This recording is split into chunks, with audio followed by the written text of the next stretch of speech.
So, we're working Goku's on... like, I'm basically exterminating these alien people. Like, this is so easy. Alright, well, I mean, that you are playing as a Saiyan, right? That's what they did. Yeah. But anyway, I'm on the marathon feature for Season 2, Disc 4. Paused at 0 seconds. Hitting play in 3, 2, 1, now. I just realized I forgot to do this. Oh, I should probably mute this too, because that's gonna be a problem if I don't. Hang on.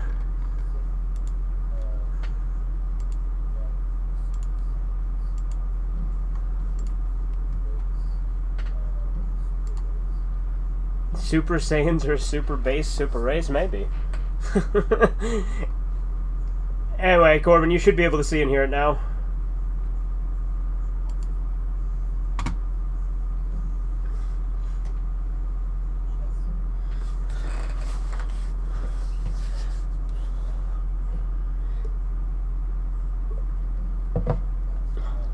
Yeah, the theme song's great.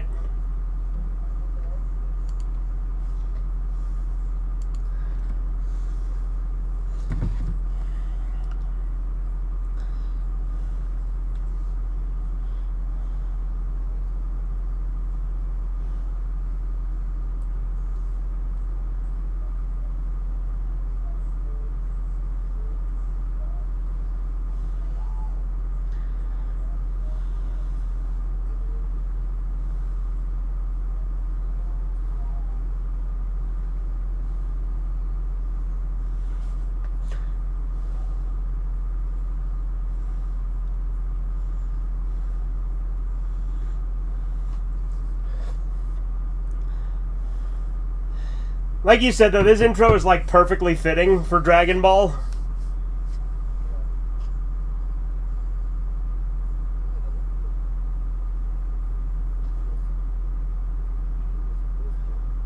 What's that?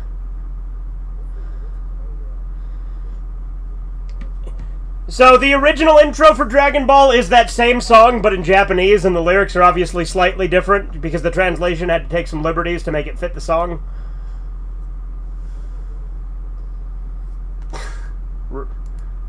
Right? What's that?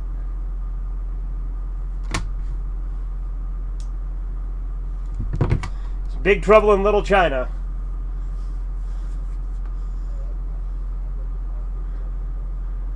Exactly. There you go. Knew it was coming.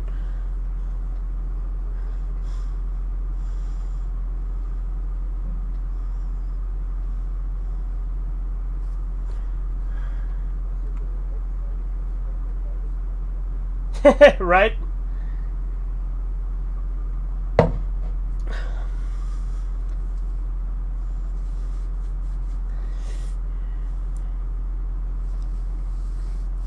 General Blue looks like a fucking, like a G.I. Joe action figure that they took the shirt off of or something. Yeah, she was licking, yeah. It was weird. Like you said, she's a fucking hypocrite.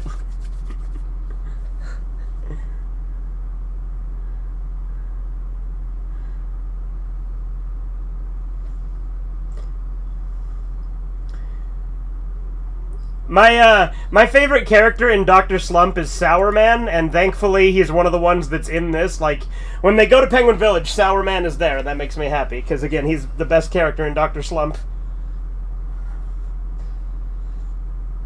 Because Sour Man is a parody of Superman, but he's, like, useless.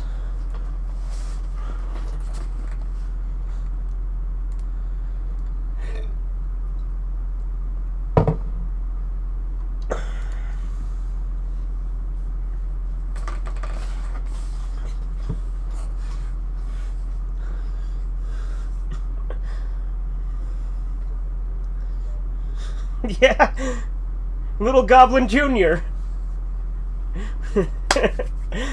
Yeah, he was gonna fucking smash Krillin's head with a rock. Bust his head open like a coconut.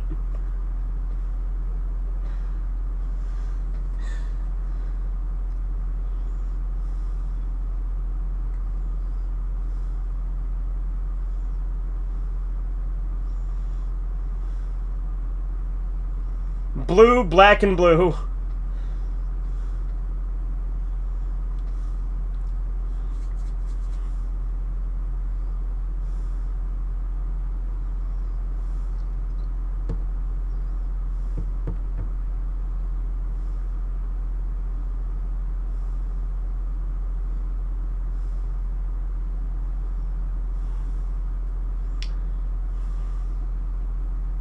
Wonder what was in the blue chest.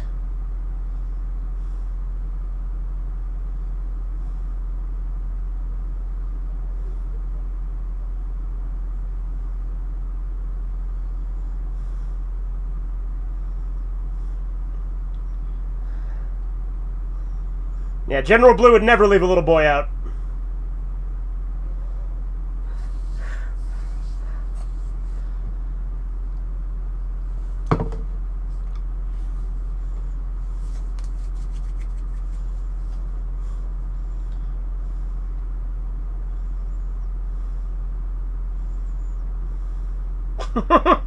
He's getting jacked like Roshi does.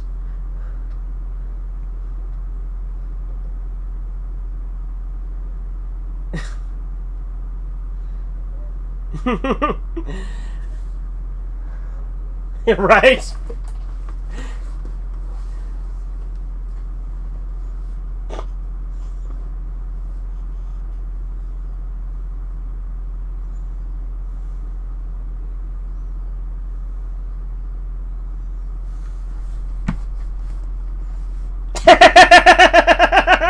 Had the opposite effect she was going for. Like, she was trying to distract him, but she distracted Goku because Goku's an idiot.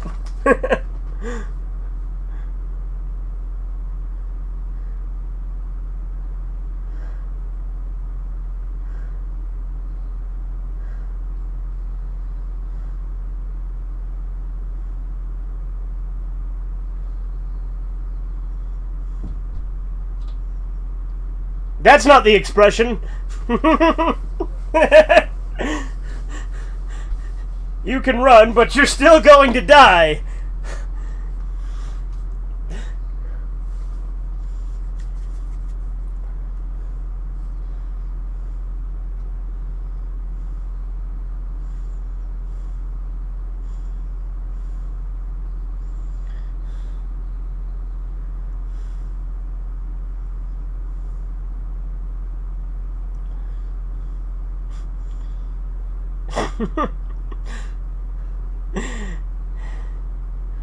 You made me bleed my own blood. It's funny because Vegeta basically says that to Goku when he fights him. Because, like, Goku, like, cuts Vegeta's face and he's like, what? How could a low class like you make an elite like me bleed? What's up, Andy? Blah. Oh, yeah.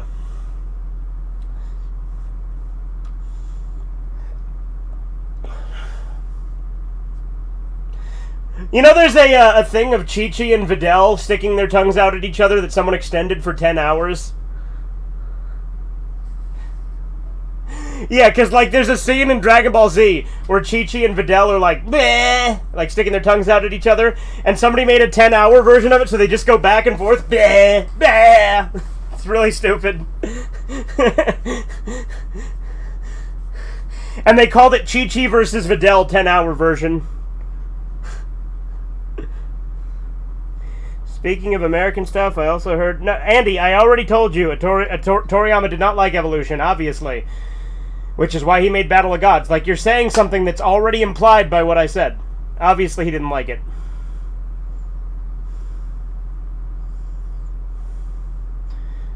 But here's the thing, even when Toriyama was criticizing Dragon Ball Evolution, he was actually, like, really nice and polite about it. He's like, he basically said it was shit in, like, the nicest way possible. Because he's like, oh, I mean, it's not really Dragon Ball, it's not really up to what I would want from the cartoon, it was very different. But I guess they wanted to do something of their own, and for that, I guess they did.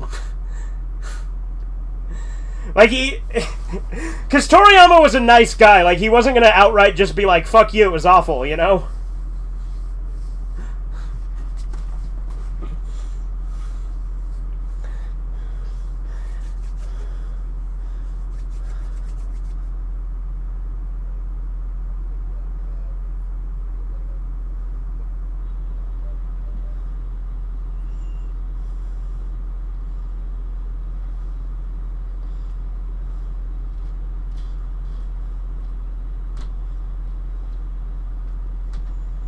General Blue is gonna do some devious stuff. You know what else is stiff? Yeah. Well, I was making a joke because it's General Blue saying it, but you know. And again, General Blue likes little boys.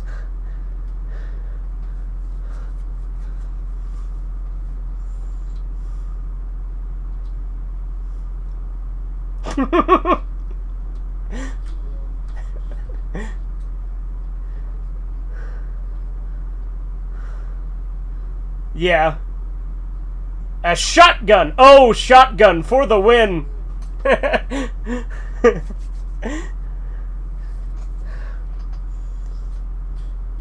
Guns have no effect on Goku. They should know that. Bulma literally shot him with an Uzi in episode 1.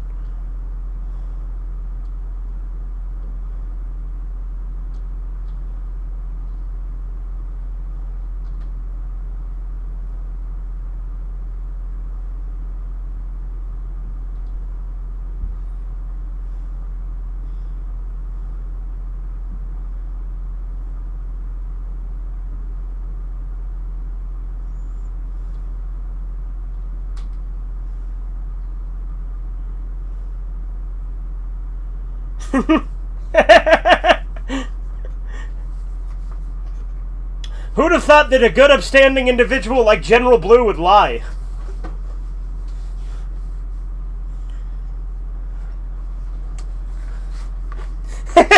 She's just making it about herself.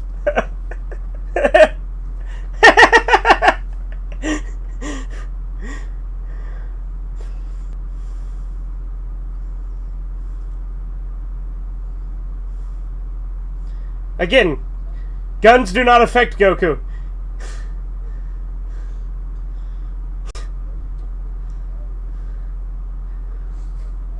Yeah, he's scared of a fucking rat.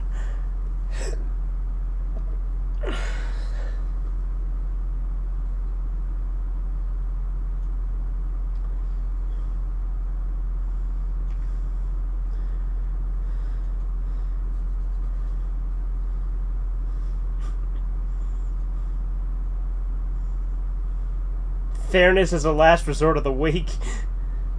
That's a good line for a villain to say.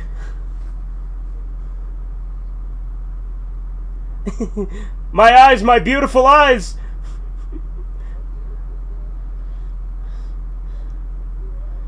My eyes, my perfect eyes. Wait, these eyes aren't perfect. Not yet.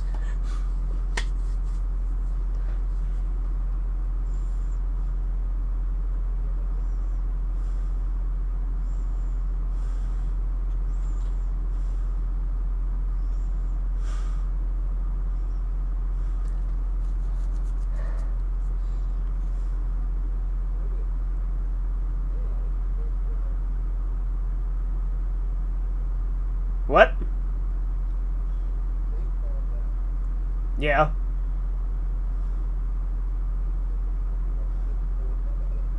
Oh, yeah! Yeah, they're just looking at the ceiling, being like, huh, the ceiling seems to be falling. Golly gee, would you look at that? It's a cave-in. Well, glad somebody finally thought about it. And yet they still just continue to stare.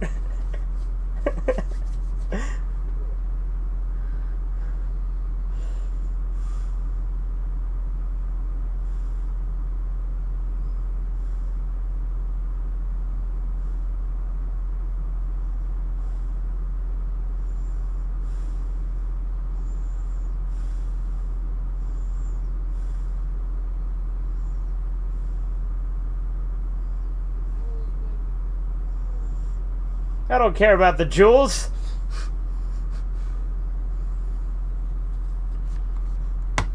Don't you just want a woman who doesn't care about jewels and just wants to suck your cock?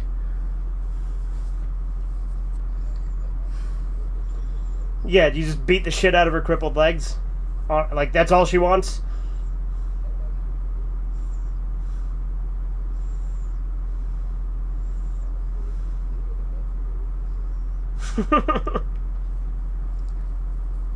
Well, she wasn't a vegetable. She was just a cripple.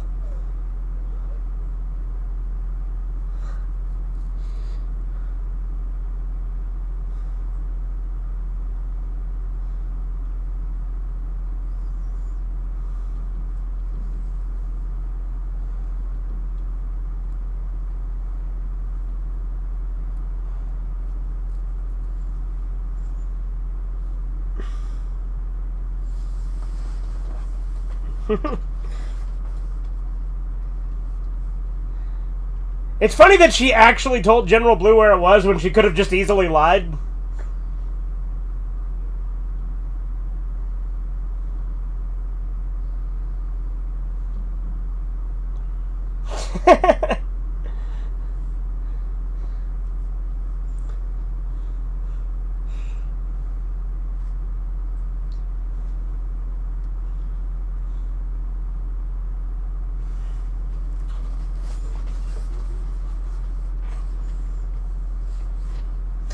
Don't worry, General Blue's gonna make it out of there.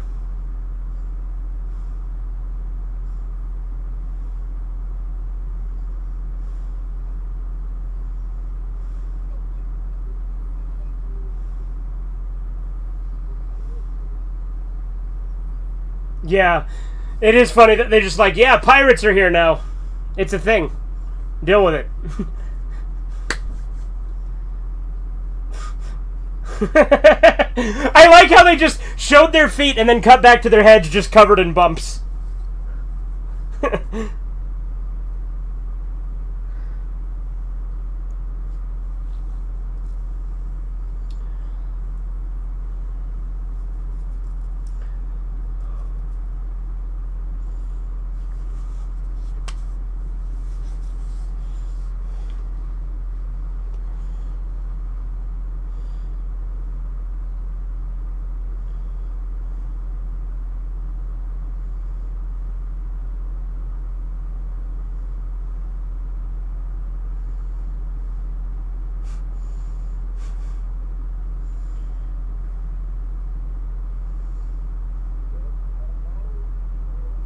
Can I put my Dragon Balls in your jaw?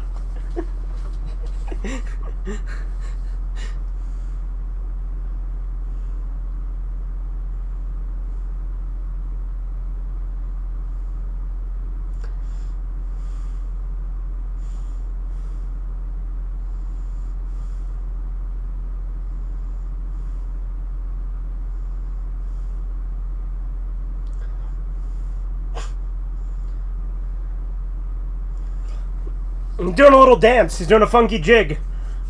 And he's like, ooh, ah, ooh, ah, ah. He does look like a little caveman. He's like, ooh, ee, ooh, ah, ah, ting, ting, walla, bing, bang.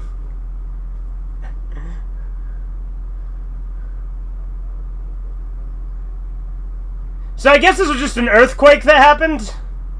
Or did they, like, trigger it with a trap?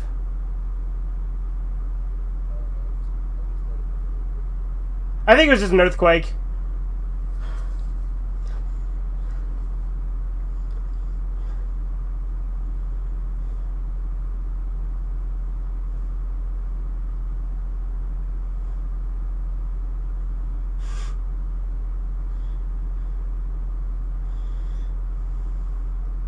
You know, the phrase "buck up" just reminds me of that South Park line where Kyle walks in on his parents and, like, because his dad can't get an erection, and he's like, "Don't worry, Dad, Cartman's getting an erection, and he's going to give it to you, so buck up."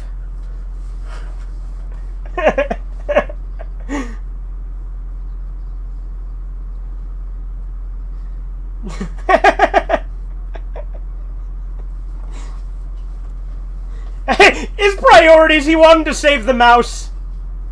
It just fucking pops him in his mouth. That's disgusting.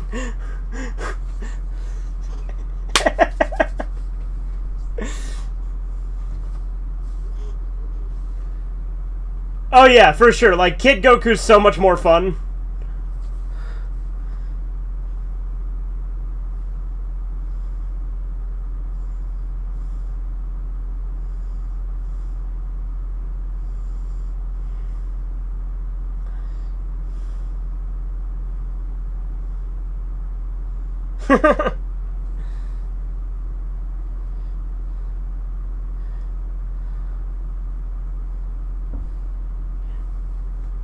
He's got the pirate's booty! Which is fitting, because he's a butt pirate.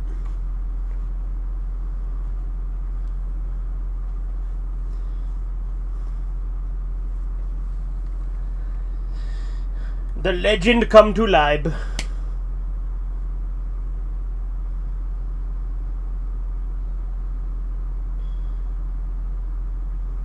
I am...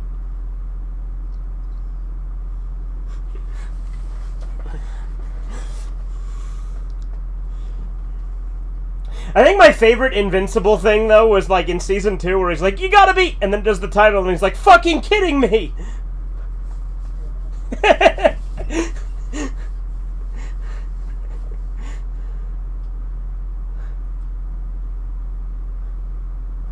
Watch him just spit the mouse on Bulma.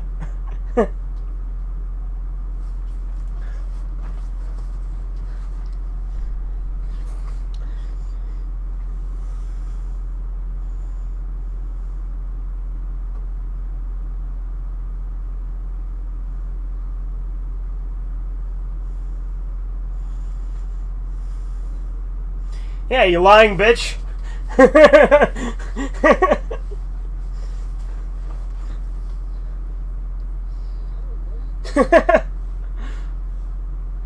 yeah, that's not what would happen at all.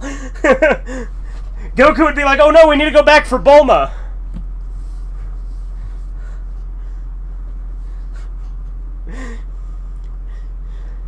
Because again, Goku is just like the most pure and innocent thing. Like, Goku is like pure selflessness. Other than when it comes to, like, fighting, because, you know, he's got that Saiyan drive to fight that has, like, selfish elements of it.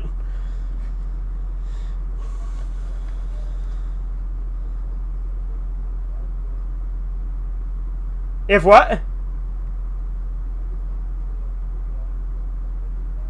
They got out of it, they just told the drug cartel, hey man, Goku wouldn't like this, man, what would Goku do? And they just let him go.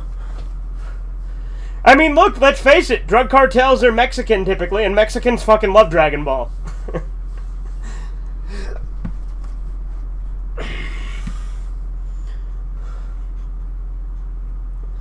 Oh, I think him throwing him into the wall is what caused the cave-in.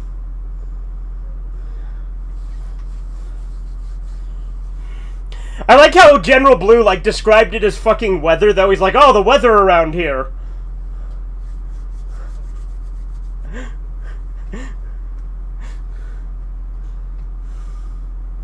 Like, even if it was an earthquake, I wouldn't have called it weather.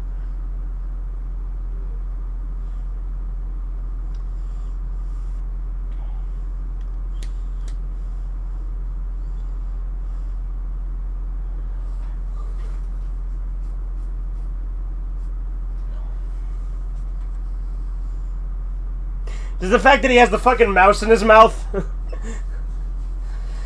Again, it'll be really funny if he, like, spits it out onto Bulma.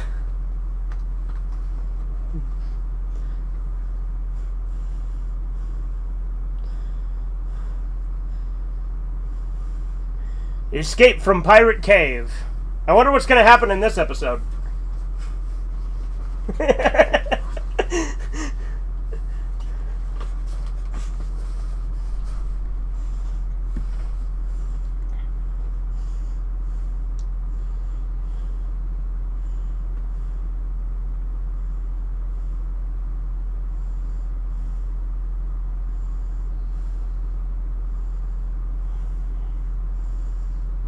There he is.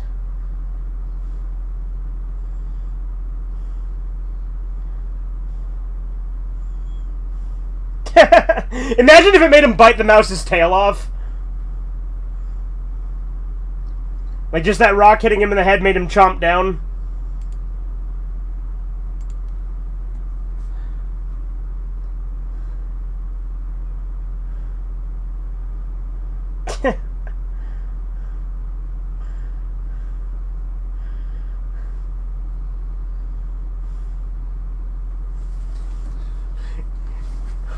It is really funny, though, that he went out of his way, risking his life even further. Like, I mean, probably not risking his life, but in theory, to save the mouse.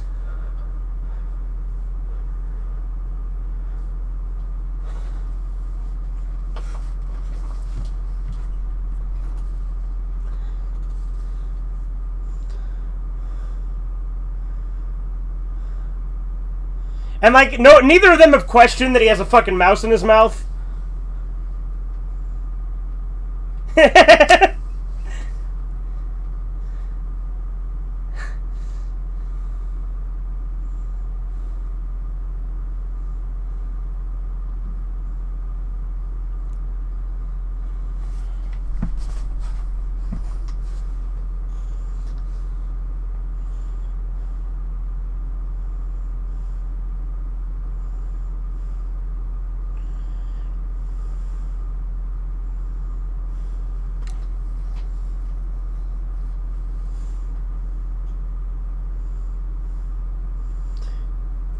Hit it with a Kamehameha! Granted, they'd have to open the thing and they'd all drown.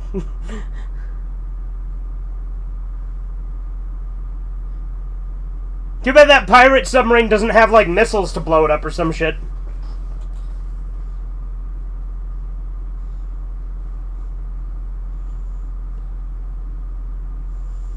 This submarine looks like a fucking Jetsons car.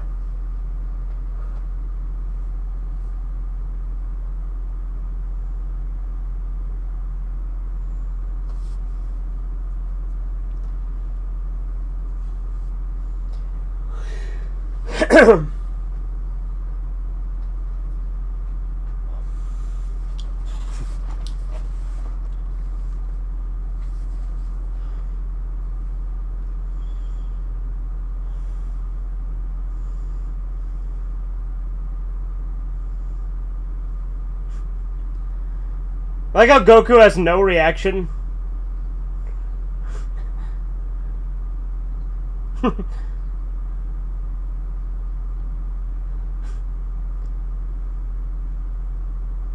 No, he didn't, you liar! Oh, wait, no, no, he still didn't! He just distracted General Blue and prevented you from getting a slightly irritated from getting shot in the face. Dude, you're gonna break the submarine!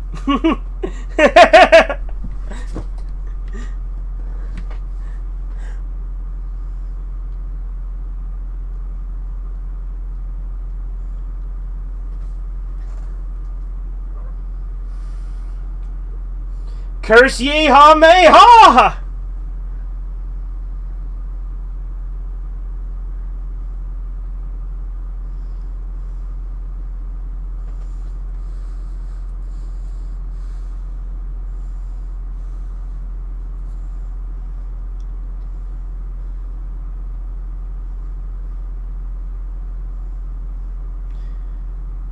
Is the mouse holding its breath, or is it gonna fucking drown?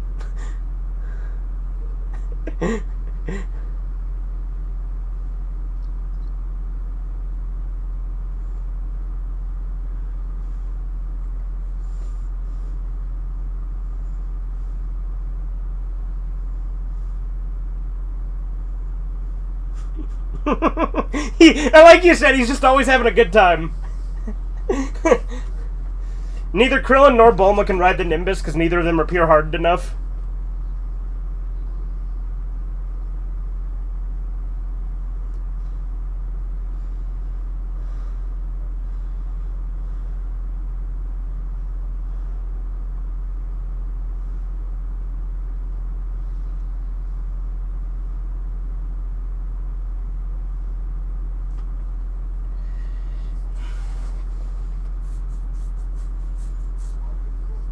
It looks like Mario World, doesn't it, with the fucking mushrooms?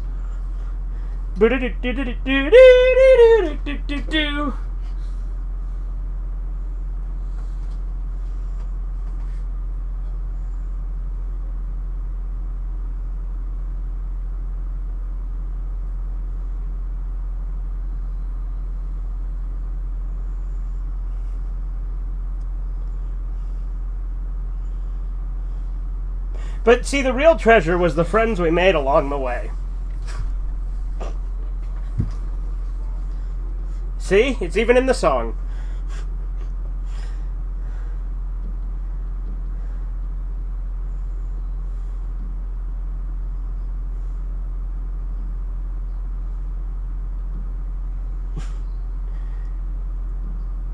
Was that like inside of her?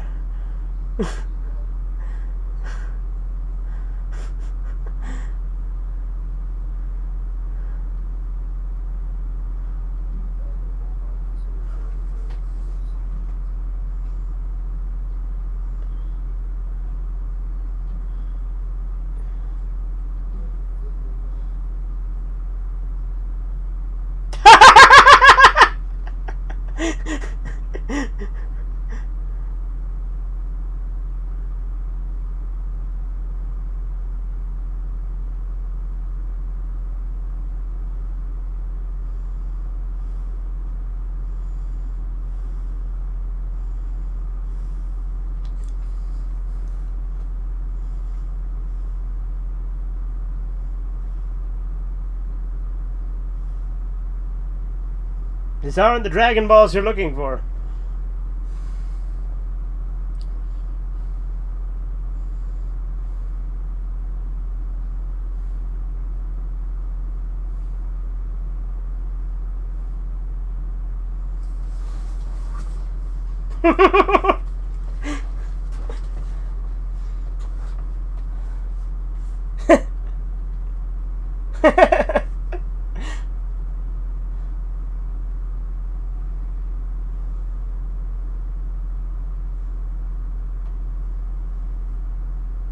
I mean, it's true for one of them.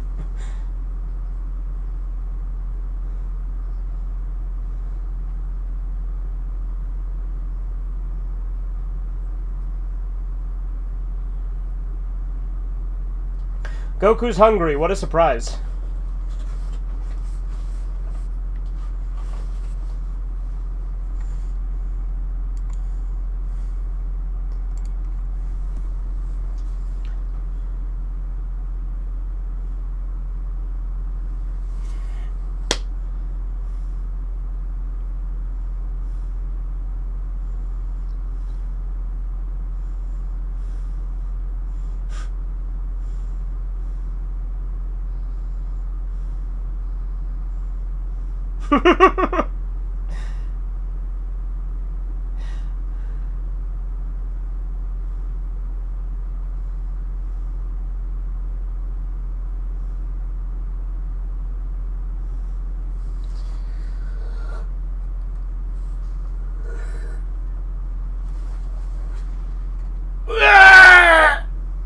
Yeah!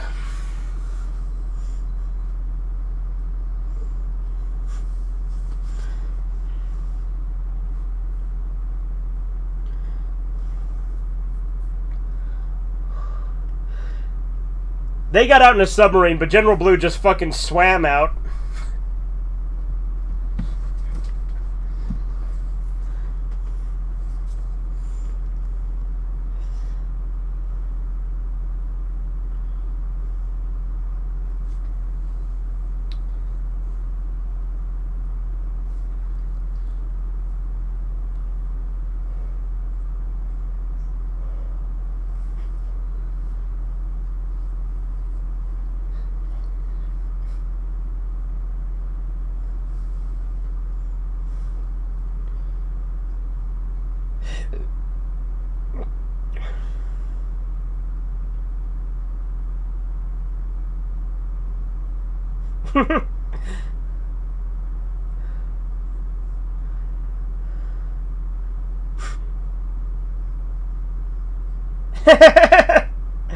He's got to find a place to pat, right?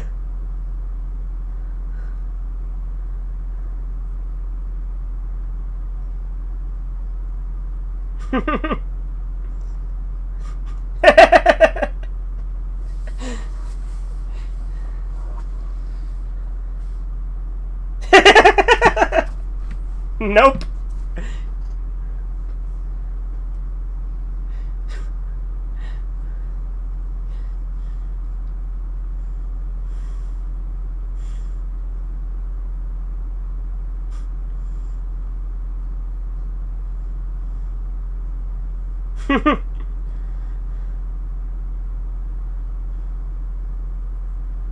Starve.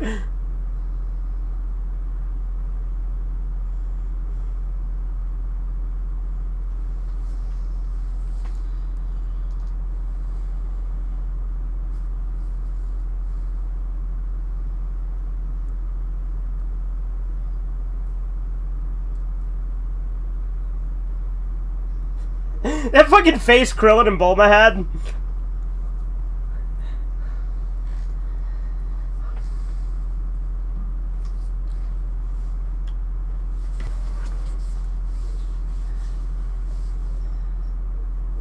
Right?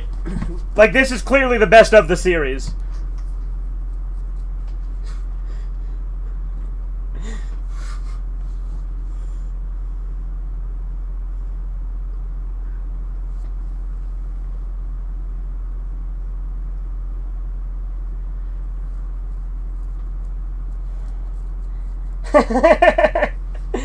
I fought like 30 ninjas.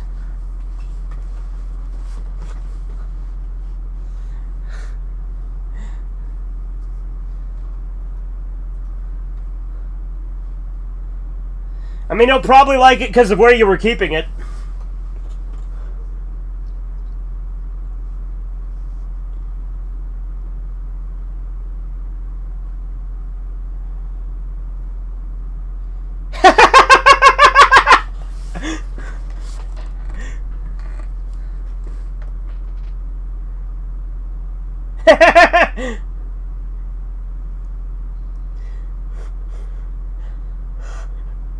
We know what he was doing.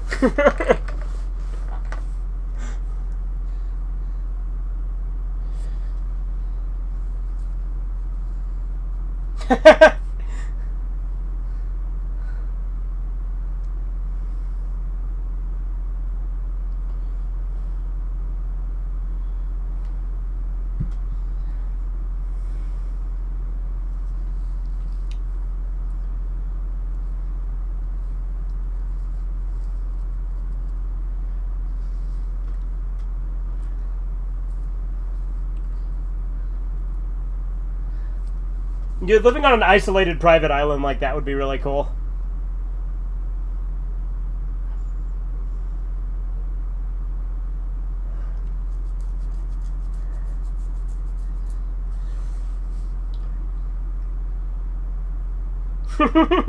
He's just listening to an exercise tape and getting excited by it.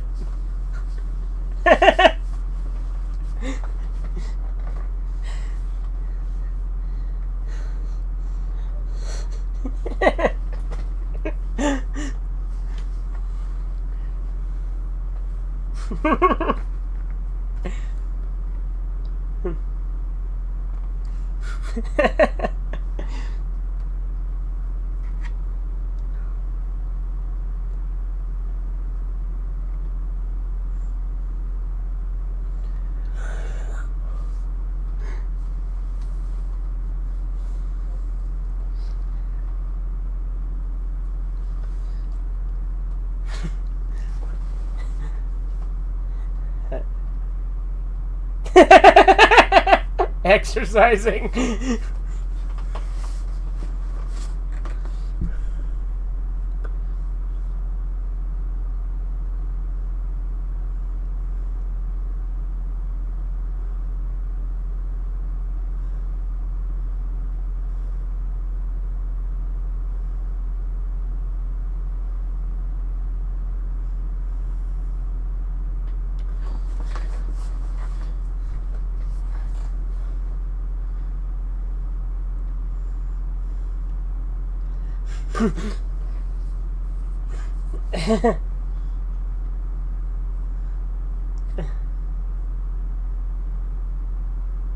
We almost just died ourselves.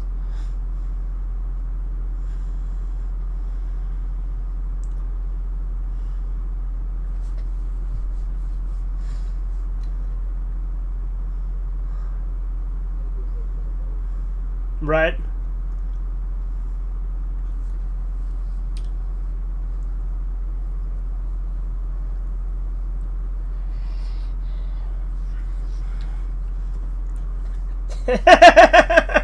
Yes. I'm gonna buy myself a better turtle.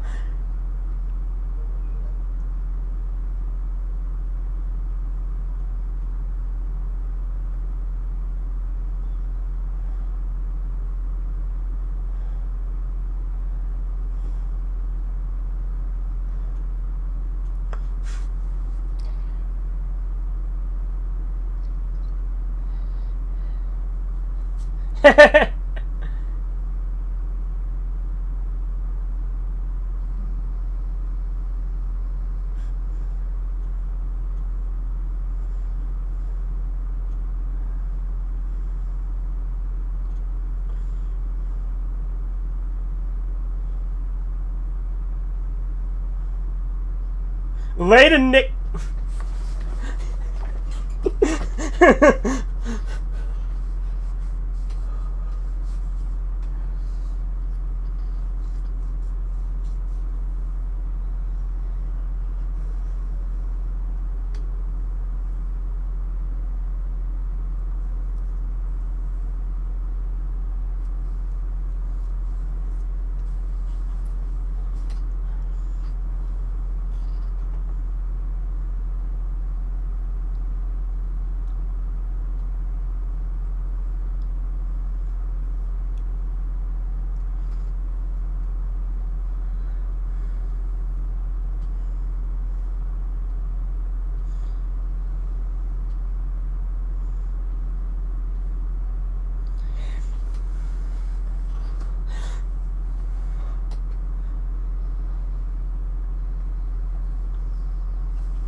Revenge is a dish best served gay. It's true.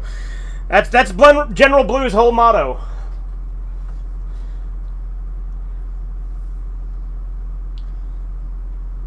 Why wouldn't you just land? Like, I guess he's trying to come in by surprise?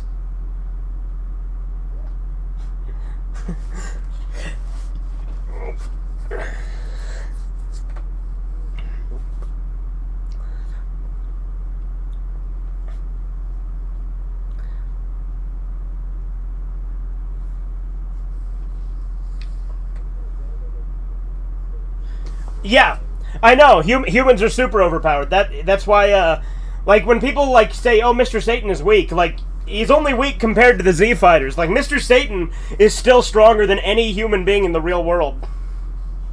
Like, he's stronger than, like, hundreds of human beings in the real world, I'd argue. You know what I mean? Like, Mr. Satan, like, even though he can't use ki, he's still really fucking strong.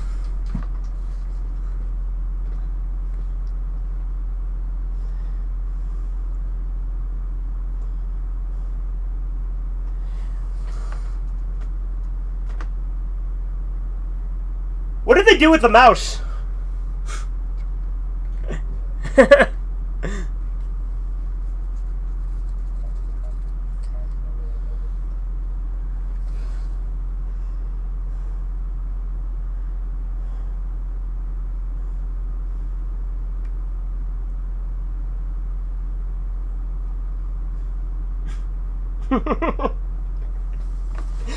Turtle and Roshi's back and forth is really funny.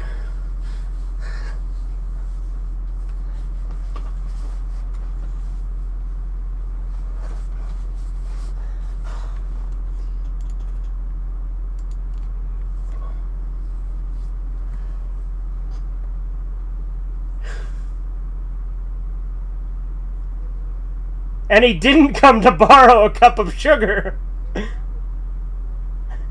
Fucking love the narrator.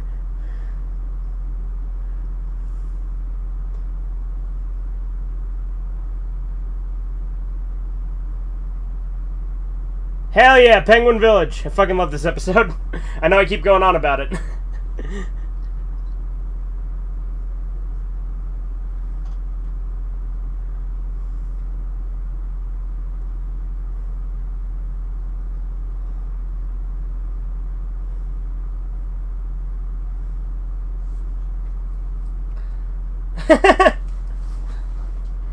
Fruit punch, uh-huh.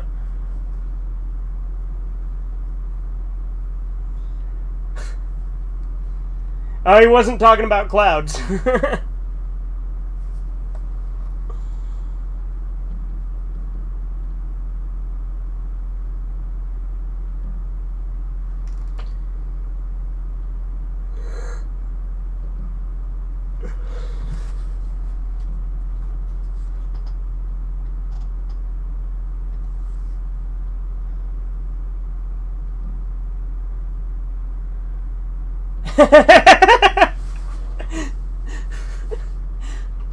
Mr. Satan can solo your favorite anime characters? Yeah.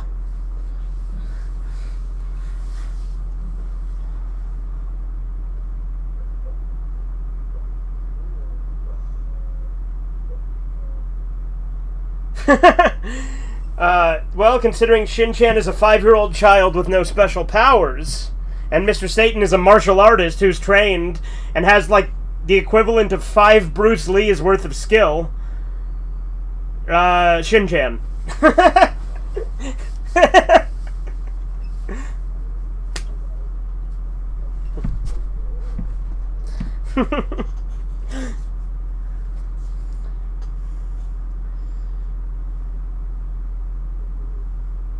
He has got magic rope.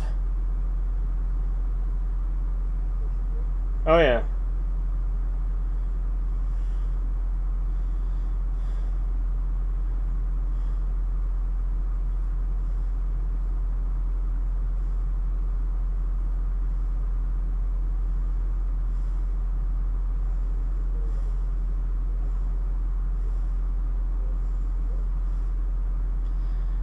I like how Roshi's like Krillin's like, oh, the Red Ribbon Army will come after you if you take the Dragon Ball. He's like, I'm a master warrior. Don't worry about it.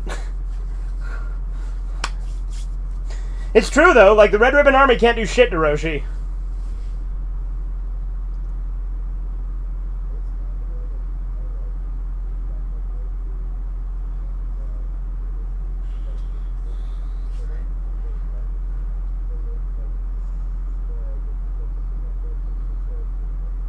Right.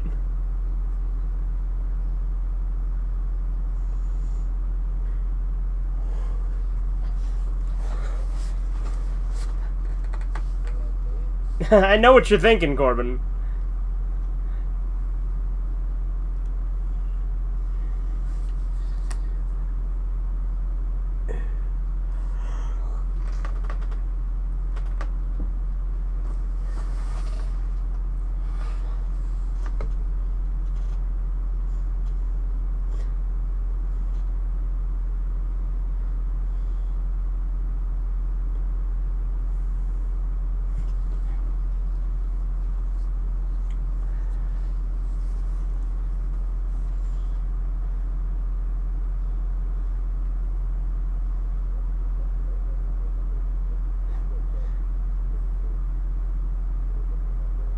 Yeah.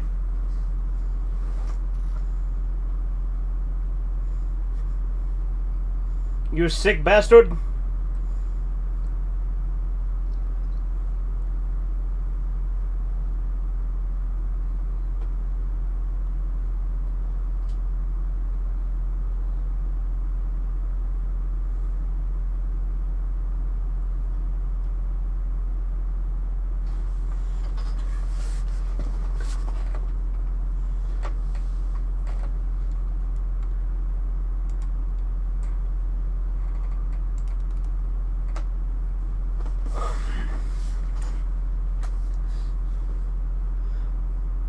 Yeah, like, my guess is why, like, the reason that, like, Launch got away is because obviously they didn't want to kill her or hurt her.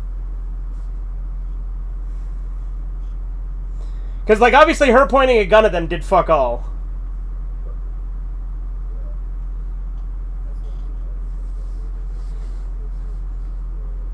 Yeah.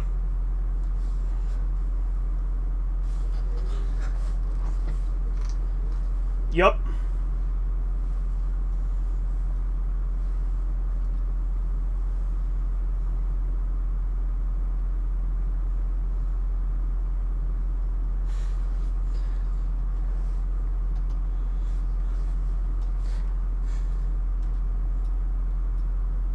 Now, is that 5 minutes or 5 Frieza minutes?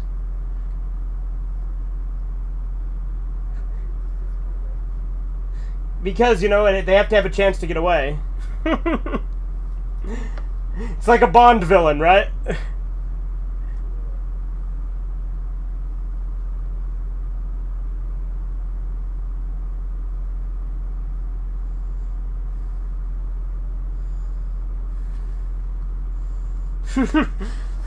That reminds me of Herbert, when Herbert's like, Meg, no offense, but you're a 17-year-old girl and I don't need you.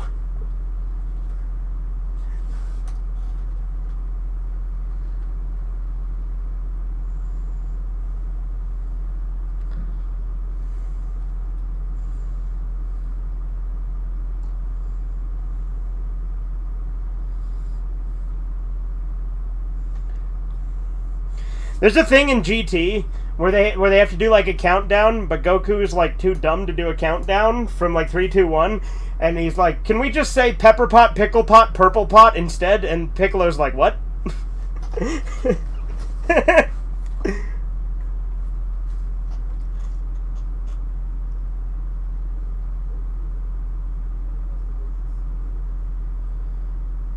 He just dislocated his wrist, didn't he? Now he's gonna get jacked, right?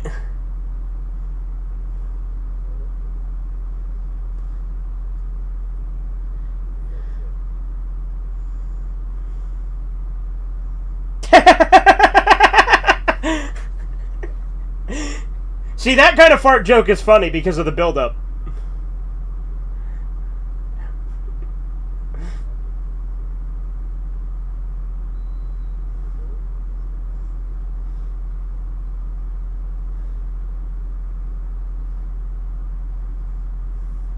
Yeah, I think they also just kind of knew Launch would come back anyway as soon as she got back to that launch.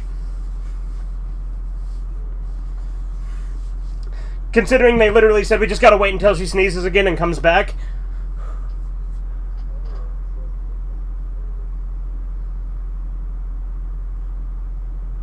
I like how she's like, "Are we having a party?"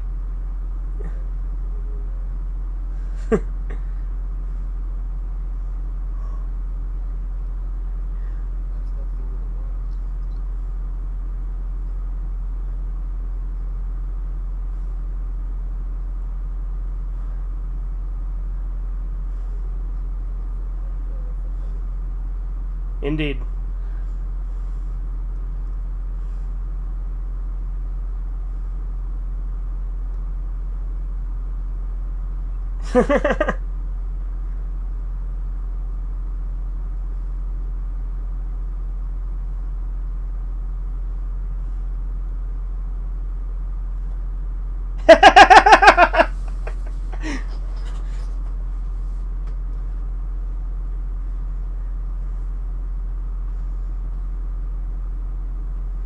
Now, is that 10 real seconds or 10 Frieza seconds?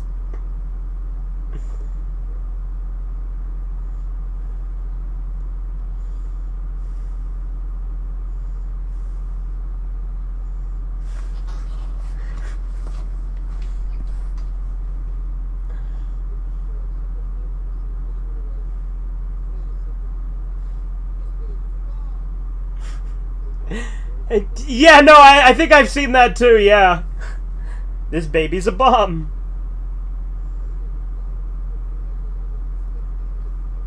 Yeah.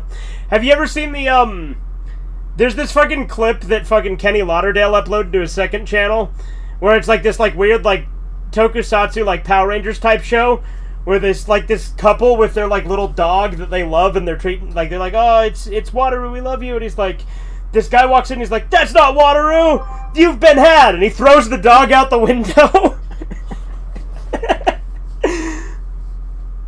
Like, if not, I'll show it to you later. It's really funny.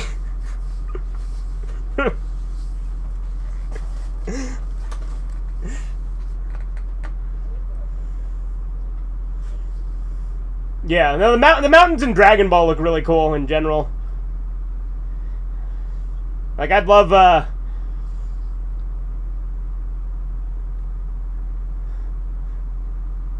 Alright.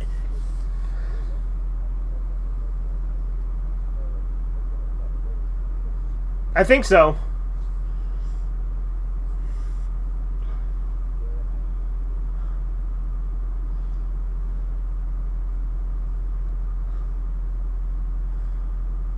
He wants to fuck Commander Red.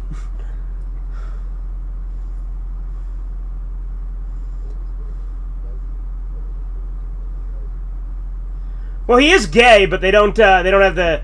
Like I said, they changed the joke when he hits on the kid, which is in this episode, by the way.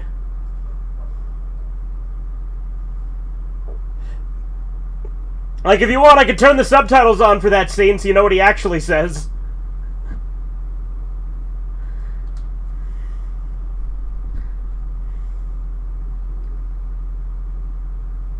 The what now? Yeah.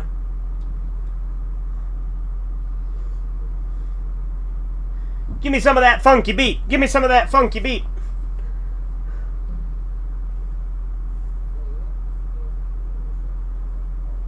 You know, when I was a kid, I thought it said play that fucking music, white boy.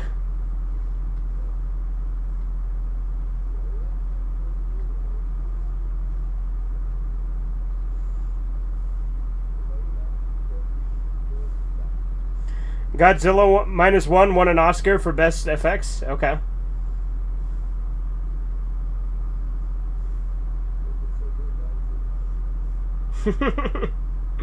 Yeah, if it's so good, why is it -1? If you're so smart, how come I broke you?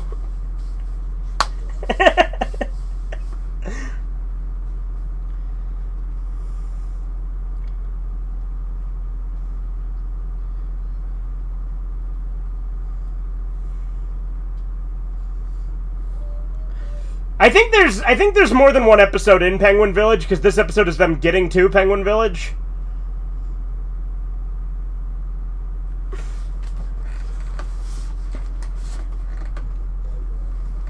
Well, you know, Flying Nimbus can go like Flying Nimbus can go like 600 miles per hour. You know that, right?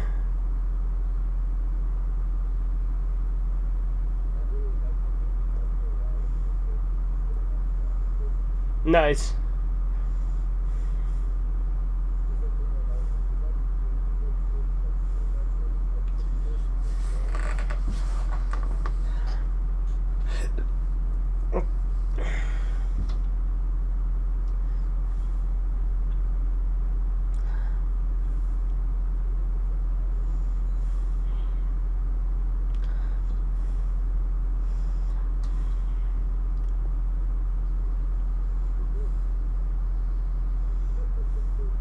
Oh ho ho.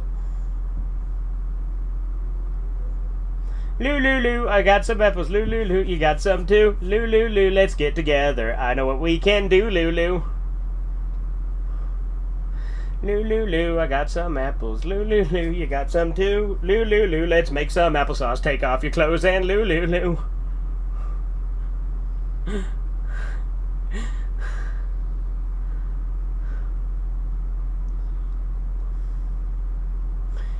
Now, it really pissed me off in Kakarot, one thing, because there's a side quest where you find a Rayleigh and you're supposed to help her get back to Penguin Village, but Penguin Village isn't actually in the game, so, like, once you find out where it is, Goku just takes her there, and it just, like, it doesn't even show it, it's just, like, he's like, oh, wow, it was really hard to find Penguin Village.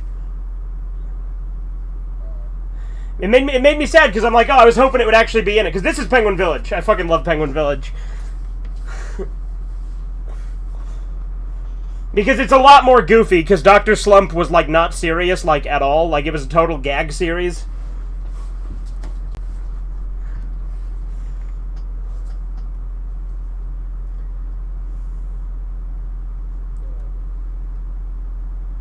What?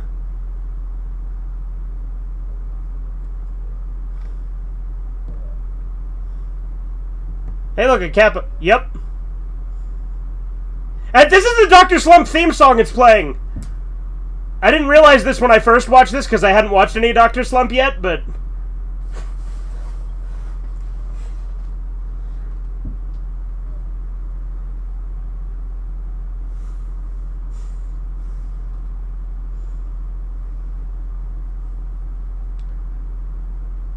Oh, there's a Rayleigh.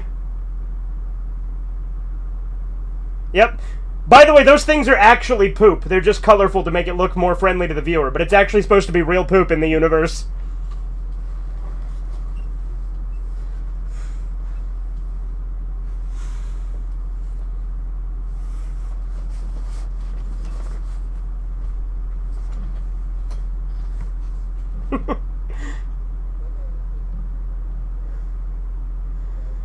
Yeah, he does.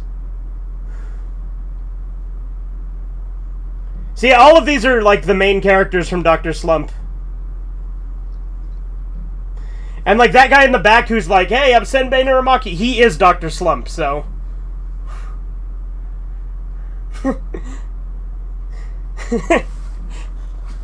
He's talking to the audience because it's a crossover episode.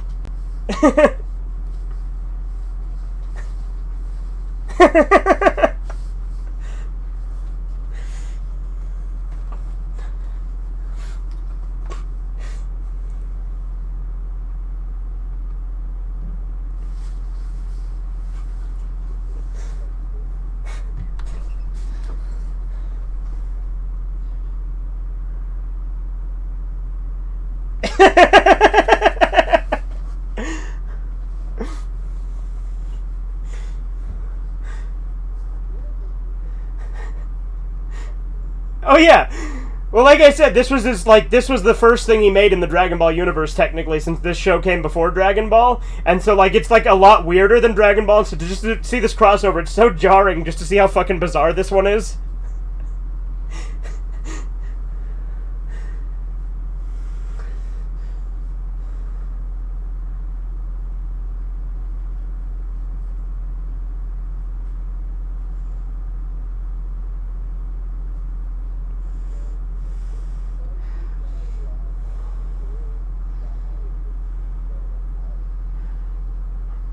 Why are you saying it like that?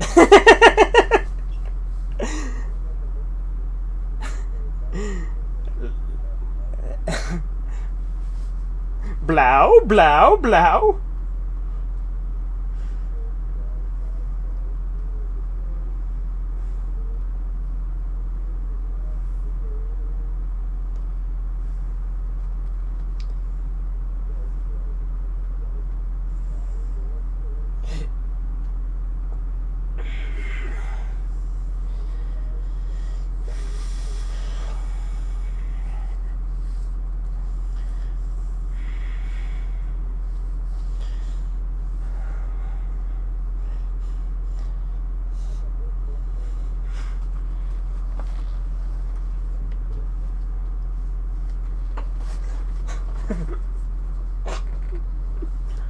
Baku.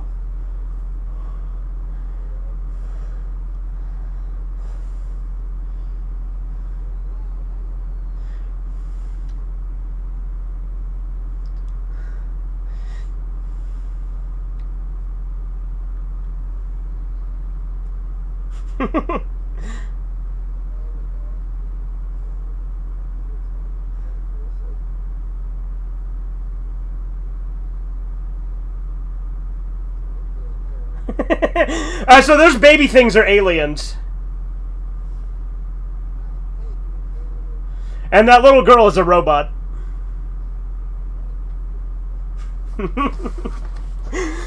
Well, like I said, she's the main character of Dr. Slump, and she's literally more powerful than Dragon Ball Super Goku. She's like the most powerful character in this universe. Yeah. Like she beats Vegeta and Goku in a fight in Dragon Ball Super.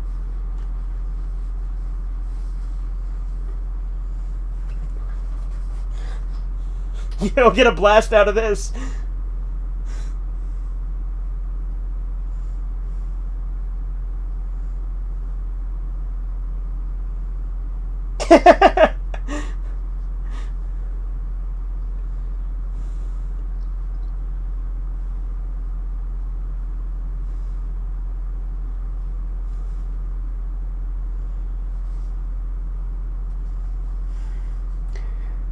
I like how it says strange visitor when this place is far stranger than Goku.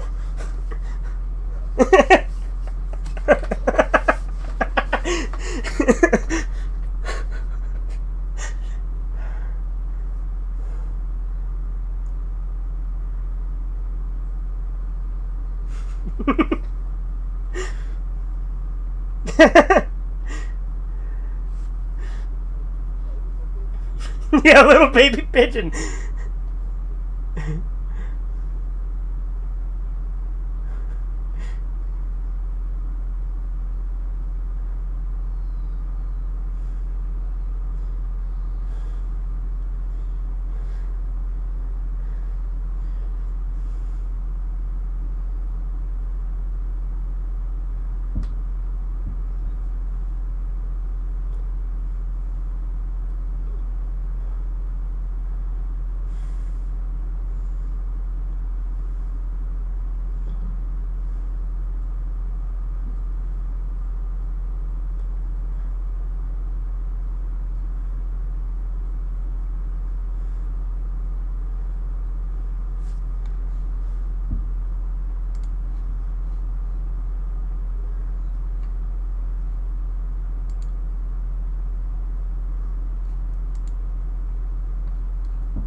Yeah, I can pause it. We're at 107.25, everybody. All right. Well, while you got to do that, I'm gonna go take a piss. So.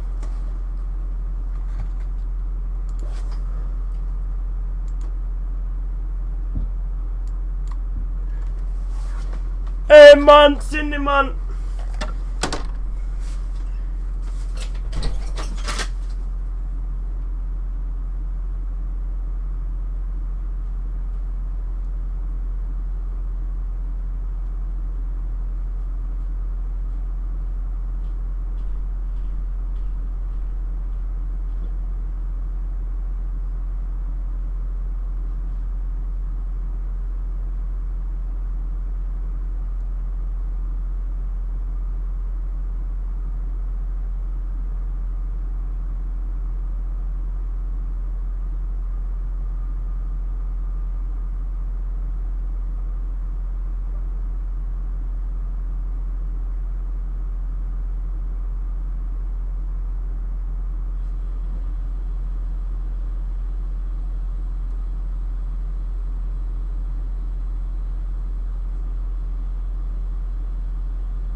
All right, I am back. Are you back as well or no? Take that as a no.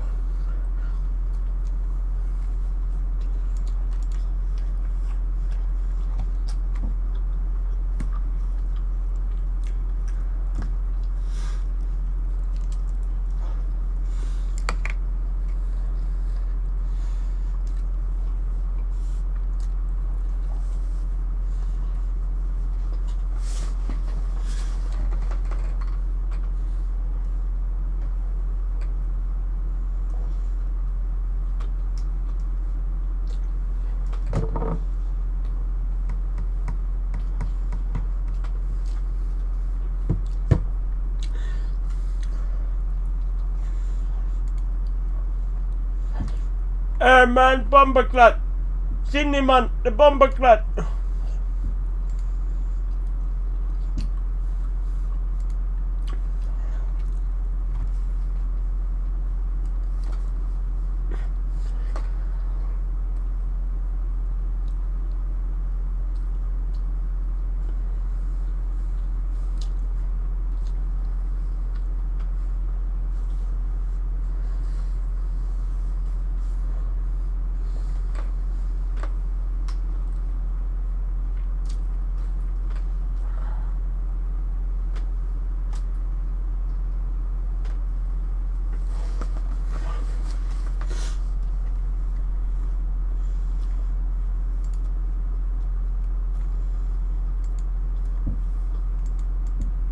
Bomberclat.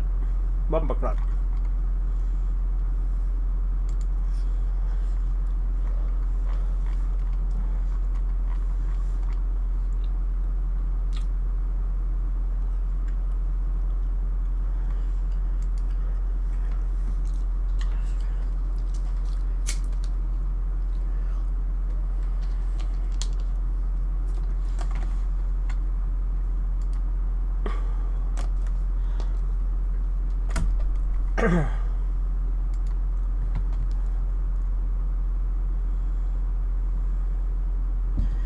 '24 Oscars, Guillermo from the Late Night Show said his wife was Charlize Theron. Me, so Guillermo's Colin Just True's what? Form? Colin Jost? I don't know who that is. Mixing her up with Scarlett Johansson? Okay. Riveting. Really, really glad I read that. Really, really important.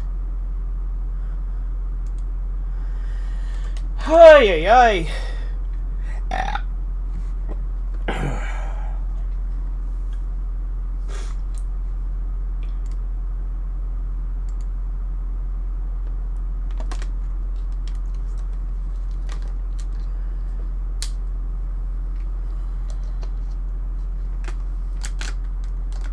Huh.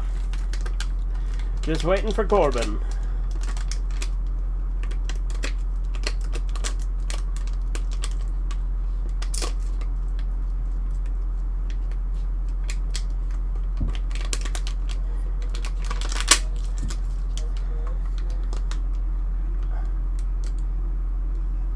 There he is! Alright. Yes, I have waited patiently. You're correct. But yeah, we're at 107.25. You ready, Corbin? Alright, hit and play in 3, 2, 1, now.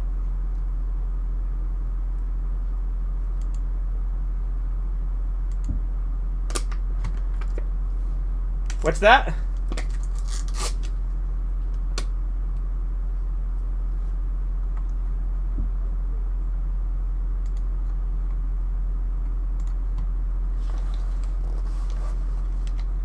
Yeah, in Dr. Slump, her running, like, gets her into trouble. Like, she literally, like, is constantly running and, like, breaking shit, and the cops go after her, and then she just, like, runs through their cop cars. Like, she's a fucking menace. She would be horrible to live near.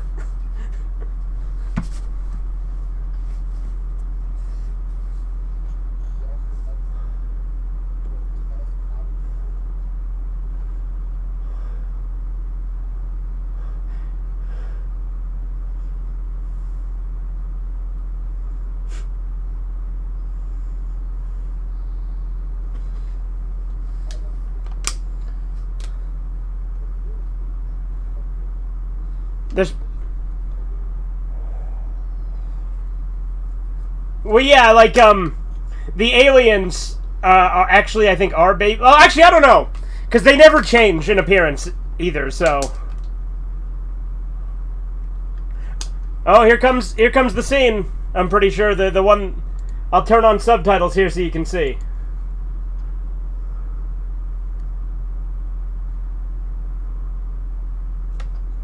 Did it not turn on? Yeah, okay, here we go. It's not this scene, but it's coming up when he hits on the little kid. Who also is a robot, but he doesn't know that. Oh, here comes Sour Man.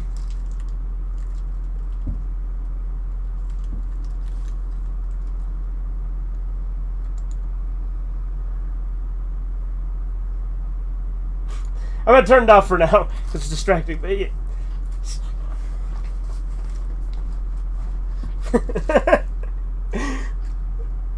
I fucking love Sour Man.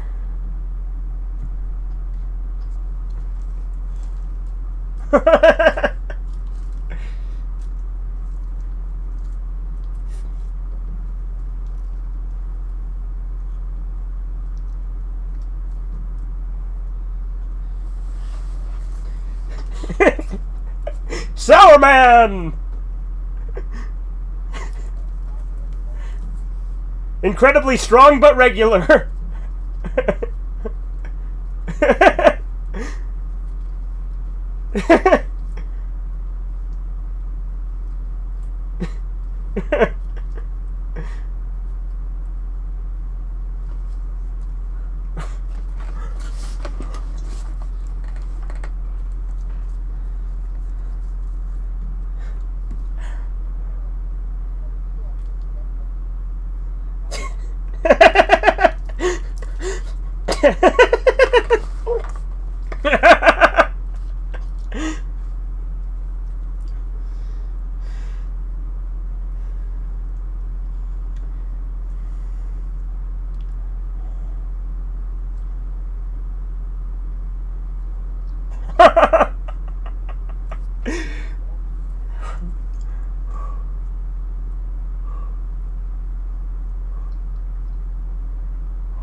Yeah, I know. He's watching Path to Power.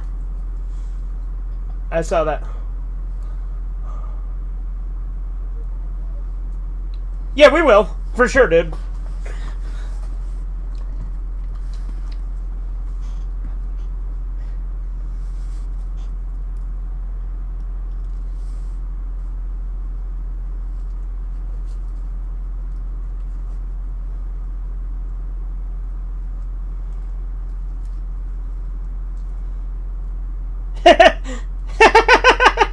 Oh, you got a license for that, Cloud!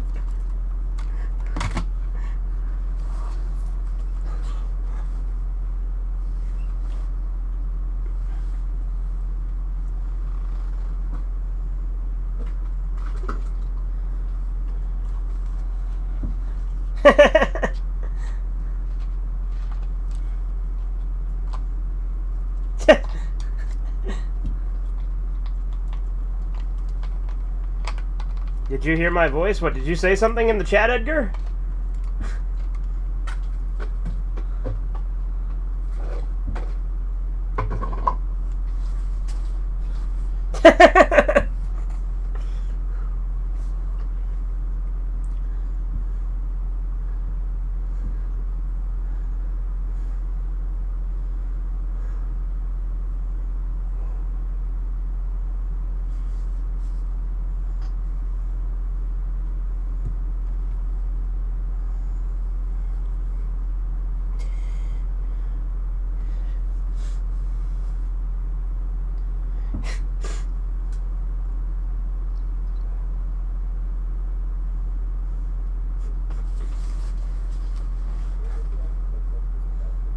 Yeah. This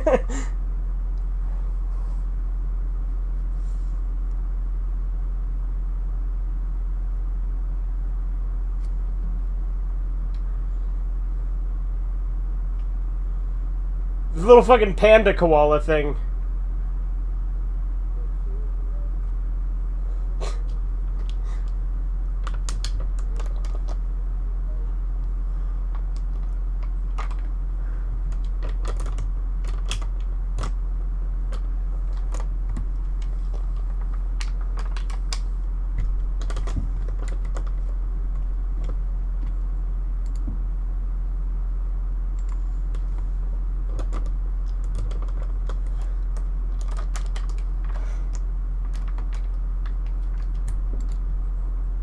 Yeah, I think it's this part that's coming up.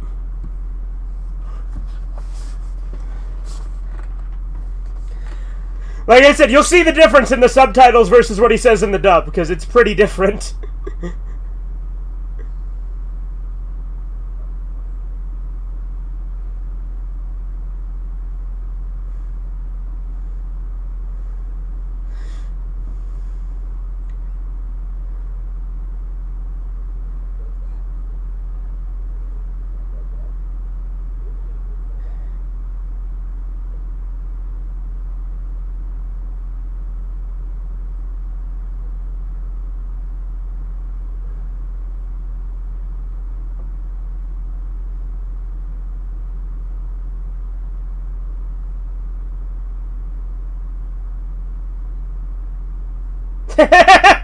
See?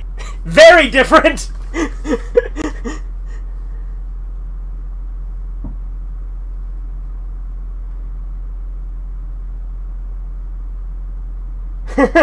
Thank you. Would you like to go to eat somewhere?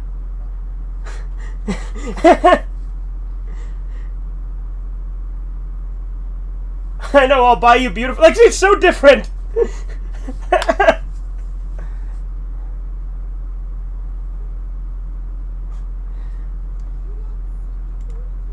Indeed, Edgar. Yeah, there you go. That's what I wanted to show you. That, like, he in the Japanese, he hits on him, and he's like, "Oh, he's my type." But in this, he's like, "Oh, you remind me of my little brother."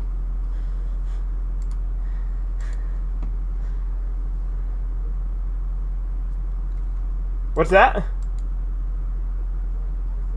Yeah, I know. He's still here. I know, it's weird.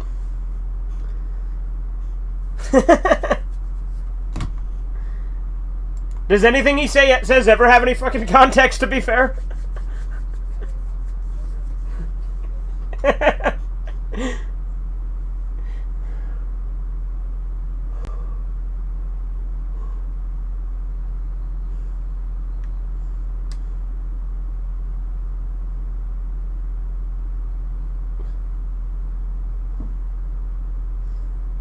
Is he gonna make a super gun? Right.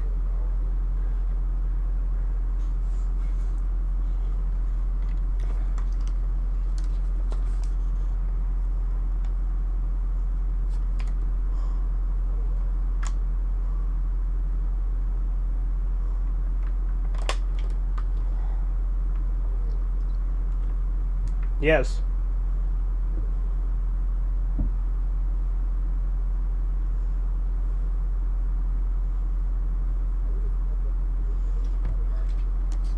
Yeah. Mm-hmm. Did I say it right? I mean, you said Yorotsuki Doji the same way I say it, more or less.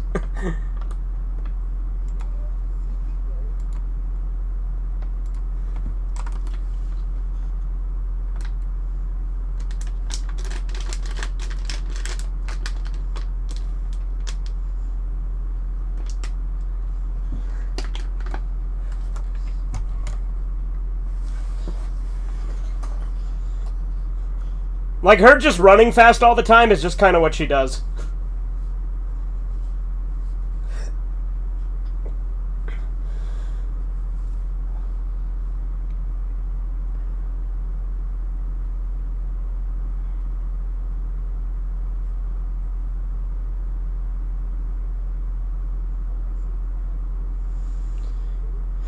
This is going to be a callback to when she always runs through the cops' cars. Like I said, like, she constantly, like, breaks the cops' cars.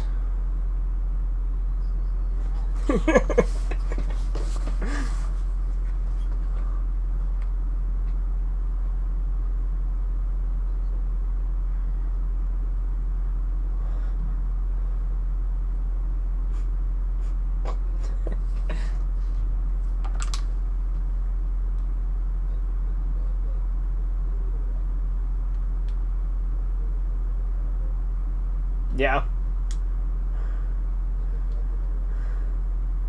Yeah.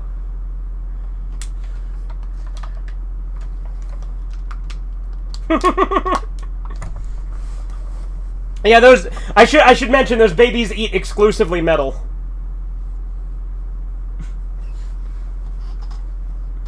And like I said, that's actual poop on a stick.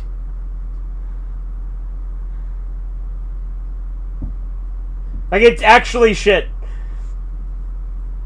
No, it's literally shit. Like, the thing is, she has an obsession with shit because she's unable to poop herself, so she's, like, obsessed with it.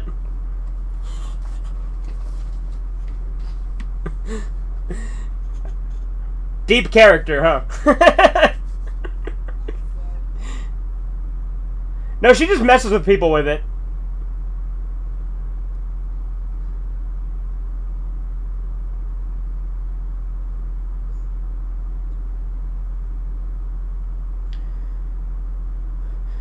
Yeah, I love how it's having, like, all of the fucking Dr. Slump characters make brief appearances.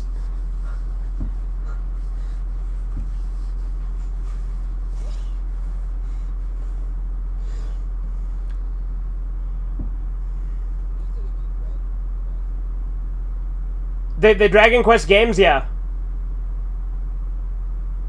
Like, he did the artwork for them. I don't think he wrote them, but he did the artwork for them. And Chrono Trigger.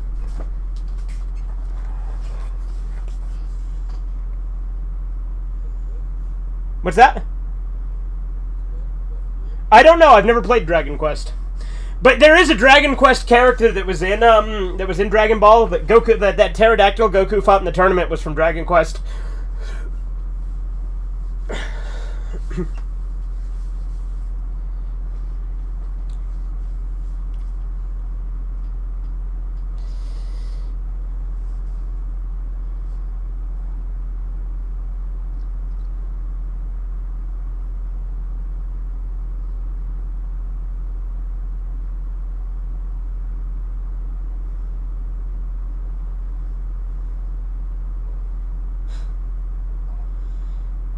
Well, she probably said the Doctor in the Japanese or something, you know?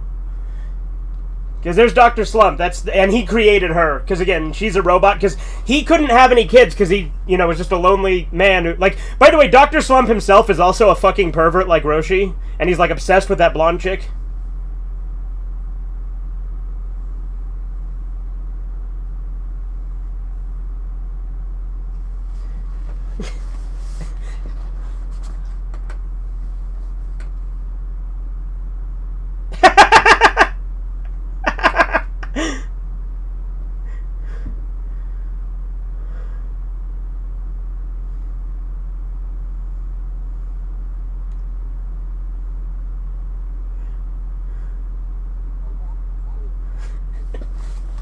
Yeah.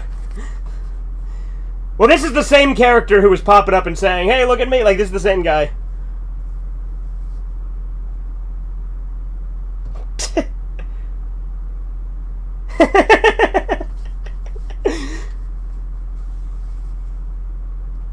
It hasn't showed the aliens yet, so I wonder if they're like the other aliens, like the ones that are trying to take over the world but are useless. Because in Penguin Village, there's these, like, aliens that look like butts that live there.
I wonder who's gonna win.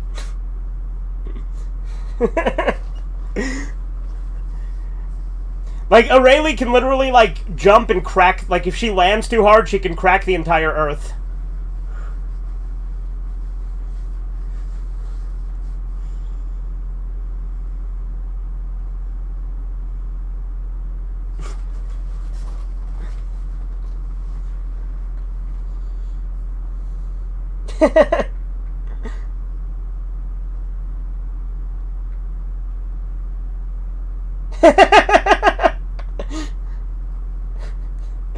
This little whatchamacallit is red. That must mean it's important. Oh, there's the butt aliens! Like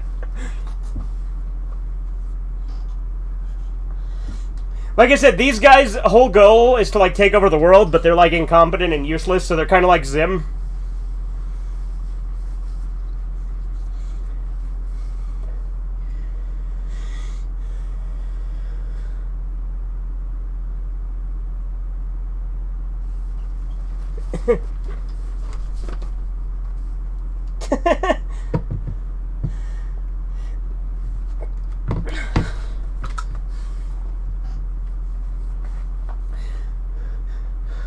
Like, imagine watching this without any of the context that this was one of Toriyama's other shows, and you're just like, what the hell is any of this?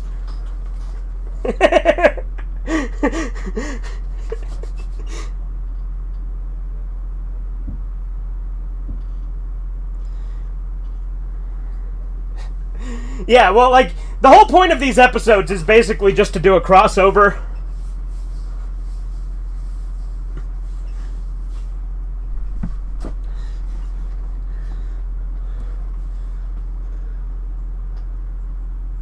And this guy looks a lot like Yamcha. In one of the movies, this guy gets all buff and, like, starts, like, he becomes a parody of Kenshiro in one of the movies.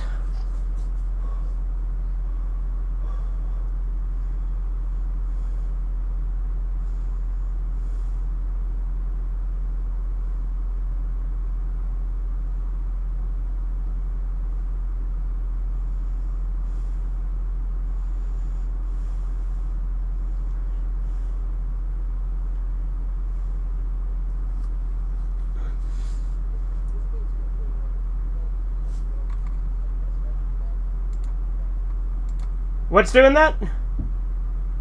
Oh, the game? Oh, yeah, okay. So because you're still playing Tenkaichi.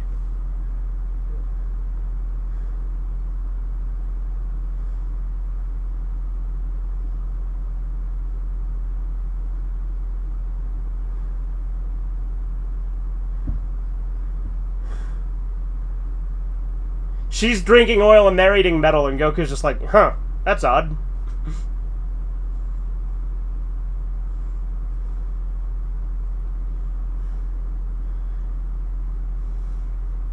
I think this voice actor is also the guy who does Captain Ginyu in the Frieza saga.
Does Corbin have Go Animate? No.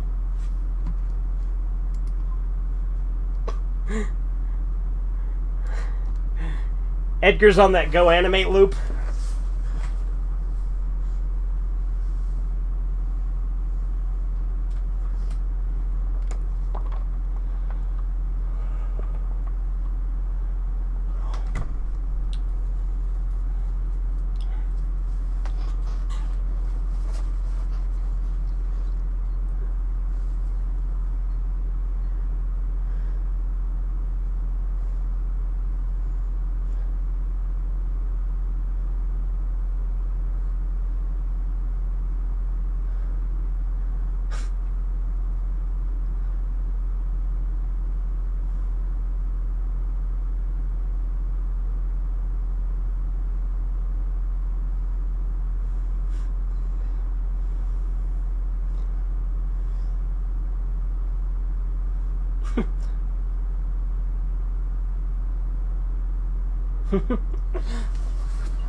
You're a weird guy, Andy.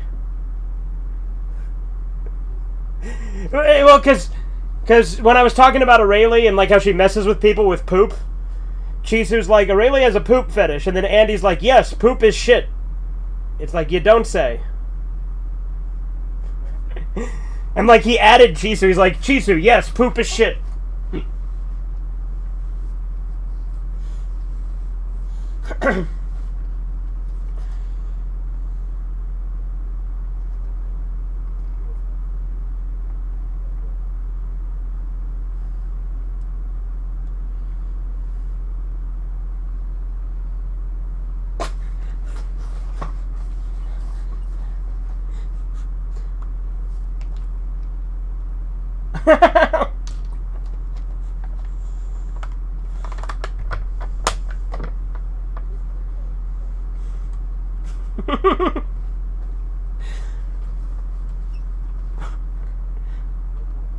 Right?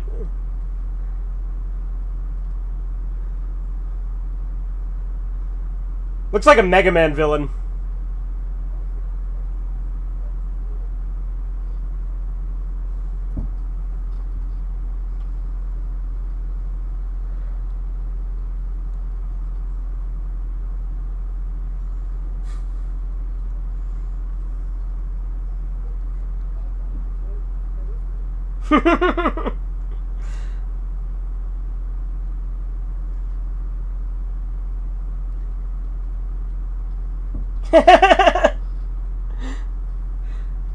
Master Roshi's favorite chair.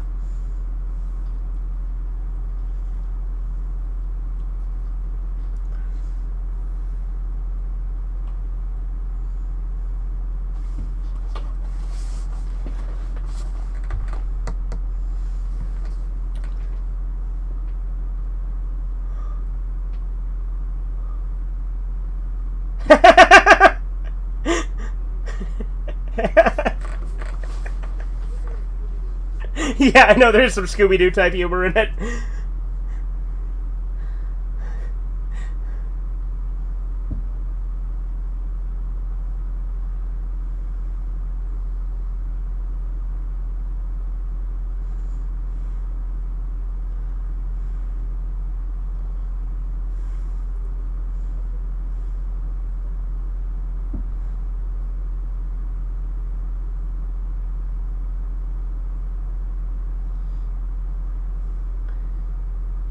As if he'd be able to cut her.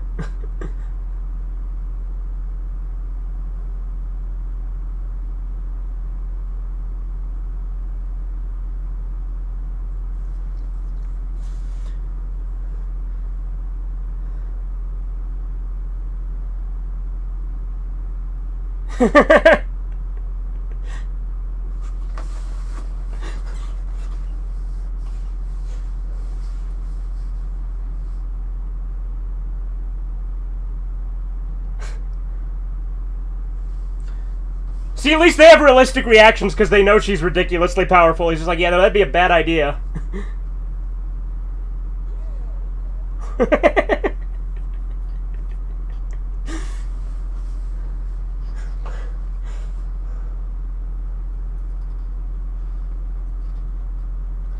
Oh yeah, he can paralyze Goku with his looks. He did that in the cave, right?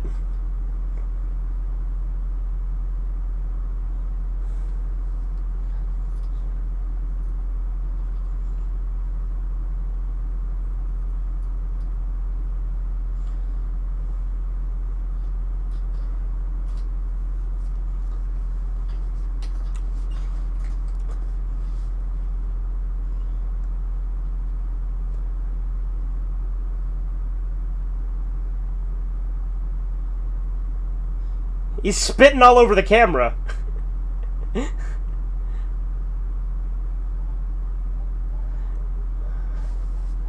And it works?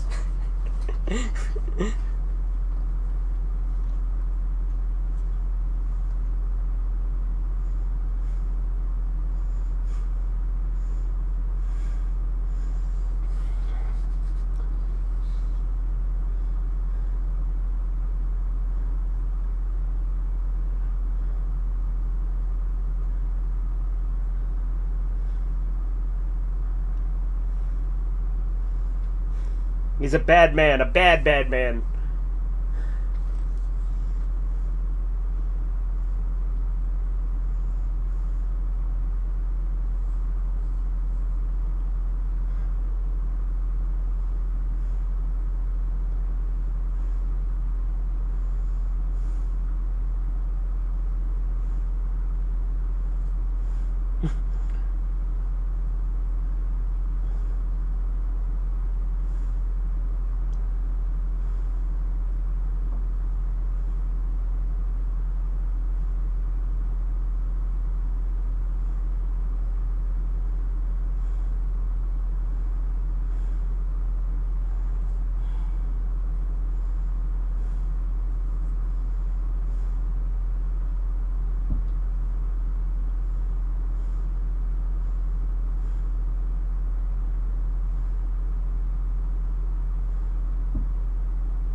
That has other connotations.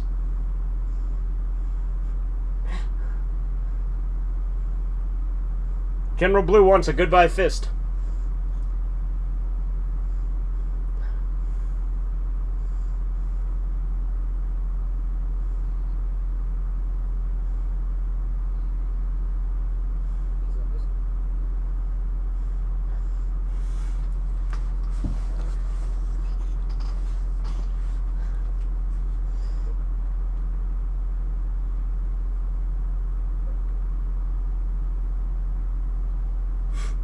Killing time before my... That's clever.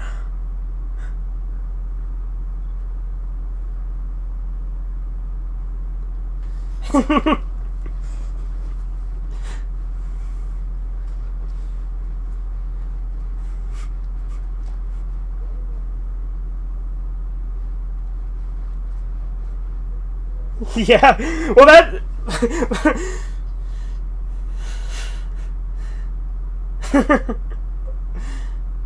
I like how all he has to tell her is, yeah, it's playtime. Go show him how to play tag.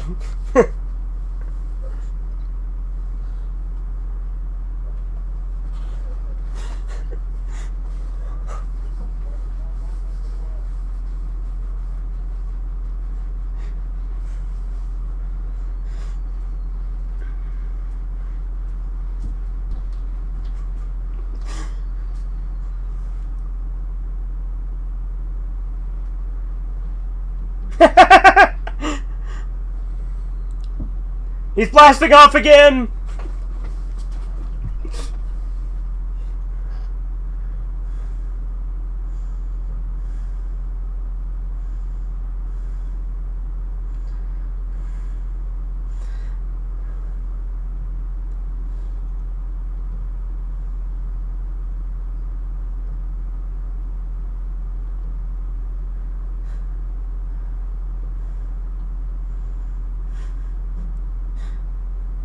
Police are coming!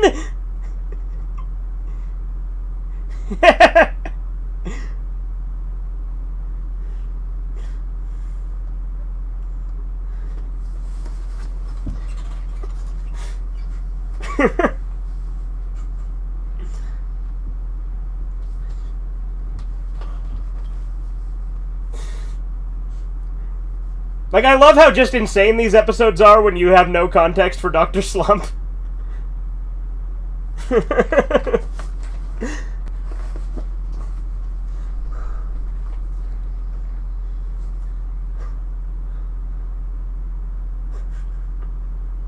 Piss indeed.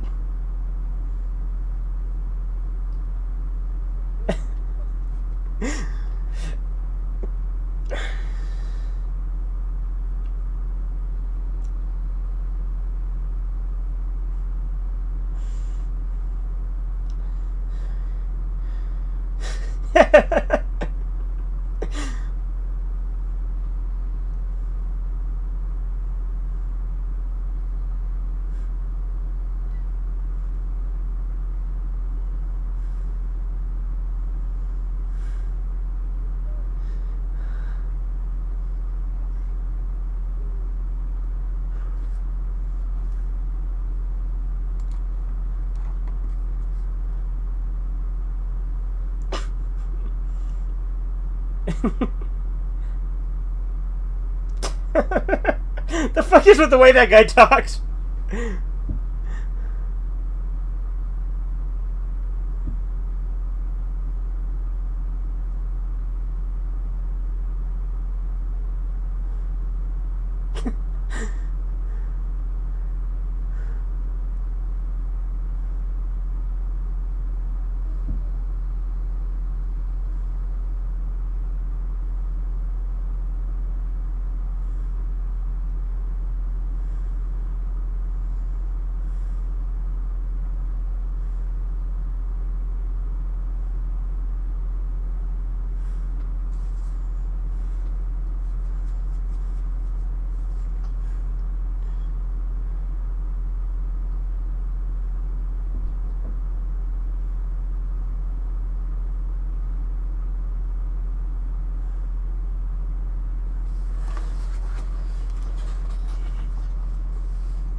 Like how this baby's just like, I'll make you a new Dragon Radar.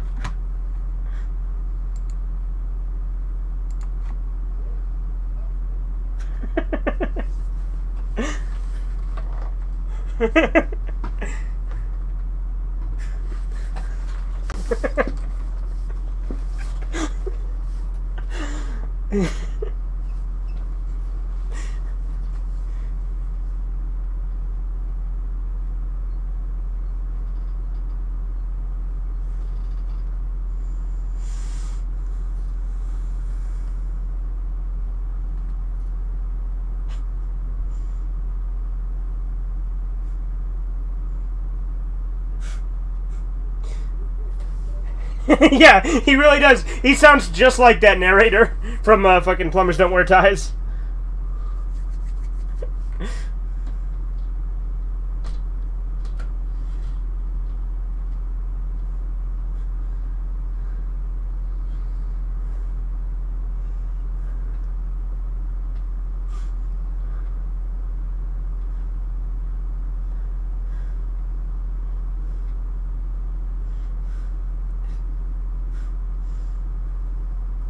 Alright, now that's the end of that insanity.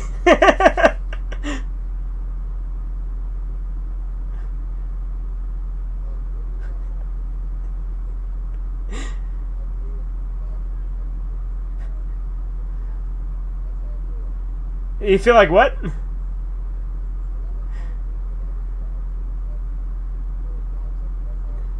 Okay.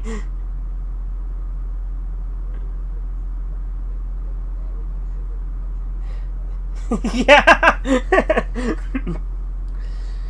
It's crazy that General Blue survived that. He's in fucking Egypt.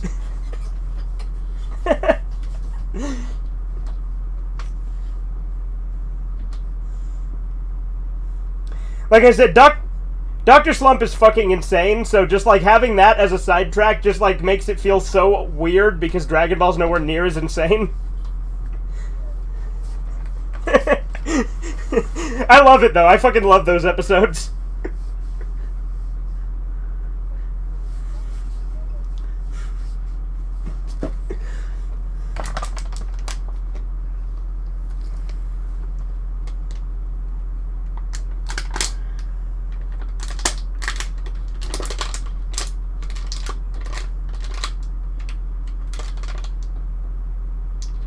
That's not true. It was the baby that made it.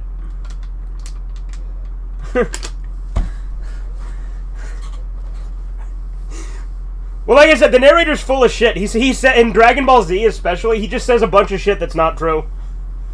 Oh, Land of Korran! Korran's this early in the series? Okay.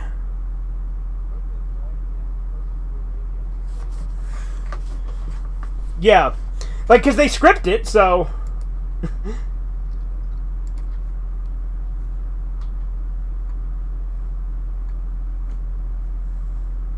Hi.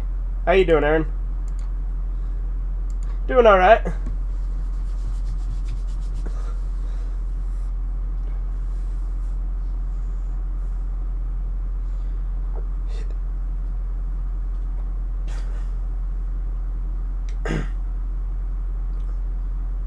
Oh yeah, we're watching Dragon Ball.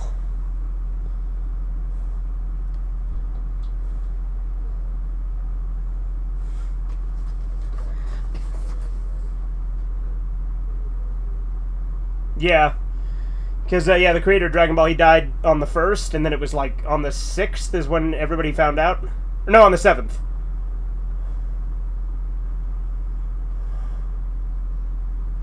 Yeah.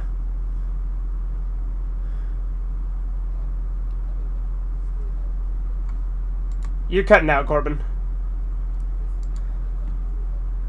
Oh yeah, no, Dragon Ball's great.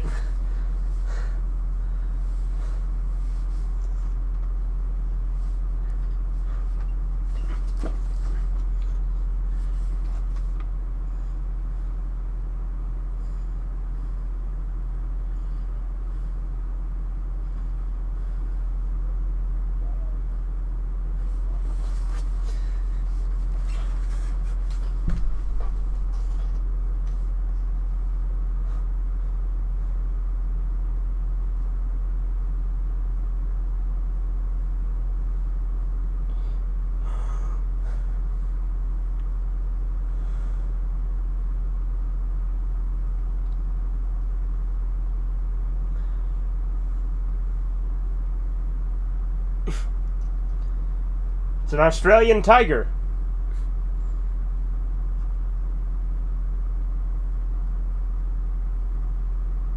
I'm looking at it right now.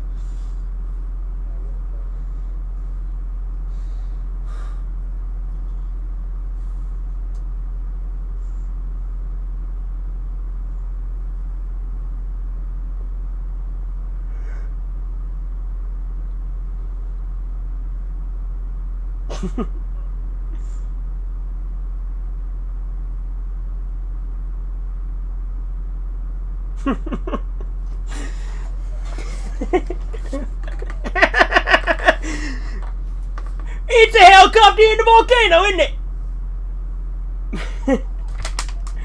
And I got my finger stuck in my bum.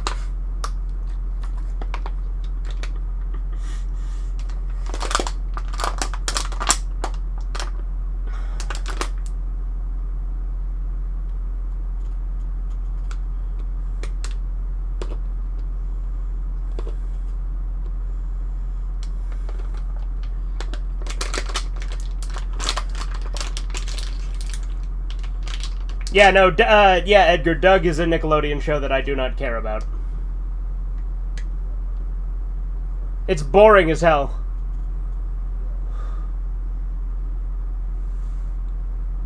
Dude, it's Injun Jack! And his son.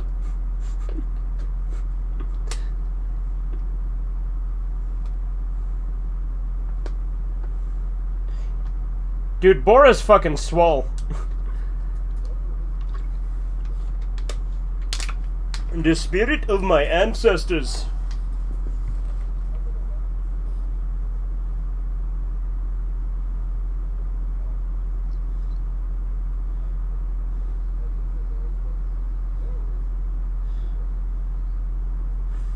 Okay, we still need to watch that movie at some point.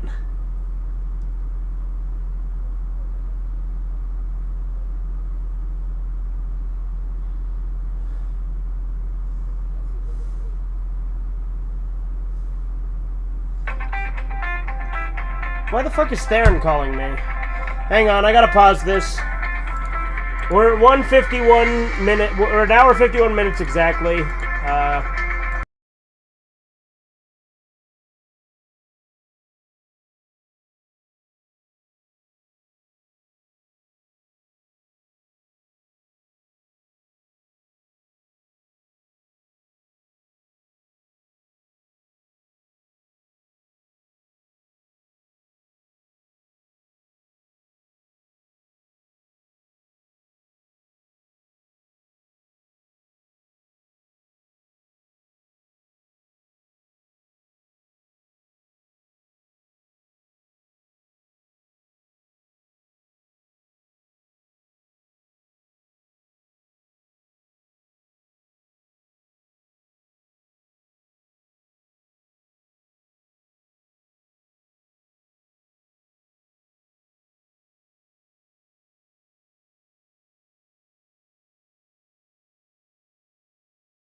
Anyway, sorry about that. Work-related stuff, but we're good. Well, I'm good.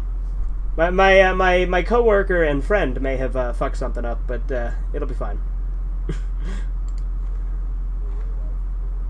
Yeah, there you go. Again, we're at 1 hour, 51 minutes exactly. Again, we're on Marathon Feature, Disc 4, Season 2, hitting play 3, 2, 1, now.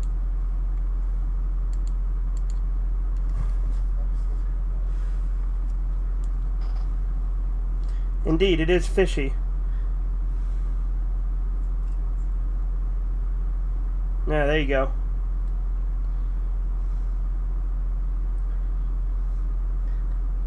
I like how Bora's fucking huge and then Upa's tiny, so, like, by comparison, it's ridiculous. That's their names, Bora and Upa. You'll find that out later, but, you know, I don't really consider their names a spoiler anyway.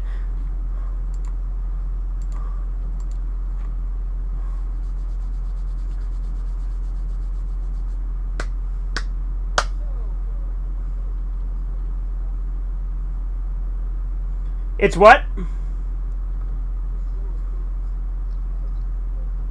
Yeah.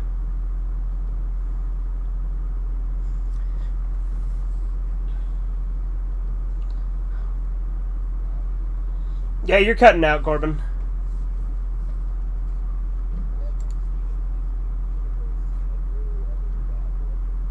Oh, yeah? That's funny. So Steven Universe is awful with scaling. Like, it just keeps having the characters be different sizes in, like, every shot.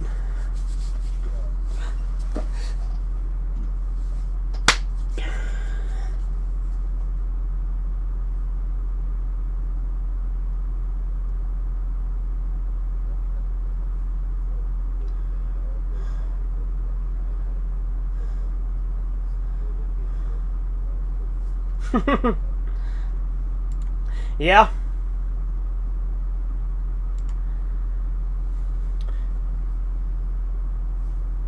I mean, that'd do it, right? That's like why fucking animation.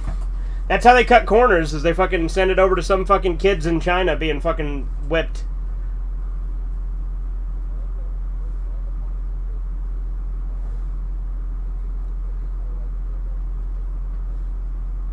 Yeah.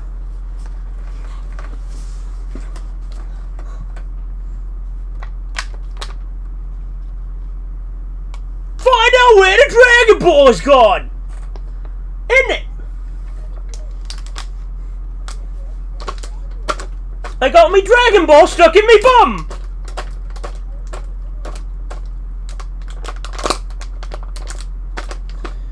Yeah, dragging these balls, exactly.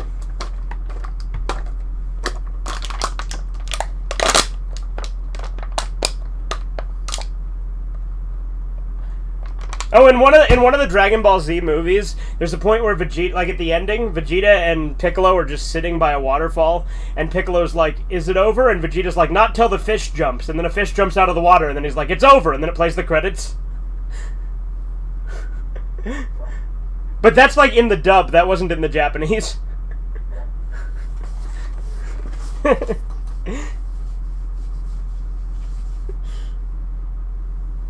Wow, Chisu, that's a lot of words. Too bad I ain't reading them.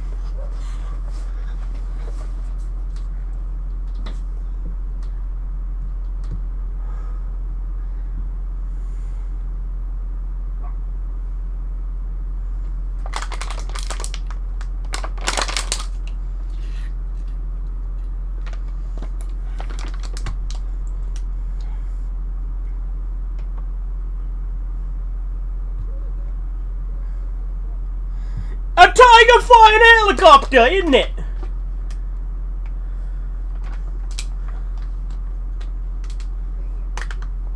Yeah. That animal didn't come near my house, I'ma kill it.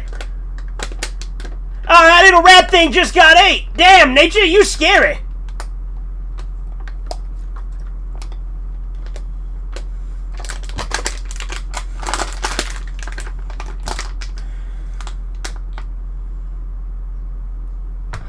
Oh, yeah.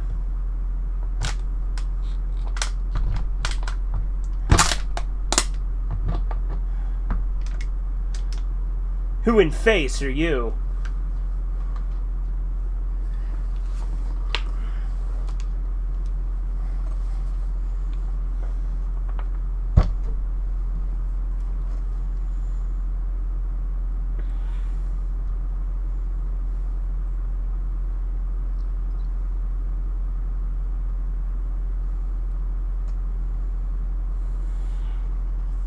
Yeah, just like when Marge had sex with Homer and she wasn't asking.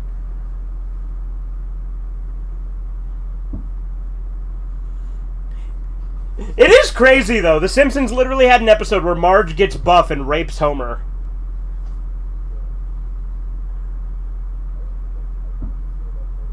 Yeah, I don't think that's a good thing to consider canon either.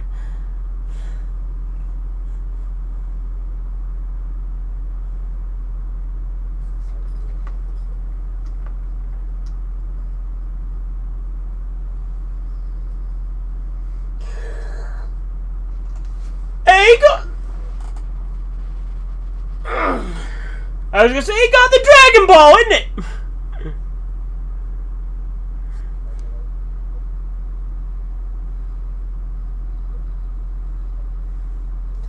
Yeah, you started cutting out, Corbin.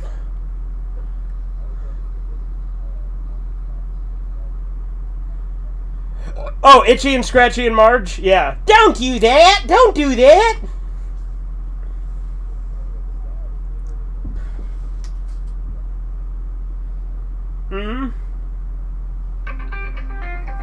Okay, cool. My phone's ringing again. Very fun. 157.29 is what we're at. I'm gonna pause it again.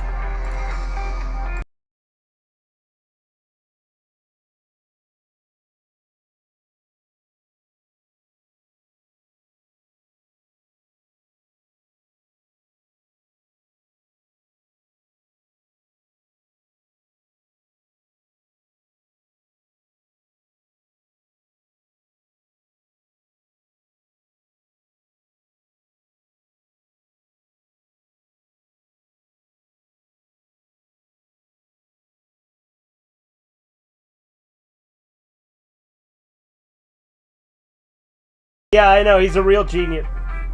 Is he fucking calling me again? Okay, good. He stopped. I think...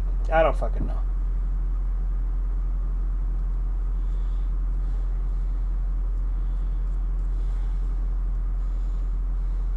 Anyway, as I said, the scientist and the quiet midget guy from South Park are lost characters. Well, they're not really lost, they just don't use them a whole hell of a lot. Dr. Mephisto and Kevin? They were in Fractured But Whole. Anyway, hitting play, we're again 157.29. 3, 2, 1, now.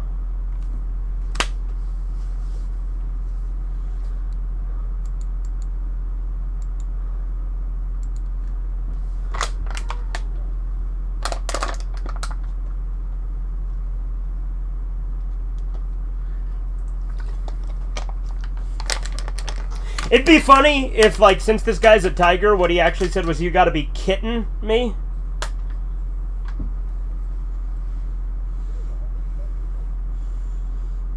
You know, because I'm a big cat, isn't it?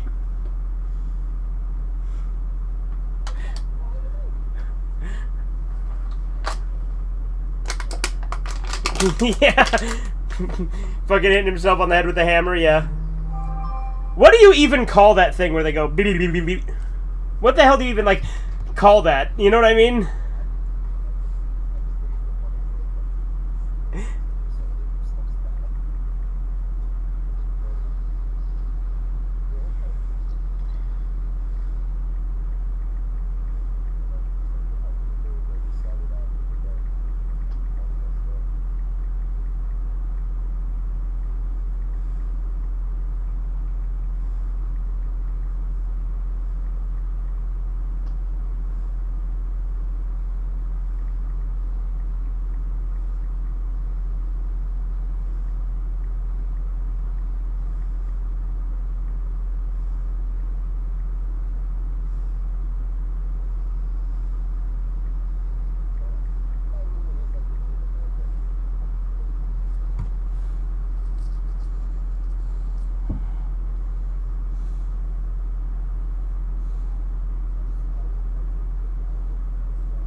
I might have. It's like it's one of those really old cartoons, right?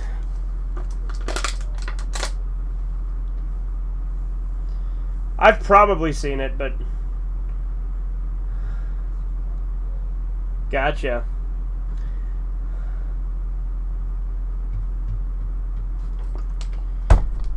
You know, Chisu, I gotta say, the more you hit copy and paste and just paste shit that I didn't read before, the less of your chat I want to read, which is why I just ignore you 90% of the time. And I've literally, I'll tell you this, today in all of my streams, I have deleted 80% of your messages without reading them. Because it's fucking boring.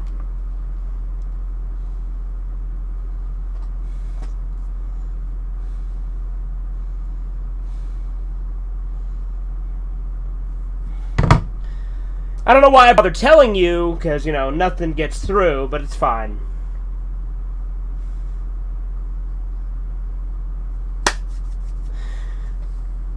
Like if you're having to hit copy and paste to say something in the chat, you're probably doing something wrong.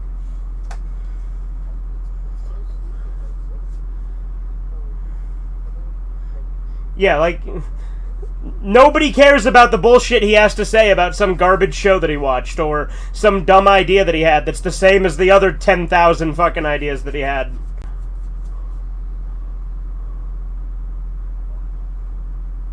Like I said, I like it when you're just talking to me, you're just saying shit in the moment, making commentary. You notice I've been reading those. Yeah.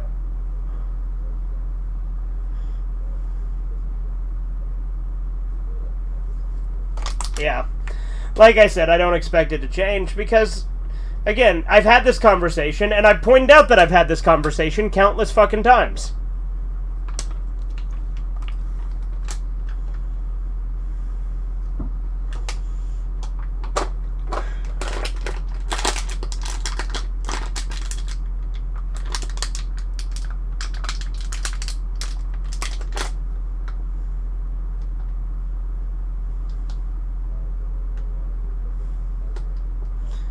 There is a tiger in a helicopter.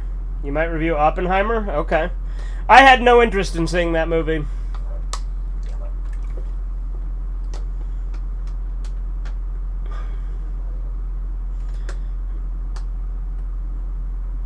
Yeah.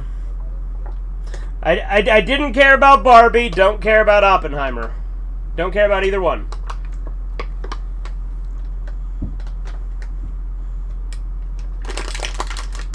But have you watched it then, Chizu? Because, like, I had no interest in watching it, personally.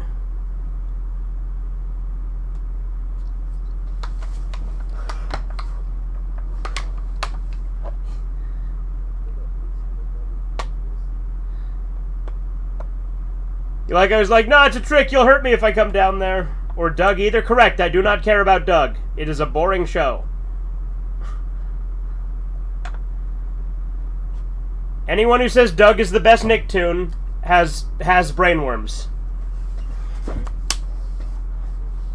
Yeah, they fell down the stairs. They fell down the stupid tree and hit every branch.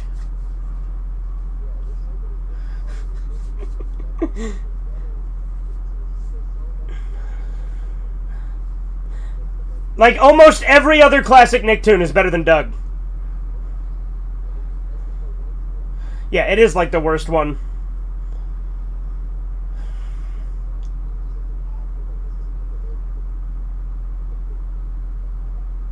The what?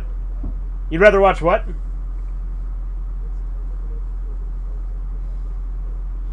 Oh, Pickle and Peanut? Yeah, yeah.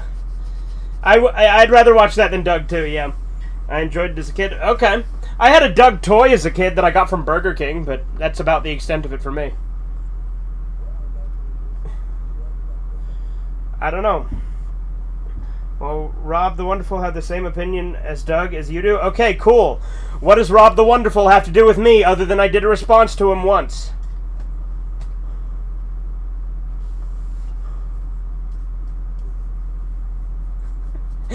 Like I said, my chat is the real fucking meetings of the minds.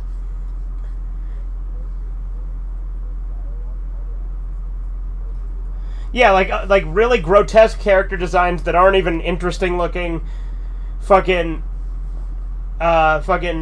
boring characters, nothing happens, it's unfunny. Oh, and Chisu's saying he didn't like Cat Dog, As Told by Ginger, Rocket Power, Ren and Stimpy, or Wild Thornberries. And here's the thing, out of all of those, I don't like Rocket Power. That's fair. As Told by Ginger's okay. But the rest of those are good. And all of... now, Ren and Stimpy's fucking great. Yeah, not liking Ren and Stimpy is a bad take. Try Adult Party Cartoon. I've seen the Adult Party Cartoon. I love it. I think it's underrated.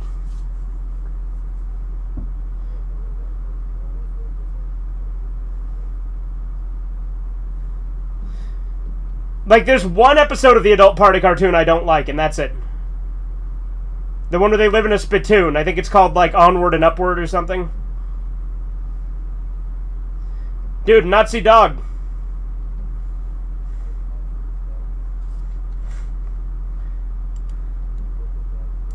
What the dog doing, though?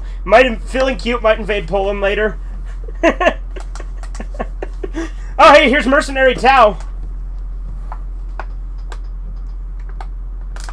It's not that I hate it, I just never got into it. Okay. Adult Party Cartoon is ecchi fan service. It got it done the right. He's trying to say Adult Party Cartoon is ecchi fan service done right. There's only one episode of that, really, though, isn't there? I guess there's, like, a little bit of fan service in the other episodes, but...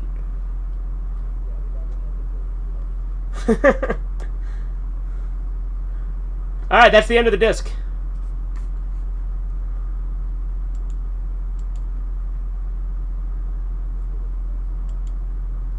Alrighty. I'm gonna take a piss again. I know, shocking. I'll put Cinnamon on the screen again.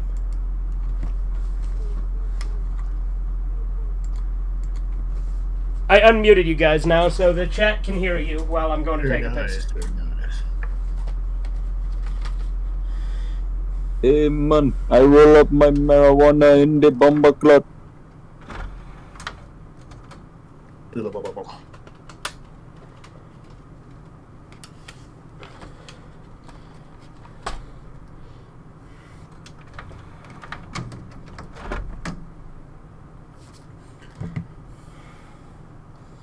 You watch Fuck Her Gently. What the hell is that? That's my favorite Nicktoon. Anyway, I'll be back. Like I said, you're unmuted, so Corbin, don't. It's about my dungeon idea. My idea. The sex dungeon.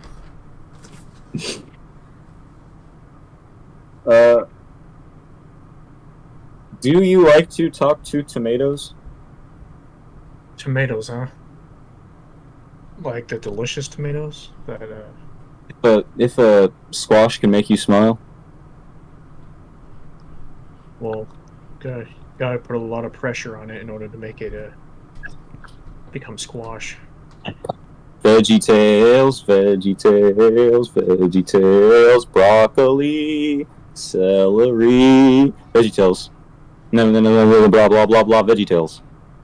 I don't know the whole song, gosh darn it, VeggieTales. VeggieTales.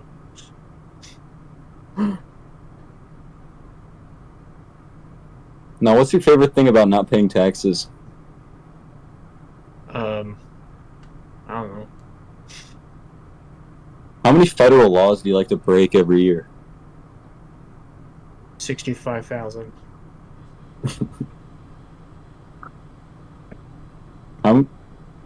Why'd you would you say that Germany, Italy, and Japan are your three favorite countries? Never been there, so I wouldn't know.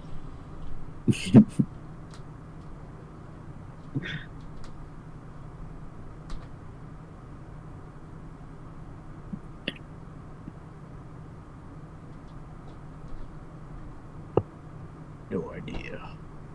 You would dislike Jared Taylor, right? Why would I dislike? I just imagine you wouldn't like Jared Taylor because of his views on Jews. I mean, he's not perfect, but that doesn't mean I don't like him.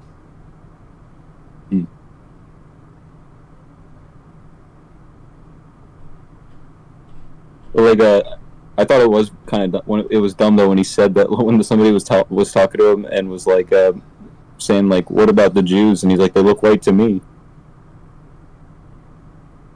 Probably because the vast majority are like probably half.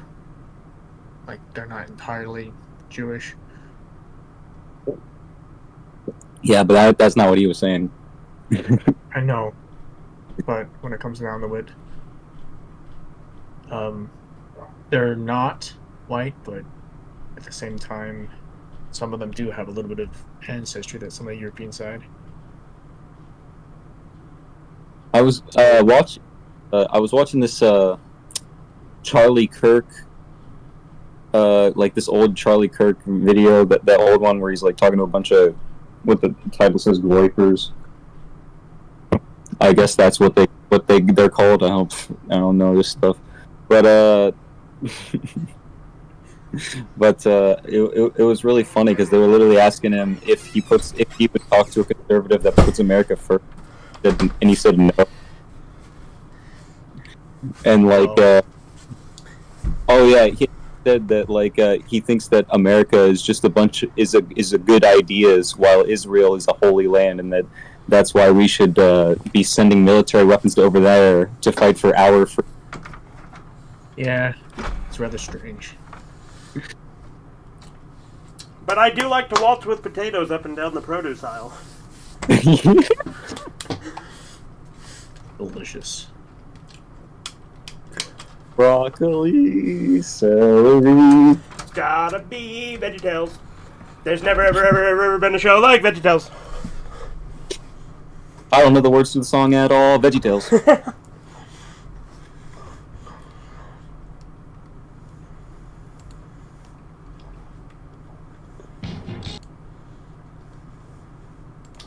Alright, we are on Season 2, Disc 5, the final disc of Season 2.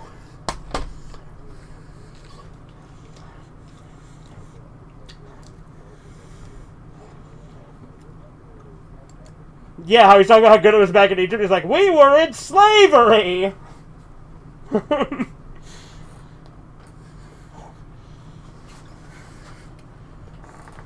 Meeting of the minds. I contribute this. Degrassi, boning, sperm, pan, party of 5, and 8. If you're self-aware, why do you do it?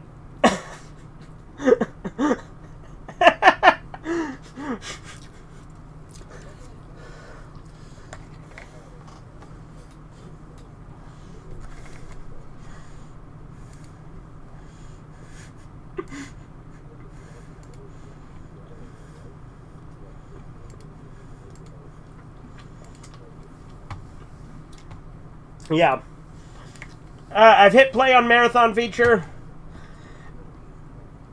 But we're paused at 0 seconds. Yeah, he is like a Diogenes. Or he's trying to be Diogenes. He's a try-hard wannabe Diogenes. But yeah, we're paused at 0 seconds. We'll be hitting play in 3, 2, 1, now.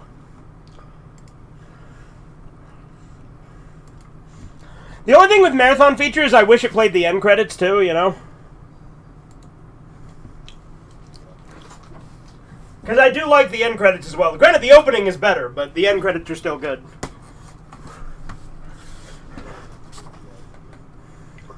Yeah.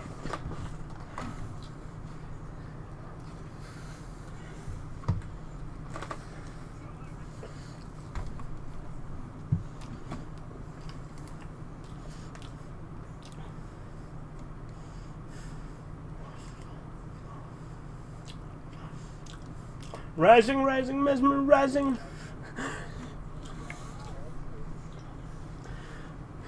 Radiant and shining, lying somewhere in the field. Blinding with the earth is revealed. Ageless, timeless. You'd think that I'd have this memorized by this point, since, you know, with Extreme Dinosaurs, I know that one.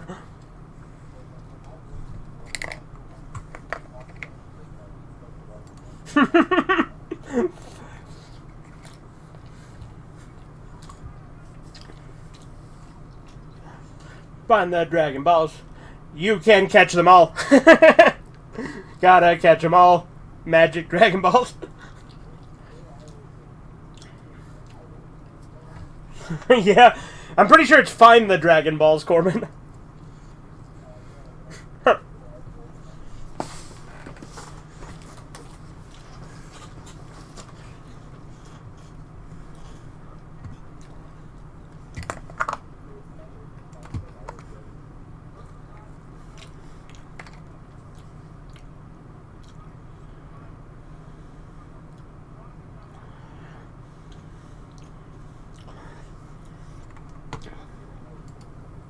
Yeah. He made some new friends along the way. It was true. Look. It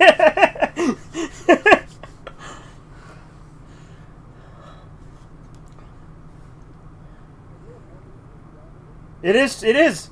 Especially those last few episodes with the Dr. Slump stuff.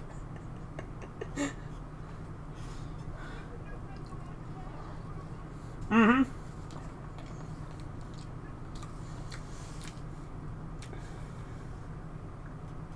Yeah, here we got Mercenary Tao.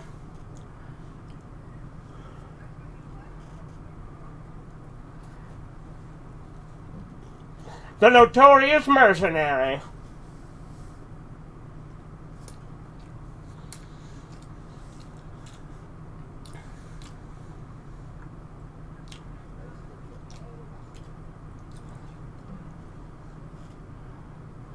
Yes!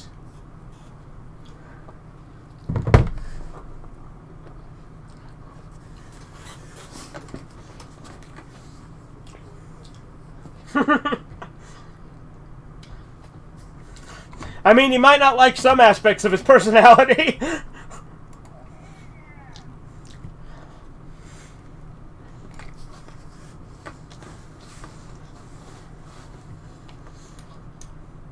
I love how Mercenary Tao's shirt says "kill you" on the back of it.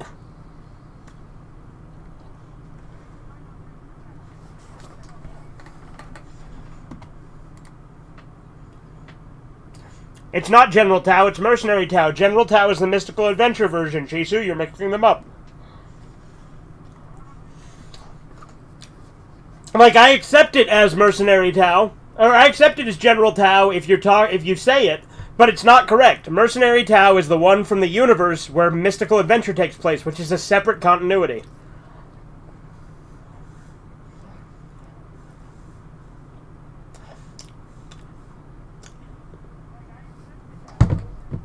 $5 billion zenny.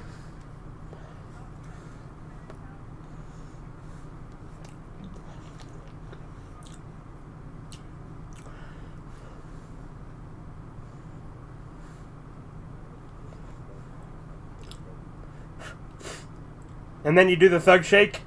He kind of cute though. Is that General Blues song?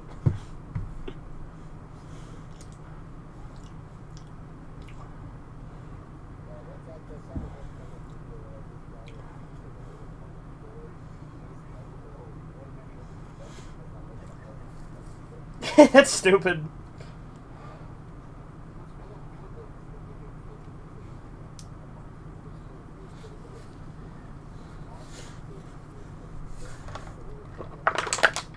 Now, when you say Monster Kid, I assume you just mean Monster Kid, and not Monster Kid from, like, the character from Undertale.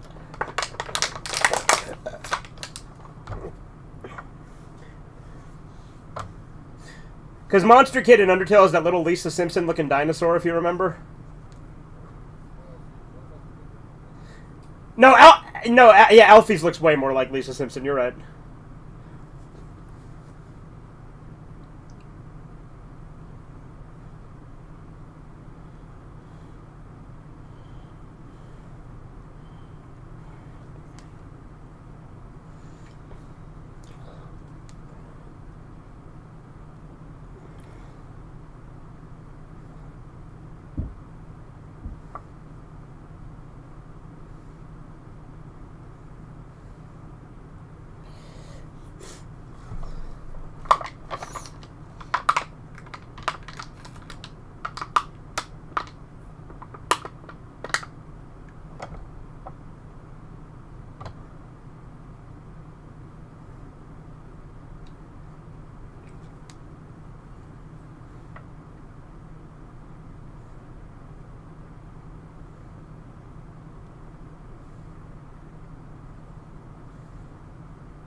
Well, you know, in the Piccolo Jr. arc, he's gonna like just randomly look like Z Goku because there's gonna be a time skip where he's like 15,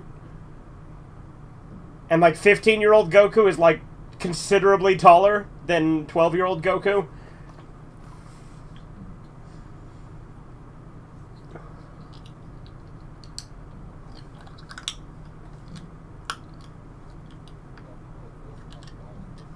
Yeah.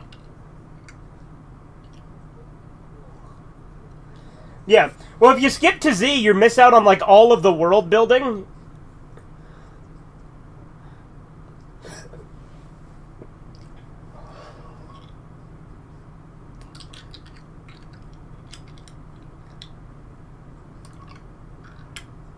It is written, only Link can defeat Ganon. Squadala, I'm off!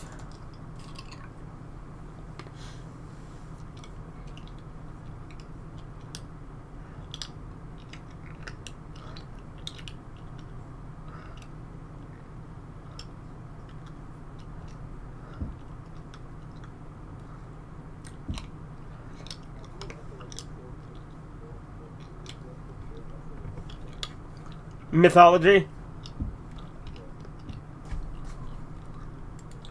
What's up, Horizons?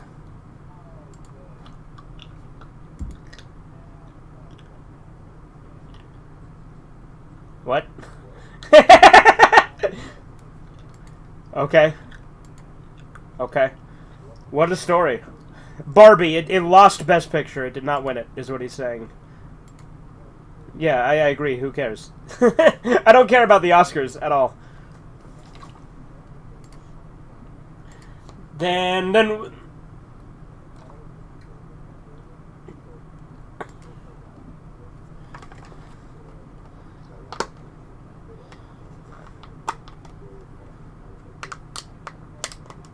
No, dude, just, you remember that episode of The Simpsons in the Treehouse of Horror where they launched the second rocket into the sun? That.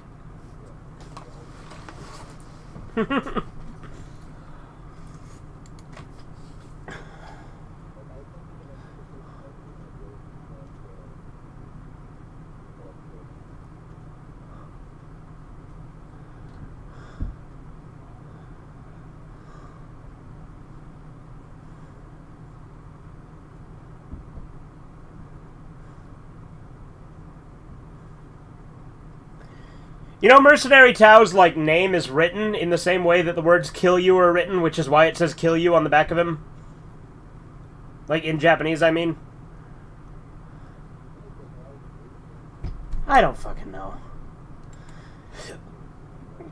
He'll come in, he'll say something, and then, like, either I'll insult him, or he'll be, like, shocked at what's happening and he'll leave, or he'll just pop by to say one thing and leave.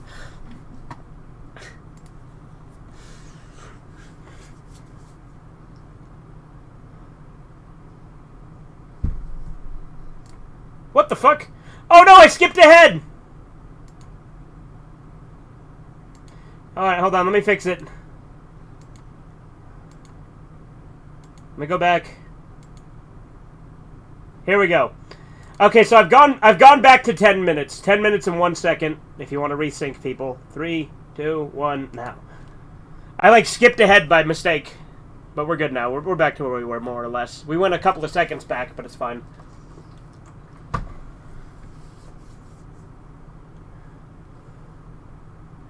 Have you ever tried Gula Jiansing? What the fuck is that?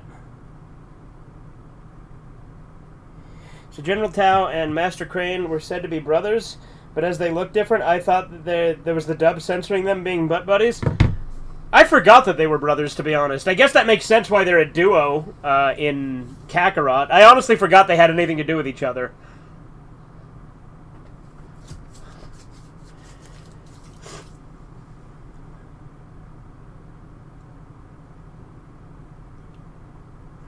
If this were a VHS, that wouldn't happen. Yeah, but VHS is objectively worse technology, and I'm sick of trying to have that argument with you, Jisoo. If this was a VHS, I wouldn't be able to screen share it.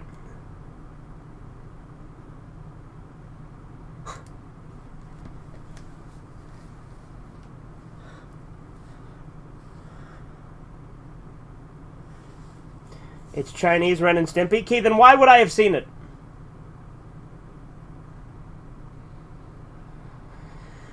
Huh. You think that the whole point of my audience is to get a rise out of me?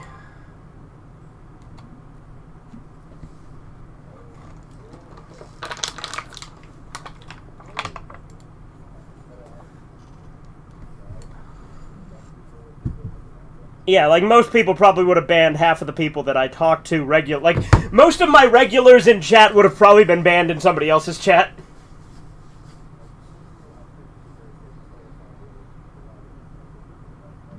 Oh yeah, no, Chisu does scare away a lot of people, but I don't care. That's fine because you know what I mean. Like I like to gatekeep my channel to an extent, you know.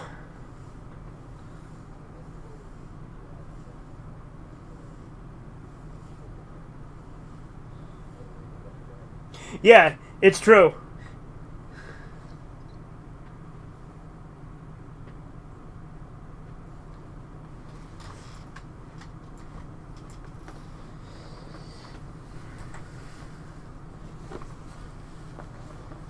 Playtime's over! Playtime's over is the thing Raditz says as well. I'm the guardian of the cards. Chisu, you are the gatekeeper for my YouTube chat. You scare away all the people who can't handle it.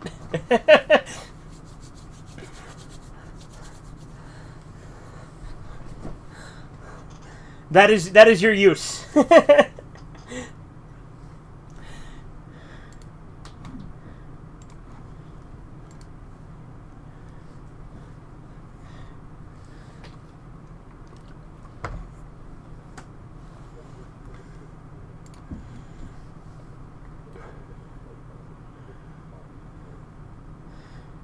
You cut out a lot there, Corbin. You said Cheezer's gonna give me like a schizophrenic, and then you just cut out.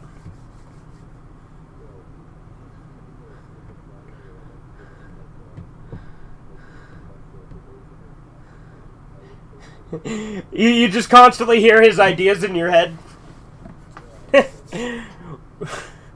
It does.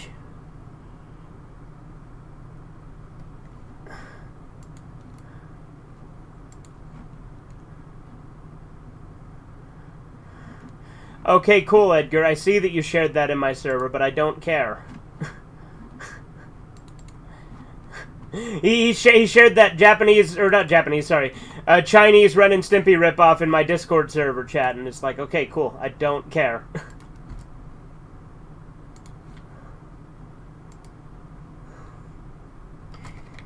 If you can answer me these questions first. The first, Robotech made me gay, true or false? True, it made you gay.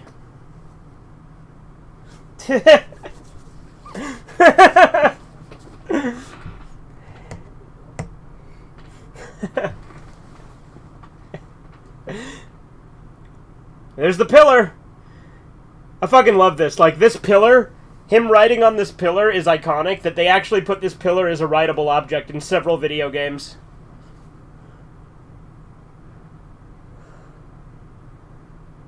Because this is how he travels.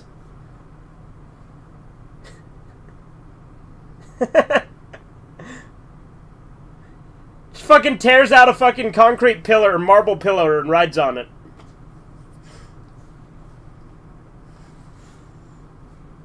False, it's Sailor Moon that did? Okay. Sailor Moon made you gay. Okay, Chisu.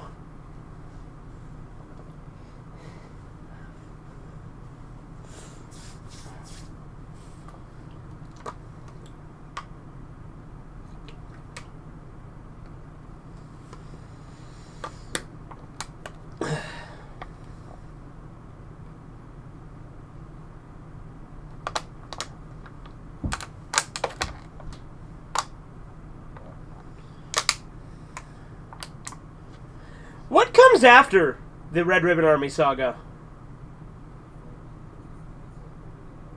Right? Like, this is like peyote? The spirit of the buffalo.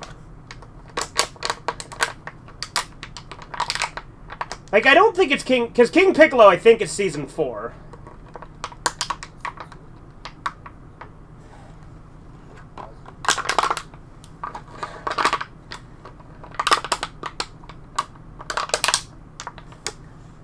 The Baba arc? Really? That's that early? Yeah, I guess you're right. I guess it is the Fortune Teller Baba saga next.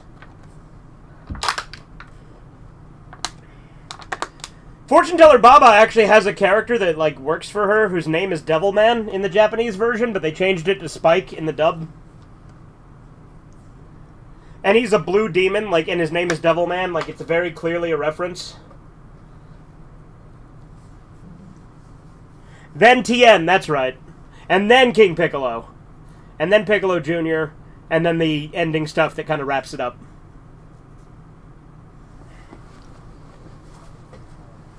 Now this is pod racing.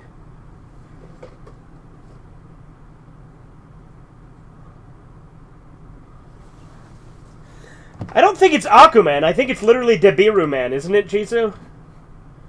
Like it's just like Go Nagai's Devilman.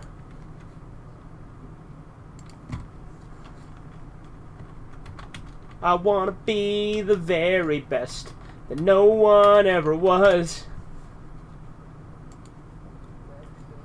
Oh no, you're right, Chisu, you're right. It is Aquaman, but still, it's very clearly a reference.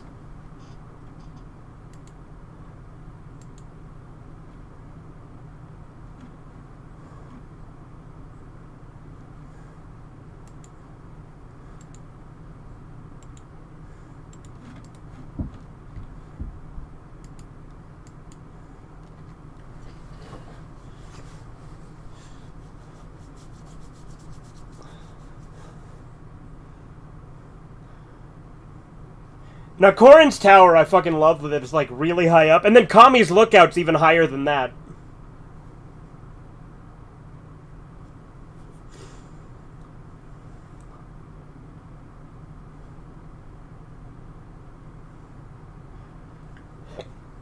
It's weird. Some of the games refer to that pillar as a log, and then other ones correctly refer to it as a pillar. Like, I think Xenoverse 2 calls it the Tau Pi Pi log, which doesn't make any sense because it's literally a pillar. But then in, better than Okaman? What is that? Like a... What's... Pleased to kill you! Is that like Okama? Yeah, I get you now. It's Bret the Hitman Hart!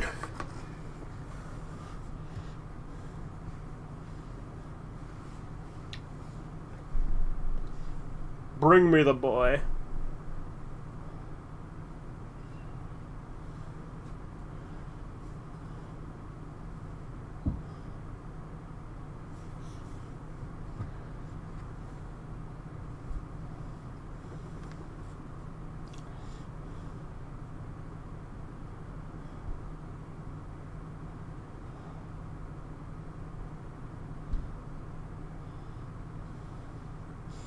Yeah, the woke version? Okay.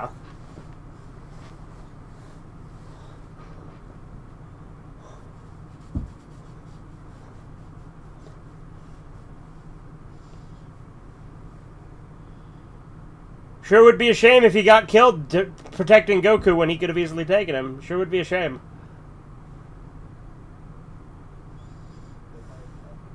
Maybe.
That nigga dead.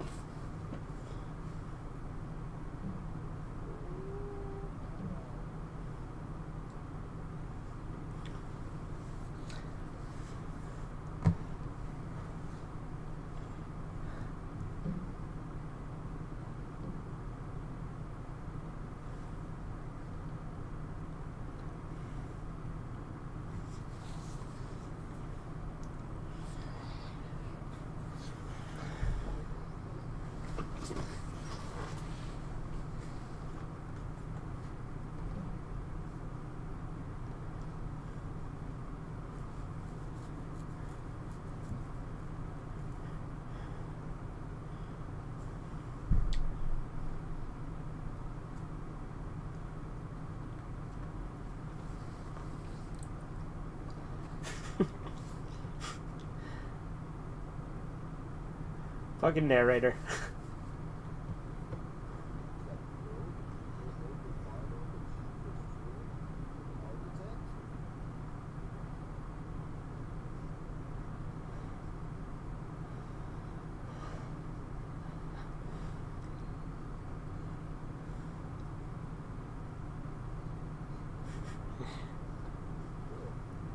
Here, have your spear.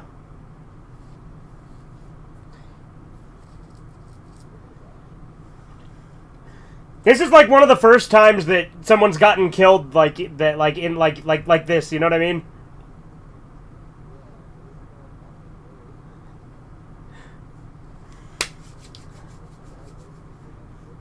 Well, I do like that he was like, no, I'm obligated to help you. You know, like I like that. I like that Bora wanted to like fight because he's like, I owe you that.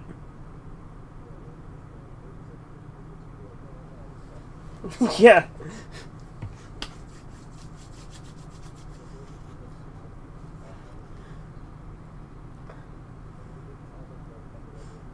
Yeah. You didn't ask.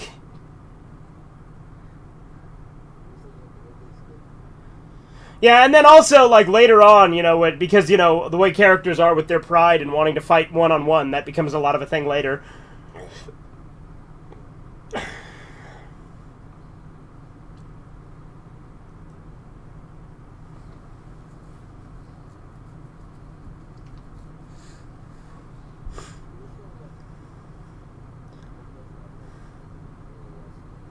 Yeah.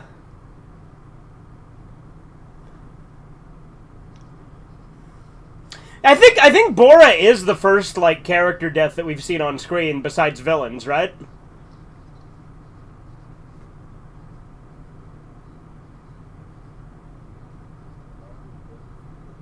Yeah, I think Bora is the first death we see. Like I said, besides villains.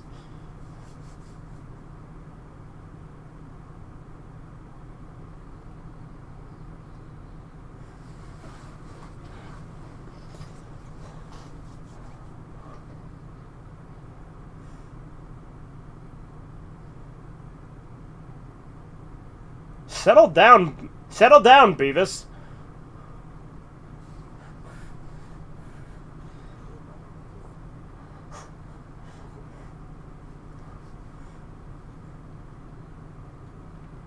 Imagine if he, like, kissed him.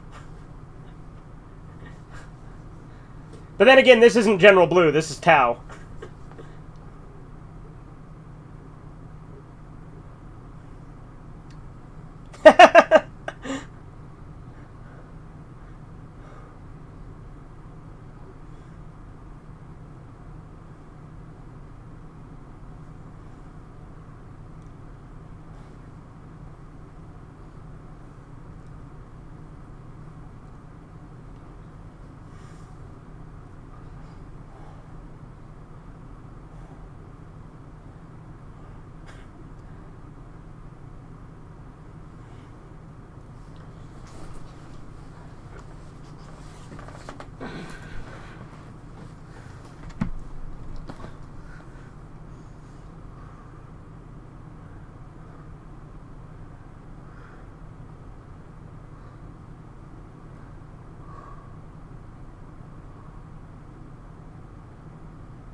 You fucked up my face. Oh yeah, no, definitely, yeah, Dodon Ray. Of course he's related to the Crane School. Okay.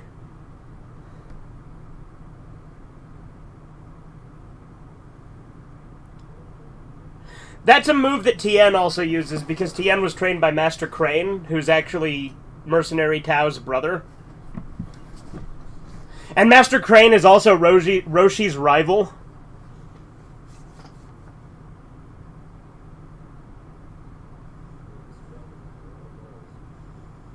All 7 of my testicles.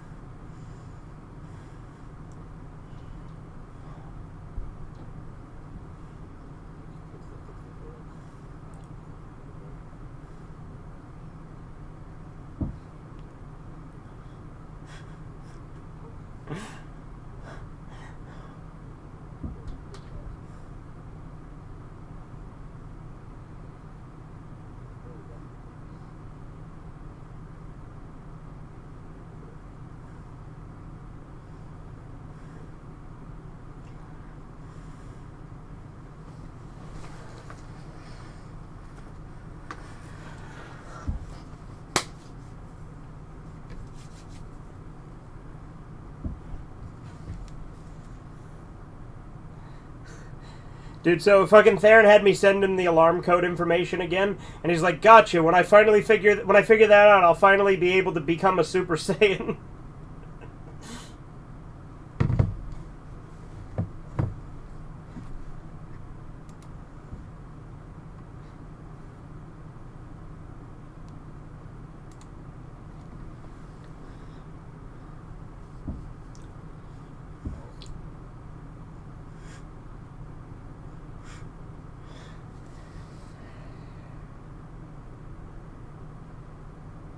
Dude, if this is a Muslim area and those guys are drinking, that's haram. They gonna get, like, fucking killed.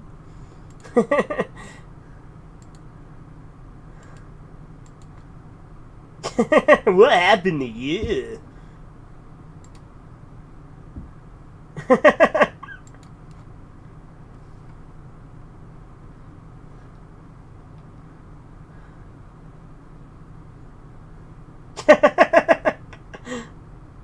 It's fucking drunks.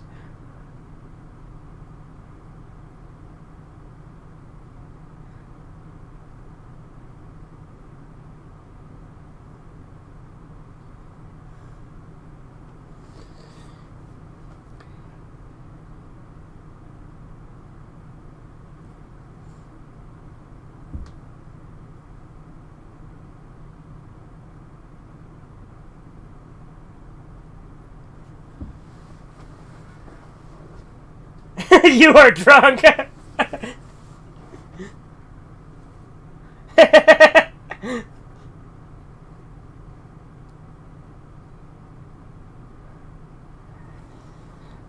Just saying his name freaks people out.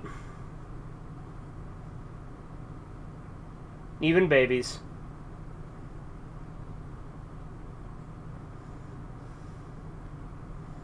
I need a tailor. Because I ripped my pants again!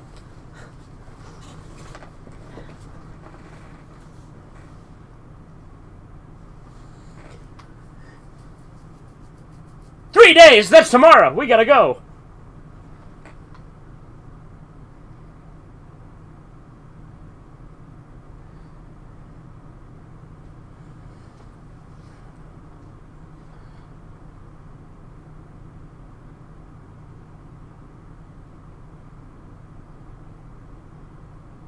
Anything at all.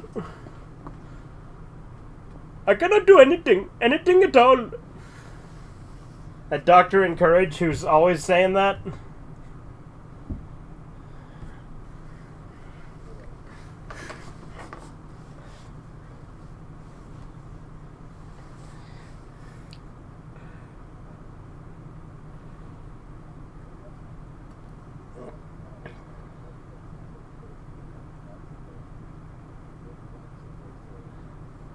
Yeah, they did.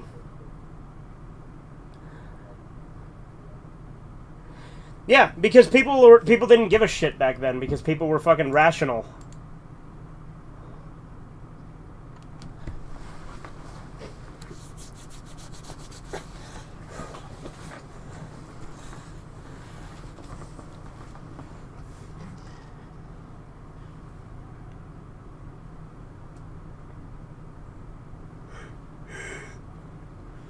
A few days, that's tomorrow.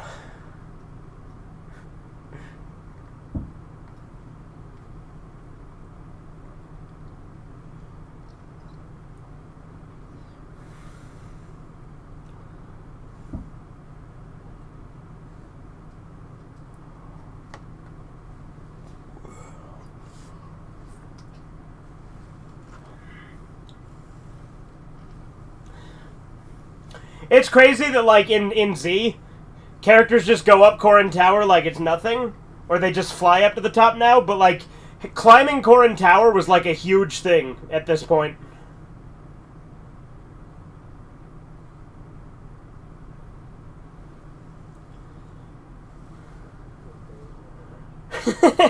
Hasn't even dug a grave, just fucking throwing dirt on him on top. Wait, is that what he did to his dad, too? Is that why there's such a huge pile of dirt? I mean, granted, he is a little kid, so I guess that makes sense, right?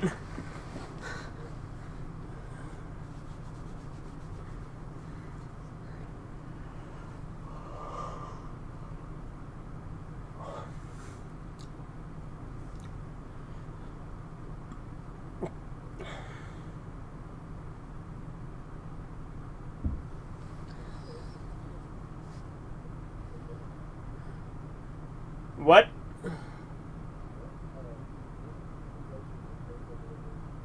Maybe.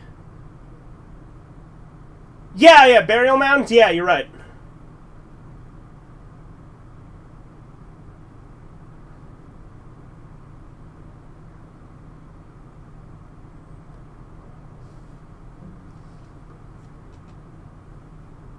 He still got the 4-star ball.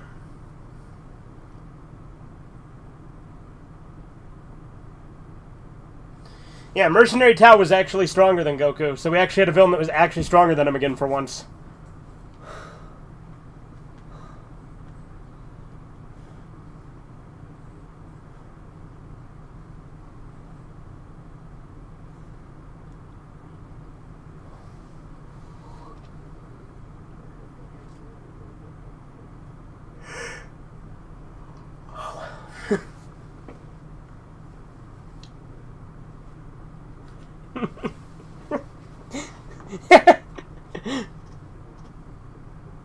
Just hit him with a Kamehameha.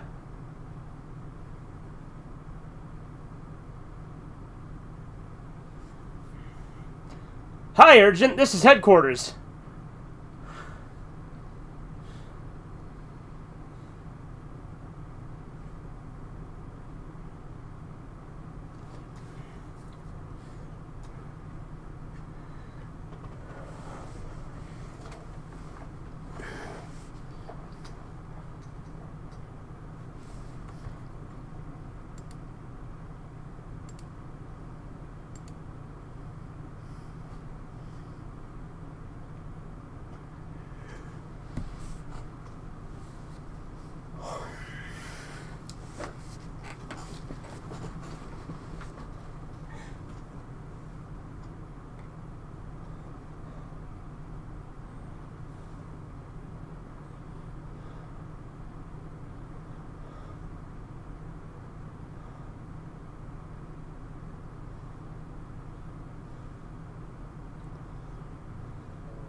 Gonna Kwai?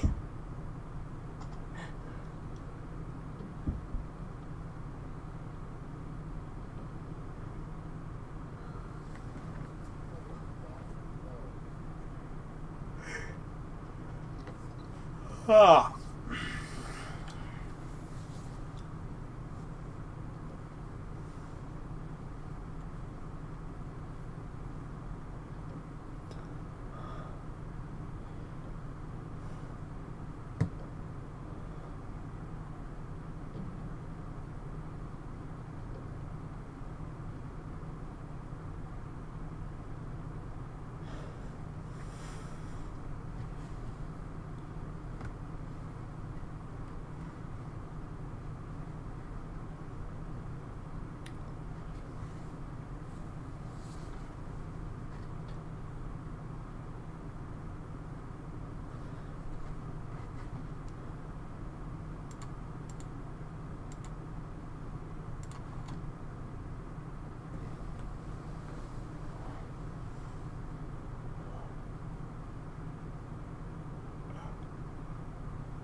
I'm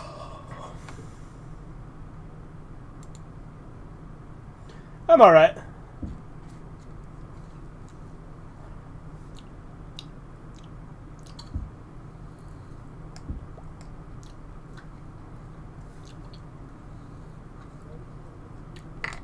Yeah, the way when he was looking up.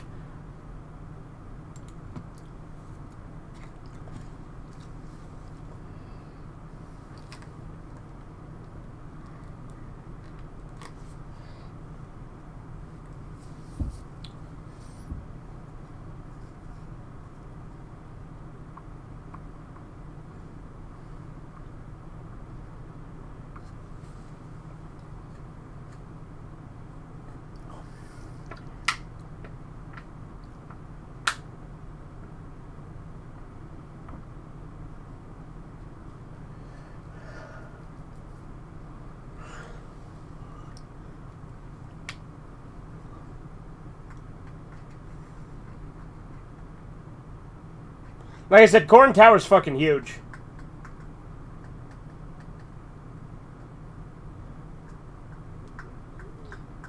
You can do it. It's all up to you. Okay. With little help, you can change your life today. You don't have to spend your life addicted to smack, living homeless on the street, giving handjobs for crack.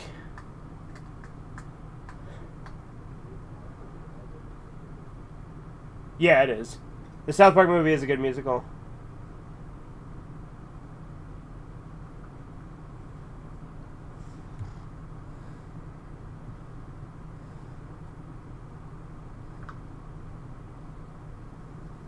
"3 days? That's tomorrow. We gotta go."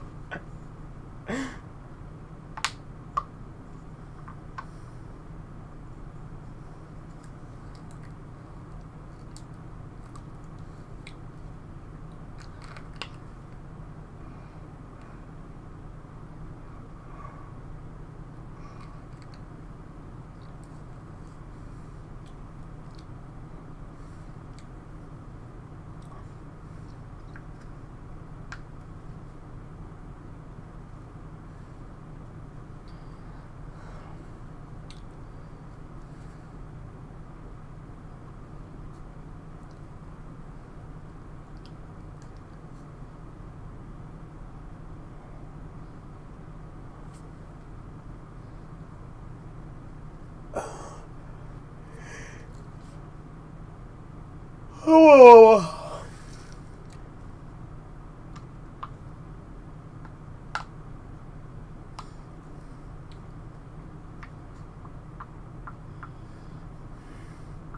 And also, like, Corrin Tower, like, for the longest time was, like, the highest point, like, in this, like, the like, tallest. But then, like, you find out that Kami's Lookout is, like, way above it.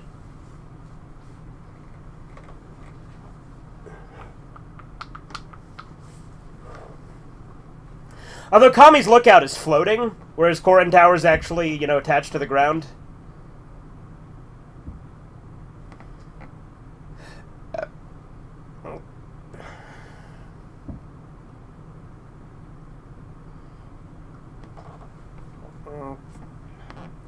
Fucking sleep on a fucking pole you're climbing. Like, thank God he didn't slip, right? I mean, granted, he would have probably been fine. It's Goku, but... would have lost all that progress.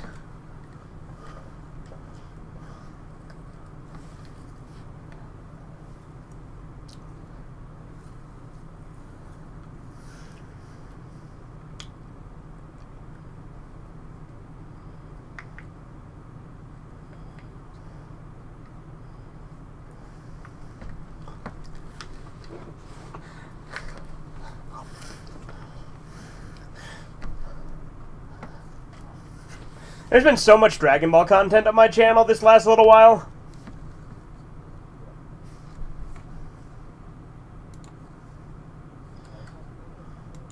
Well, yeah, I know.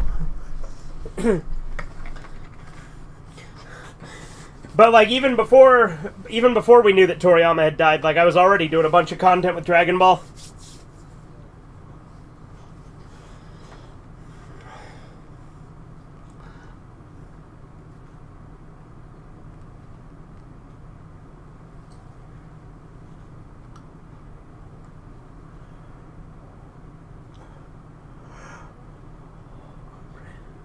Ba-ba-ba-ba-ba-da.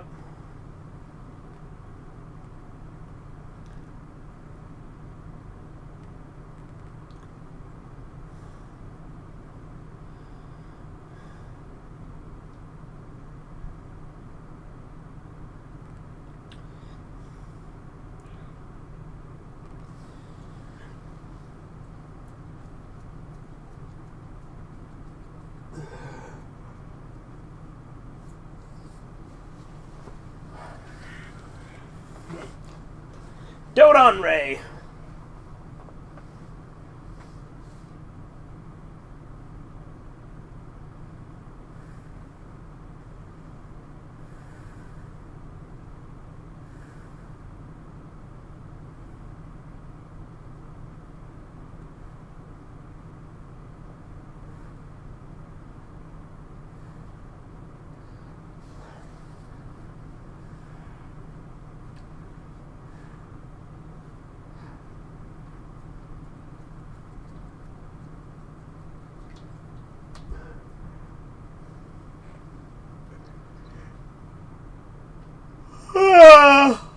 Ah.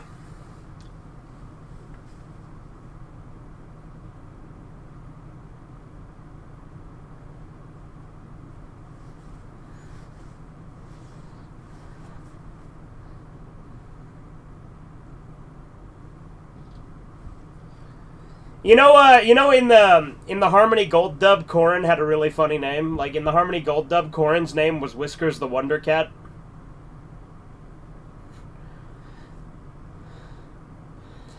And if you don't know, the Harmony Gold dub is actually mostly lost. Like, they lost most of it. Like, it's lost media. Because it was technically the first dub of Dragon Ball.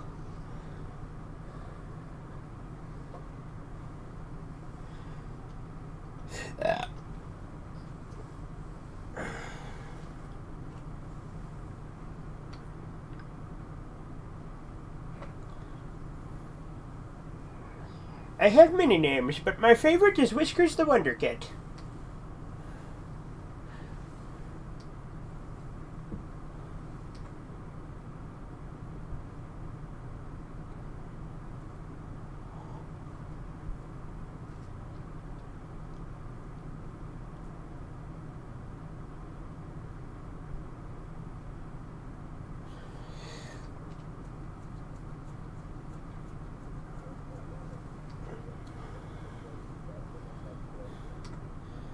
Yeah.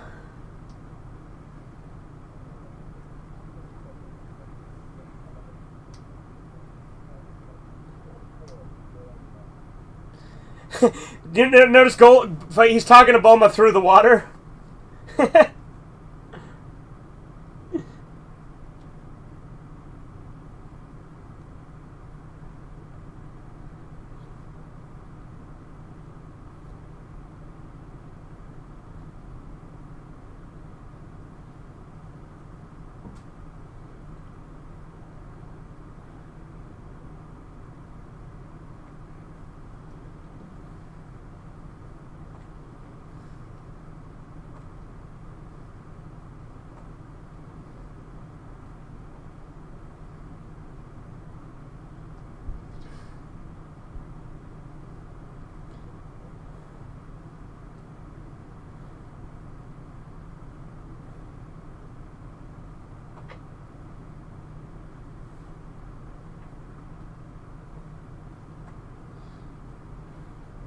Unbelievable.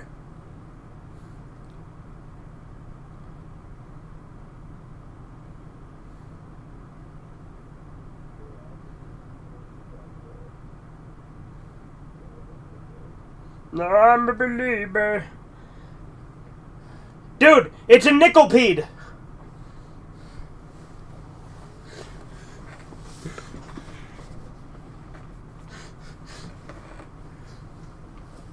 Yeah, like in Xanth.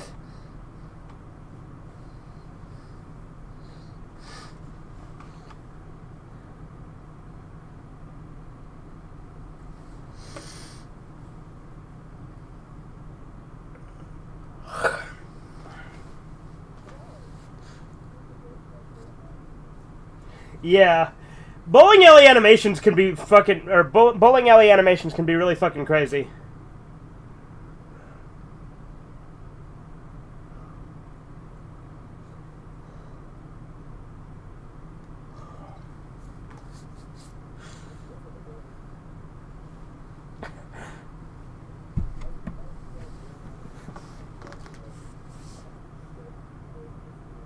Yeah, I like just started having a bunch of horrific shit. Hey, that was Fortune Teller Baba. Oh, and Grandpa Gohan. It's literally telling us stuff from the next arc.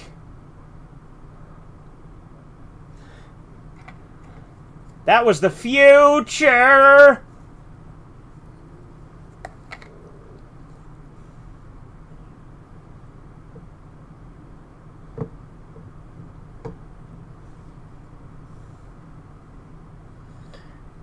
I have many names. My favorite is Whiskers the Wonder Cat.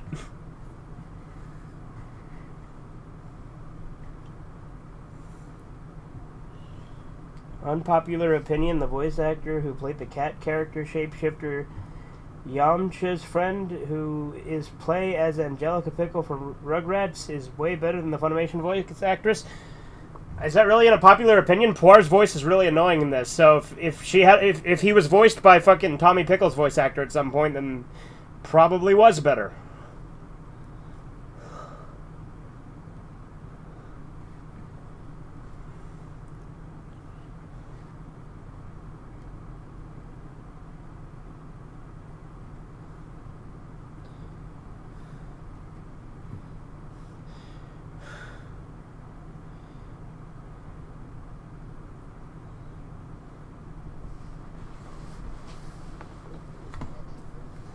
No, he's not.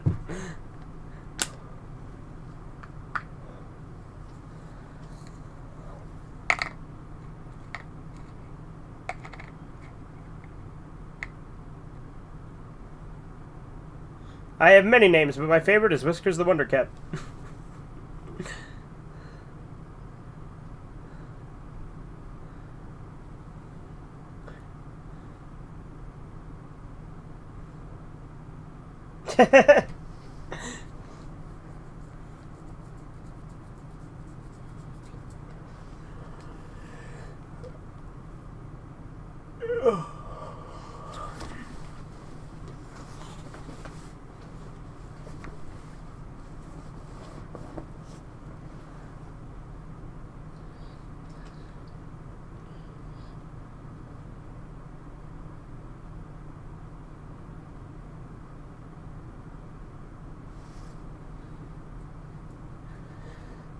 Give me a drink, bartender.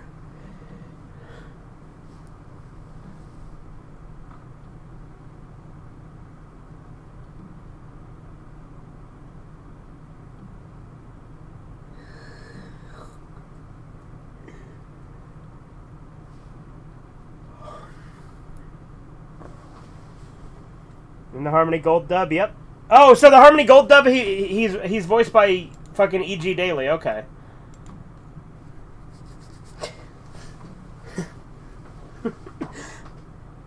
He's got like a Beavis laugh. Like Corin's just like ha, ha, ha, ha, ha.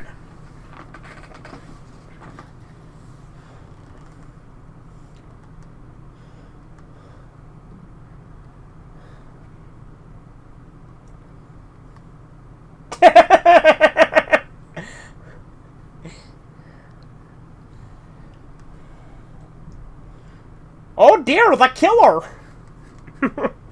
That voice. Do it! Just do it!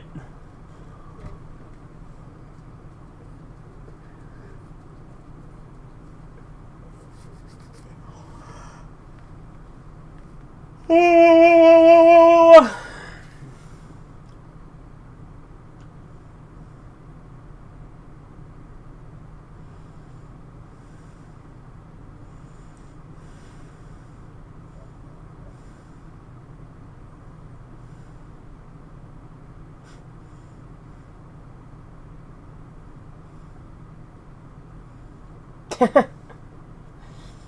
Doesn't even look back.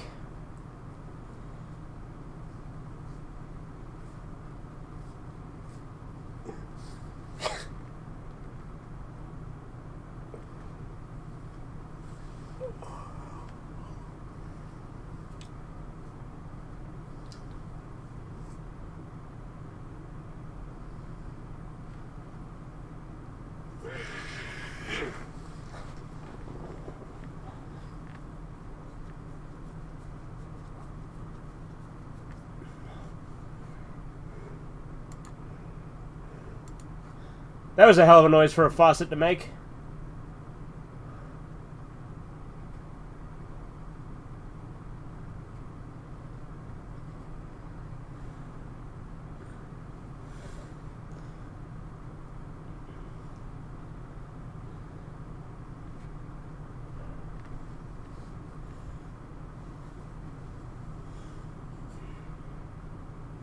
Is it soap or an egg? Yeah, what the... Yeah, he's boiling an egg in his bath. What the hell? Yeah, while he's in it.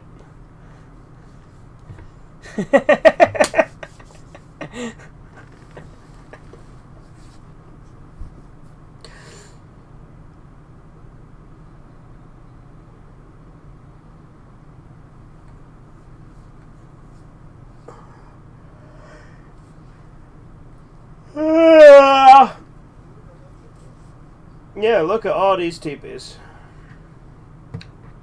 We are Indians.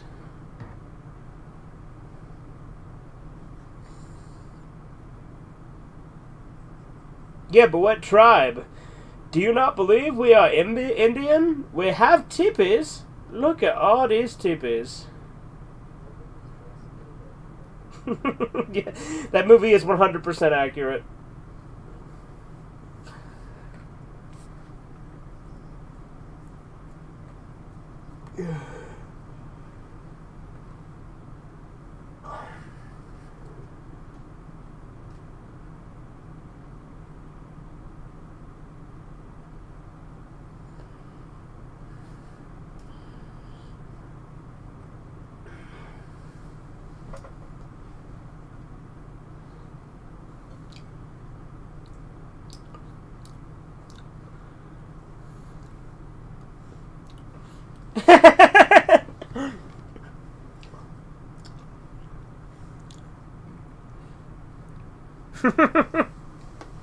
I like how Corin's kind of a dick at first.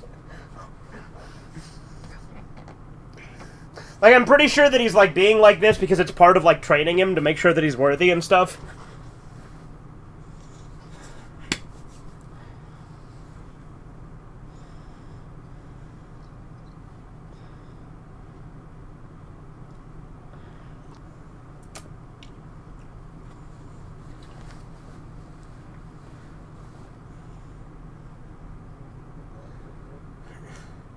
But don't worry, kid, there weren't that many chapters.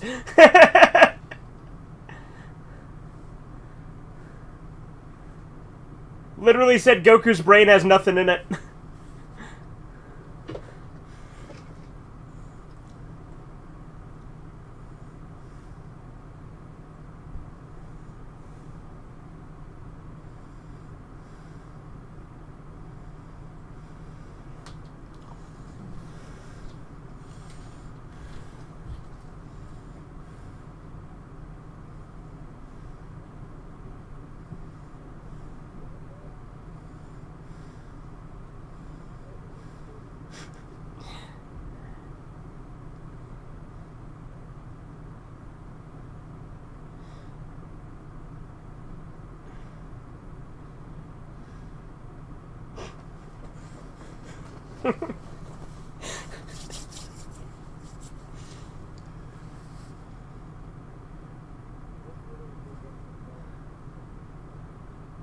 In Kung Fu Panda?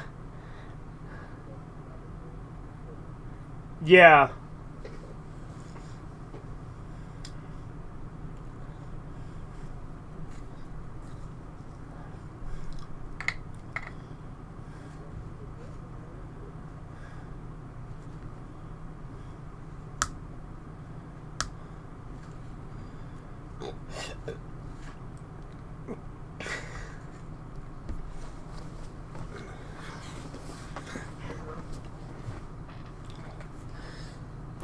Because I know how this ends, but I actually haven't spoiled that bit.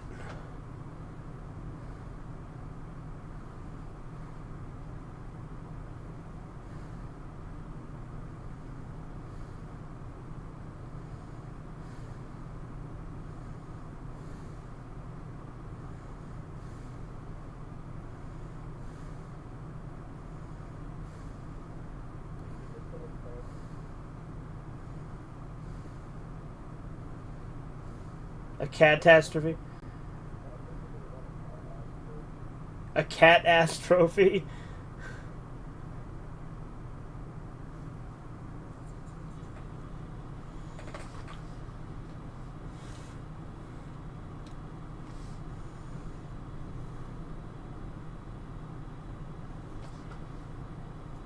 I don't know, Shane Dawson might want a cat-ass trophy. That's an old one right there. That's a callback to some old internet shit. You know that one, right, Corbin? Yeah.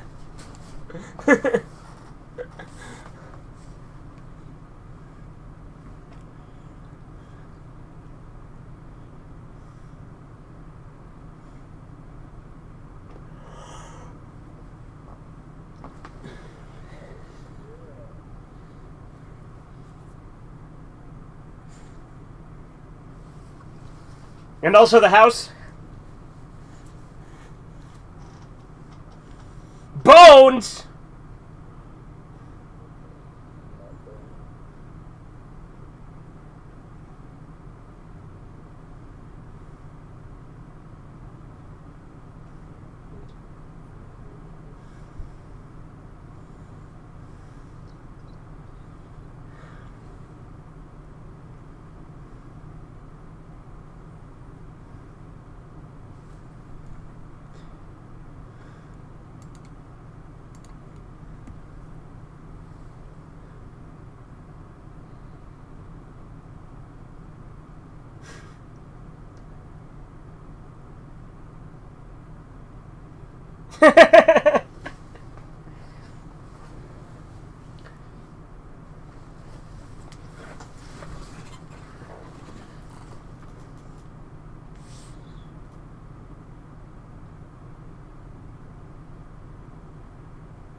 Yeah, you like how Roshi's hundreds of years old?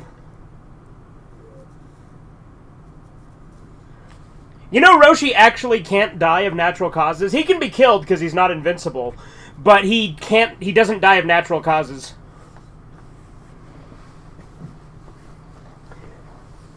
Because he did some sort of thing with a phoenix or the Fountain of Youth. It depends on the translation.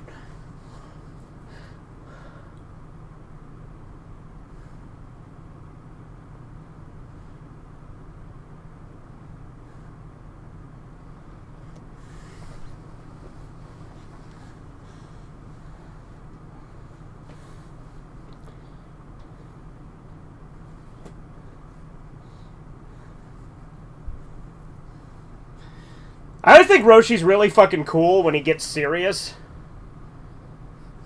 Like when he's just goofing around being himself, that's one thing, but then when shit actually needs him to get serious, he's a completely different character basically.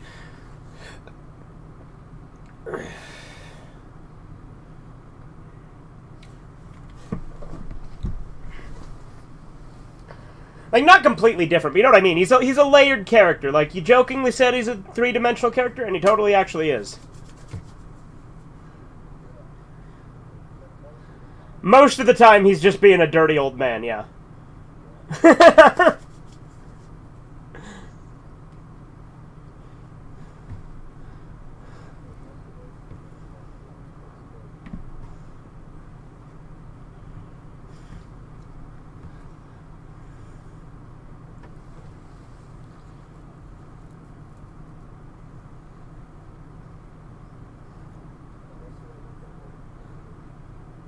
3 years.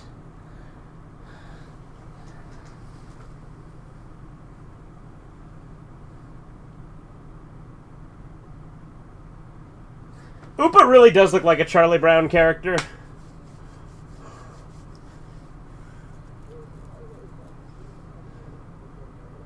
What's that? Yeah. Yeah, the fucking the pole holding up Corrin Tower, yeah, it's really thin.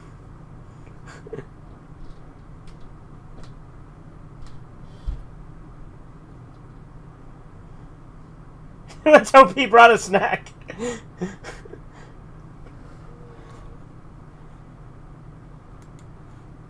That's the end of season 2.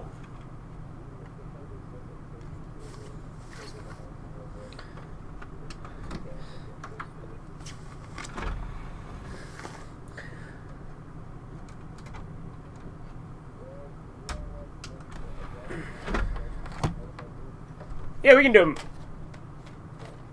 We can watch a movie if you want. That's fine. We finished up season 2. We're blitzing through this. We got through season 2 in just a couple of days.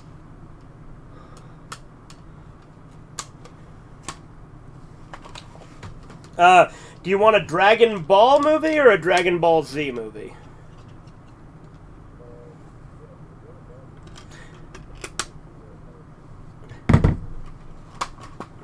Well, they're both from Z, Corbin. But Bardock and History of Trunks are both Z. It's just the future timeline is its own timeline. But it ties into Z though. Okay, so do we want one of the good ones? Because the thing is, Dragon Ball, the movies aren't as good as Dragon Ball Z. If we want one of the good ones, we can either do Mystical Adventure or Path to Power. Or if we want to watch one of the not-so-good ones, we can watch Curse of the Blood Rubies or Sleeping Princess and Devil's Castle. Because there's only 4 Dragon Ball movies. The two that are really good are Mystical Adventure and Path to Power. Path to Power is a retelling of the Red Ribbon arc, but it also has Goku meet Bulma. And it's in the GT art style, and Krillin doesn't exist.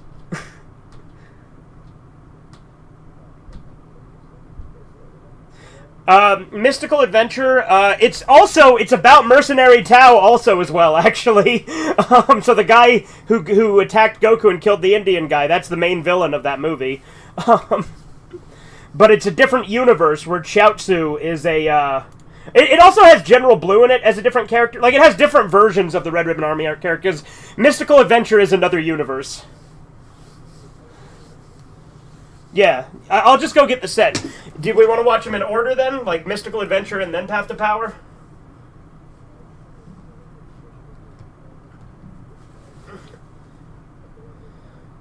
You want to do that one first? Okay, so that's Path to Power. Okay. I'll go get it. That's also the one Vintage watched today, ironically. Yeah.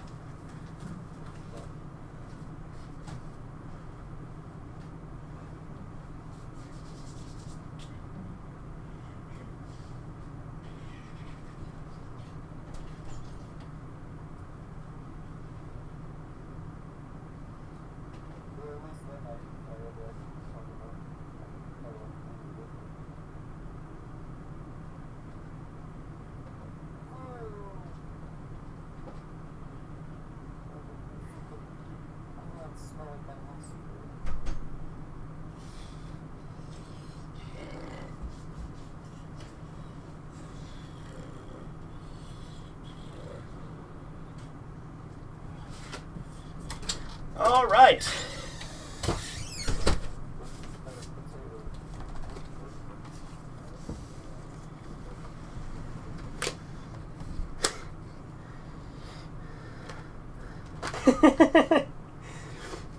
But at some point we will watch the other 2 Dragon Ball movies, obviously. I just think that Path to Power and Mystical Adventure are the better ones. And to be fair, it's also been a really long time since I've seen Curse of the Blood Rubies or Sleeping Princess and Devil's Castle. It's been a long time since I've seen any of the movies, to be fair. But yeah, this Path to Power is an interesting one because it's really different from the Red Ribbon arc we watched. But it is still a retelling of the Red Ribbon arc, but it has a ton of changes. Like, granted, we're still in the Red Ribbon arc, technically, but there's a bunch of differences in this one. Like I said, Krillin literally does not exist in this movie.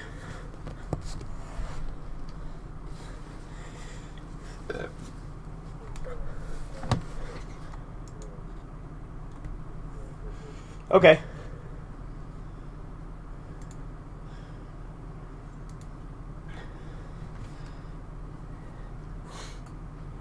Devil's Castle had good art and animation. Yeah, it's been a long time since I've seen it. I've hit play movie and I've paused it at 0 seconds.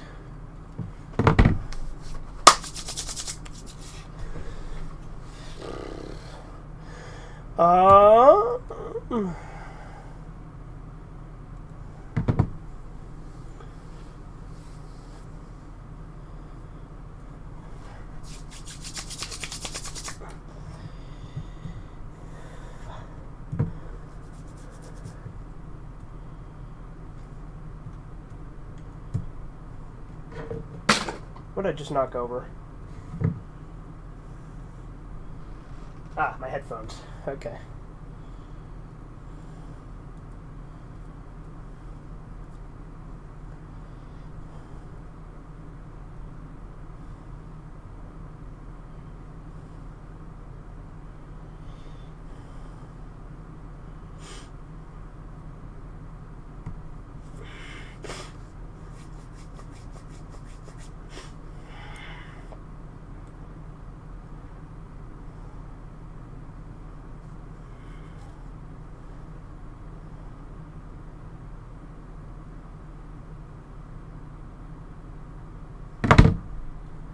I tell you what, I'm gonna go take a piss, so I will be back.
Alright, I'm back.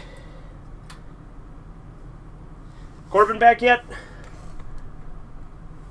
Okay. So what you been up to?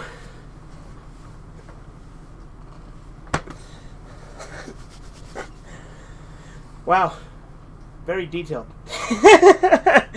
Nothing much, just doing stuff. Trademark.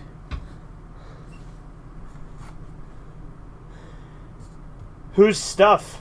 Is he a big, handsome man?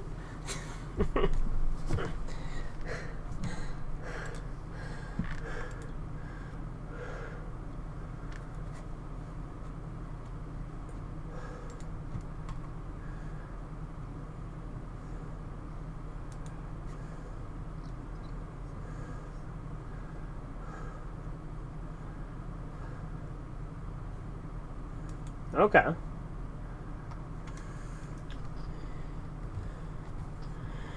Like how Cinemon's up on the screen still, and also the chat can only hear me and not you. This stream is something. My Redeye Theater streams must be a strange thing to watch when you're not in the Discord. Yeah. Alright, you ready then, Corbin? Alright. Alright, so on the path to power, we are at, we're paused at 0 seconds. I guess I should pull it up here, huh? And again, something I like, so the Path to Power came out after GT. That's why it's in the GT art style. So I'm hitting play in 3, 2, 1, now. Up.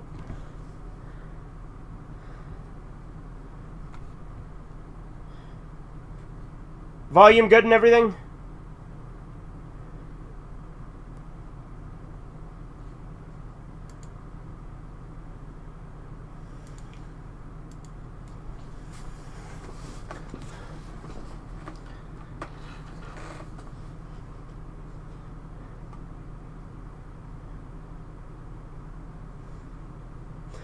Yeah, it's interesting because this movie basically is a retelling of original Dragon Ball, but it basically combines everything into one arc and just has it be the Red Ribbon arc.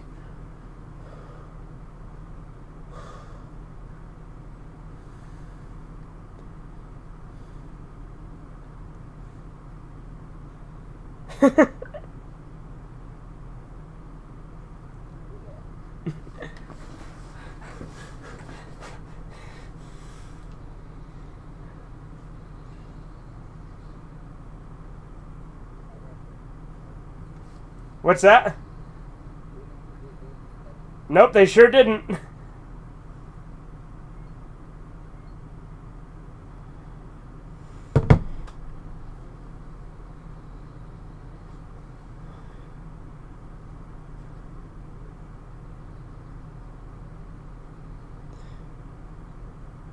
You cut out. Yes, Master Roshi is in this. I think Oolong is in it. I don't remember, but I know Krillin isn't, but I think Oolong is.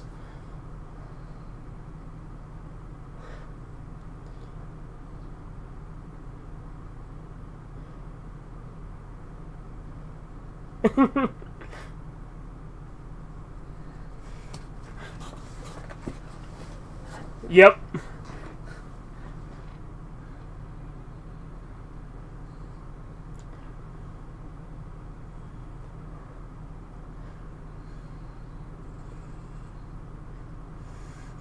See, I fucking love the updated style of GT. That's why I think it actually looks really good with this.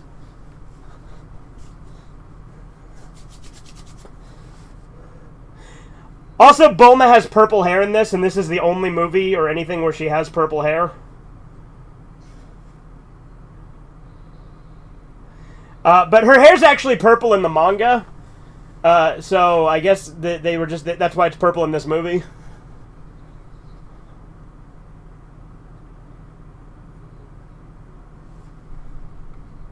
What was that? Ghost magic?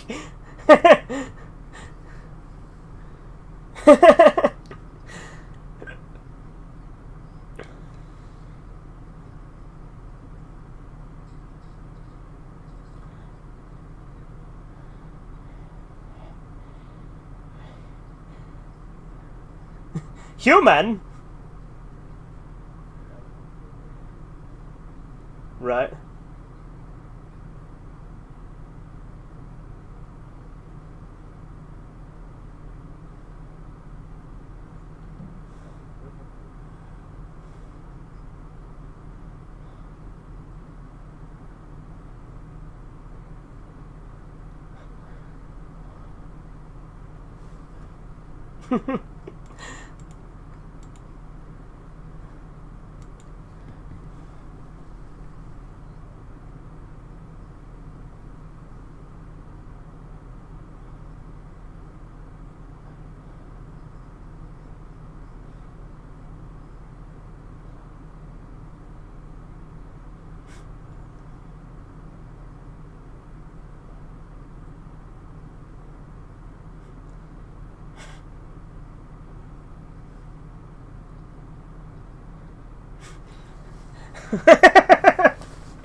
Grandpa Gohan's a lion dog faced pony soldier.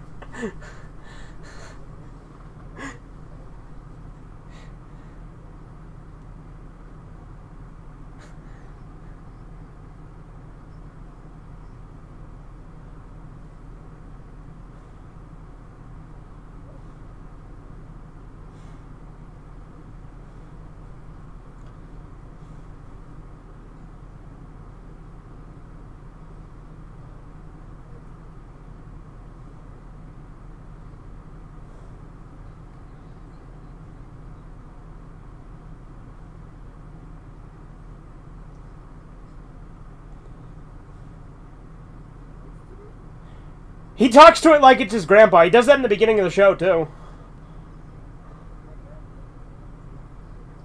I don't think he did the prayer hands in the show. I think that's just in this movie.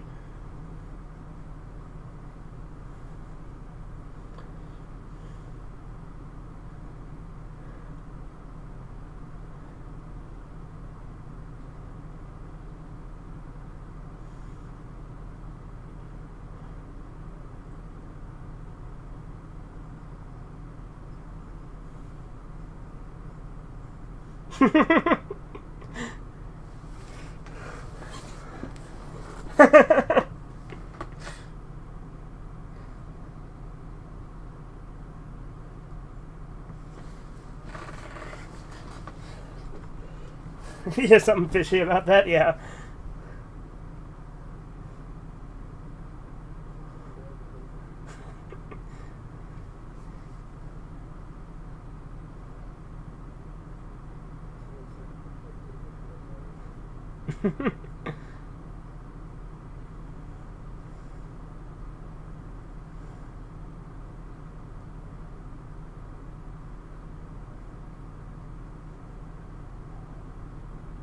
I'll tell you this, A Hero's Legacy is the last thing we're going to watch, or at least, well, we're going to watch it after GT anyway, because it's the GT movie, and it's like the ending of the series, basically.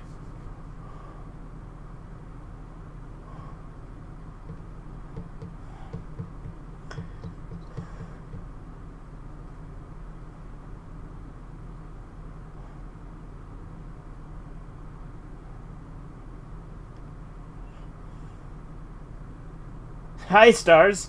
Hi, Leonardo DiCaprio.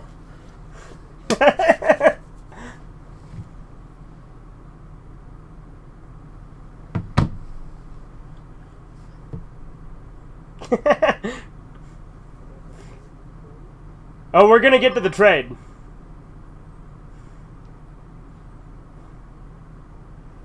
The dialogue's actually more explicit in this than it is in the show, with the trade.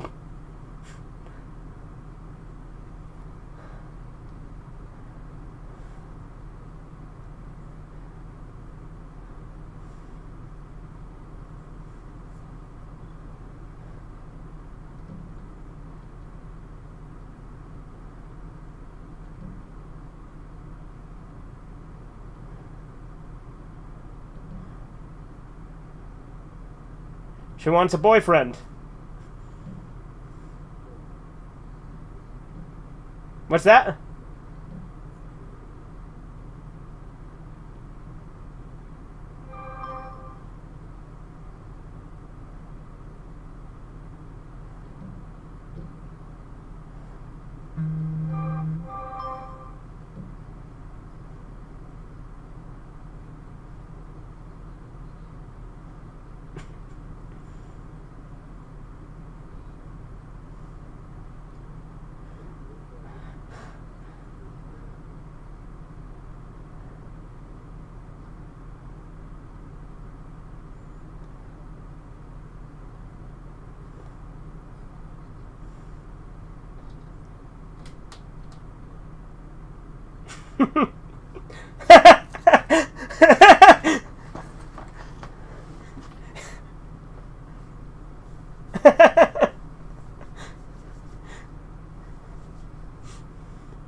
You know, in the manga, she says, okay, but just a quick little feel, alright?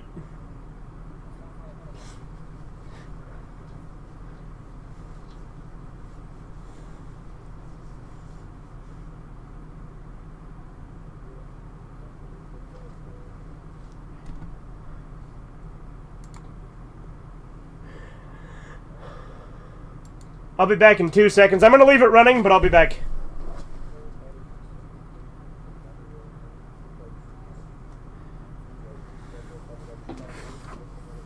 Yeah, I know, right?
Like, it's funny to me that Poir and Yamcha exist in this, but not Krillin.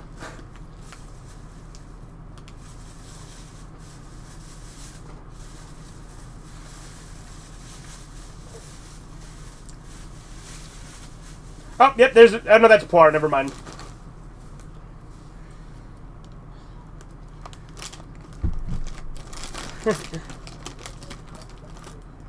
Actually, that might be Oolong, actually.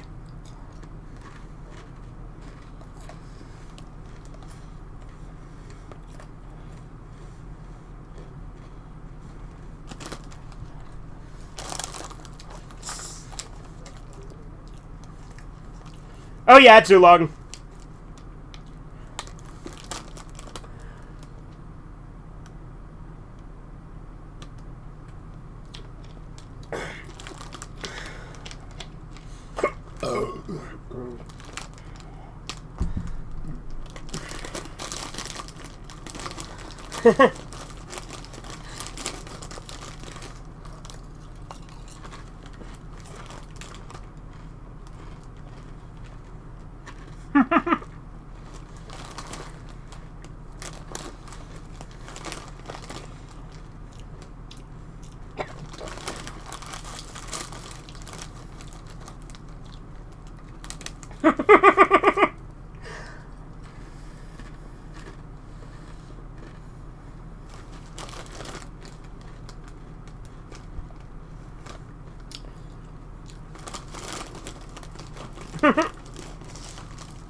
Okay.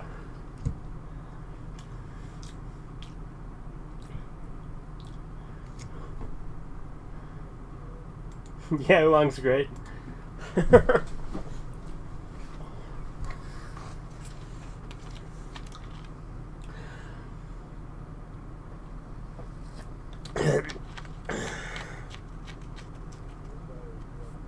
Right?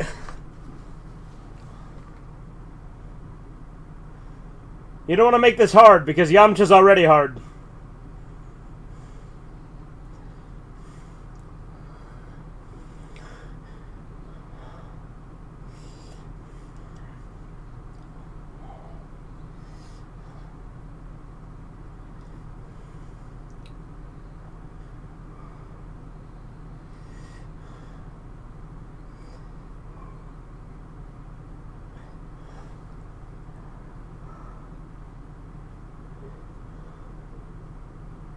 Yeah, with Super, we're just gonna do the movies, yeah.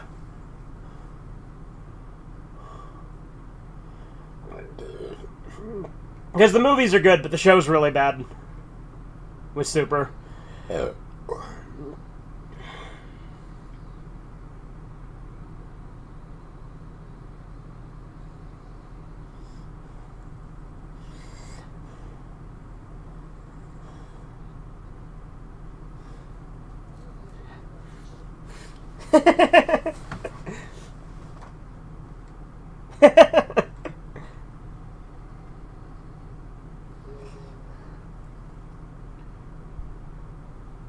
We're not saying the screen, but instead your blurry face? Yes, that's the ticket.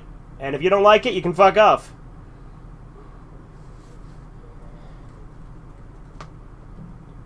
Right? Like a fucking old school cartoon.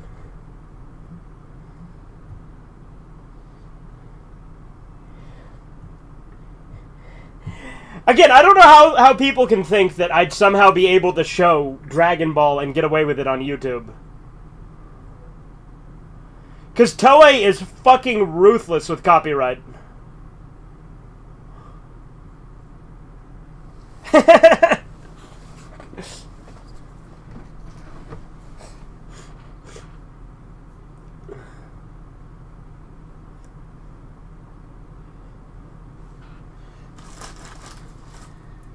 I need to update the stream title anyway. Because,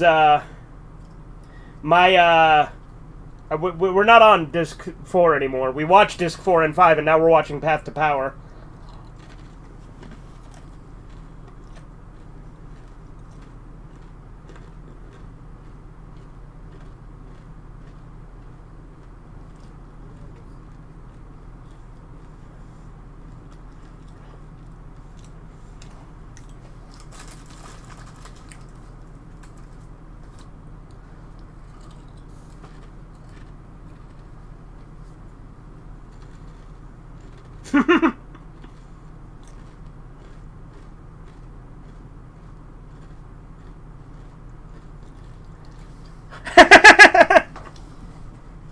Fucking love Oolong.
I think, yeah, that's General Silver. But yeah, Major Metallotron, you know, the guy who was like the Terminator? In this movie, they changed it so he's a big black guy.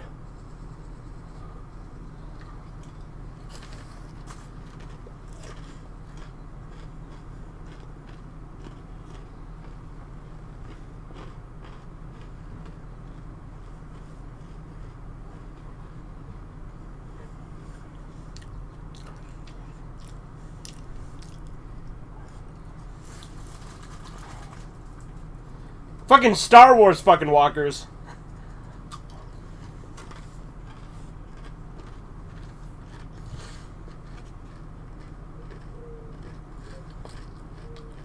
Like how much bigger Muscle Tower is in this version.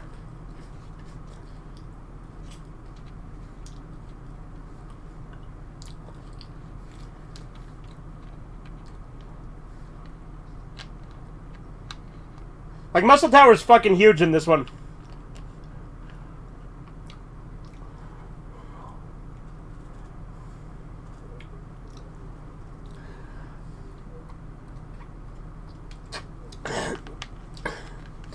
Yeah, those two guys on the beach.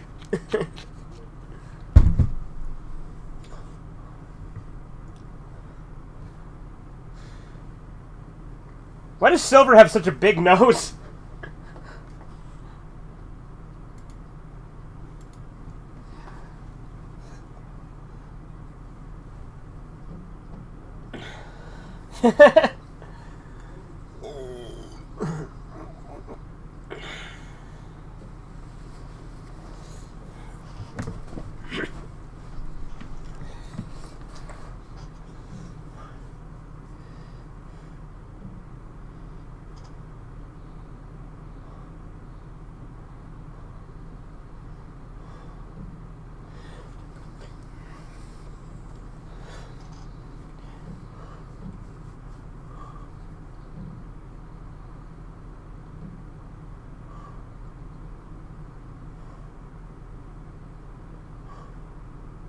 Silver had a big nose, oy vey, indeed.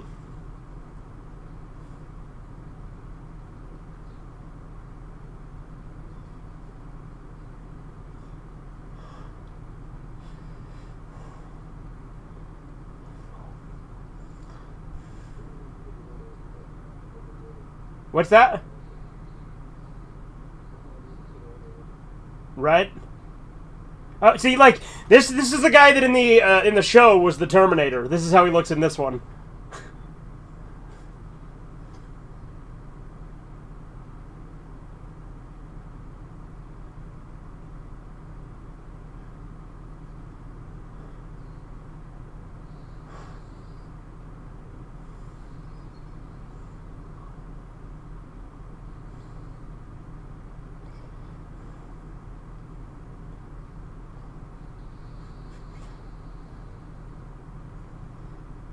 He's like, I've never seen a non-black man jump so high.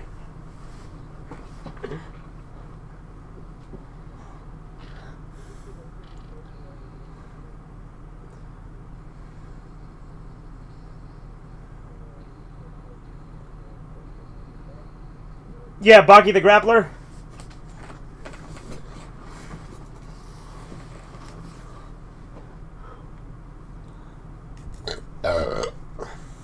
I kind of liked him. Like, Silver has a completely different design in this than he did in the show.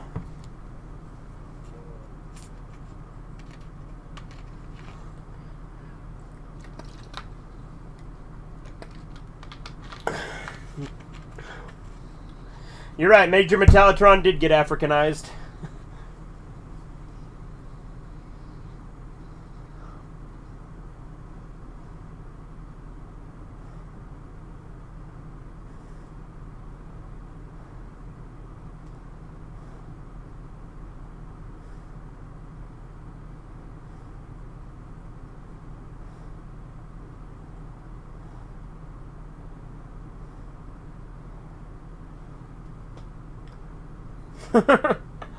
Nice, Grizzlies.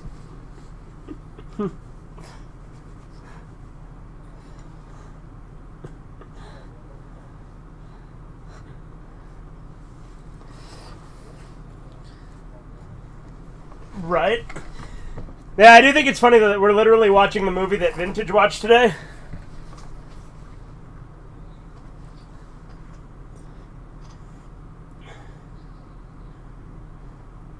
To be fair, I kind of figured we probably would, which is why I didn't want to pop in when he was doing it. Because then I wouldn't be making this glorious quality content that I'm making.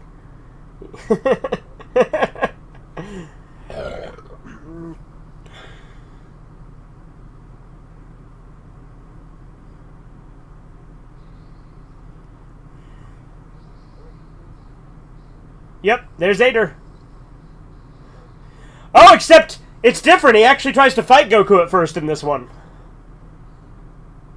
Because remember in the show, he's like, no, I refuse.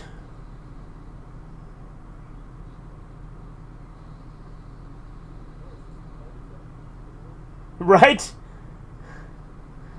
Looks like a fart attack.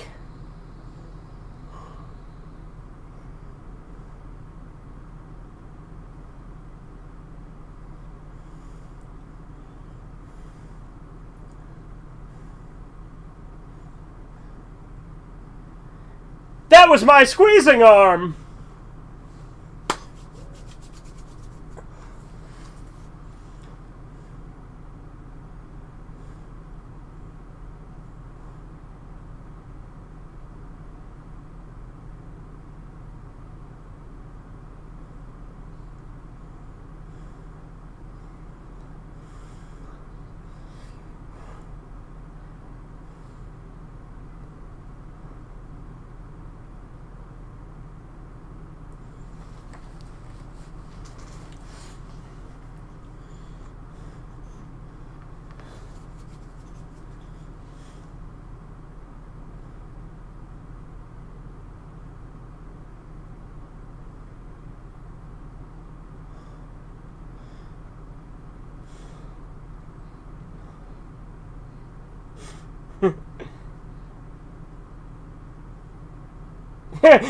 Idiot! You idiot! They tried to take my ice cream bar?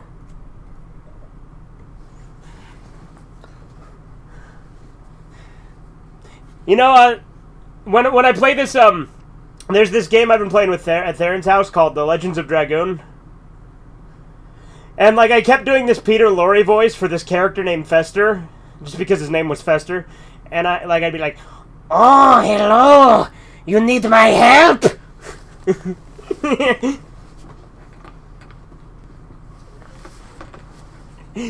Alright, we should bring back that simp character, so I should do it again. Nobody cares what you think, wheelchair boy!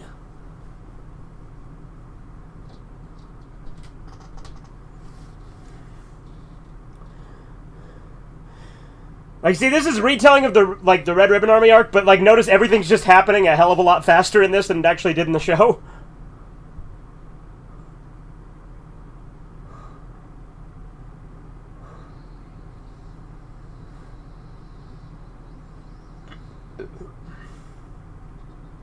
Dude, he broke his fucking neck.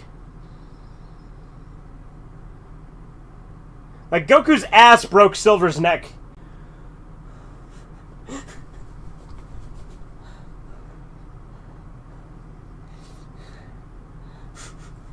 I didn't think it was so funny!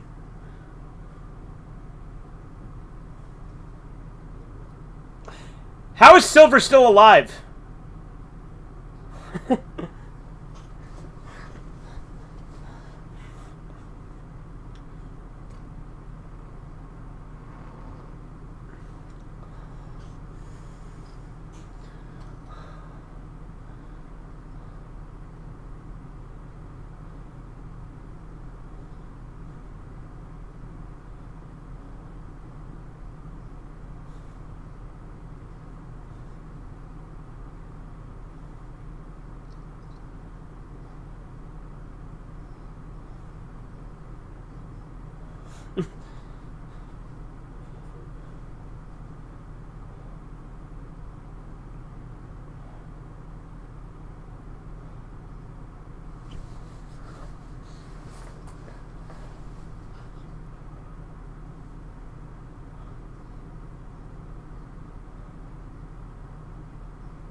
Ader the Masturbator.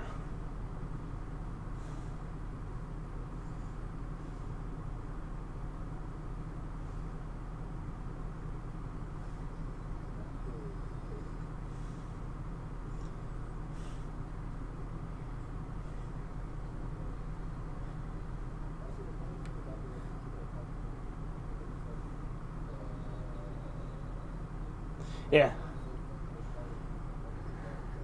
Yeah, they just go, no.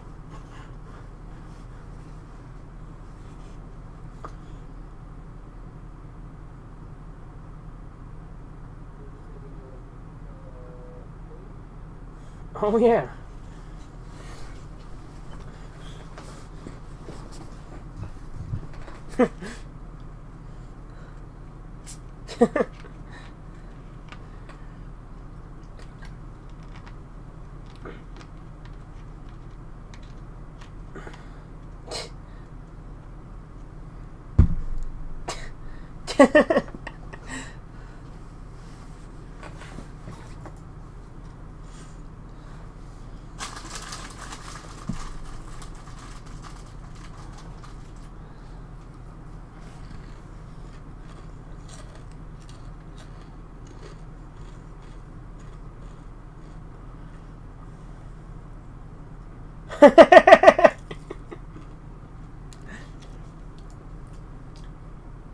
Back in my day, we didn't have all these fancy smancy thingamajigs. All we had was 2 sticks and a rock, and we had to share the rock.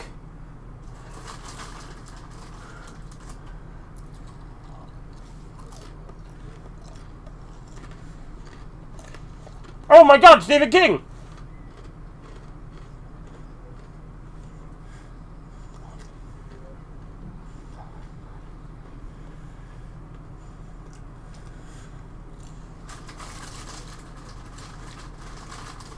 Well, they were in a snowy area, Corbin.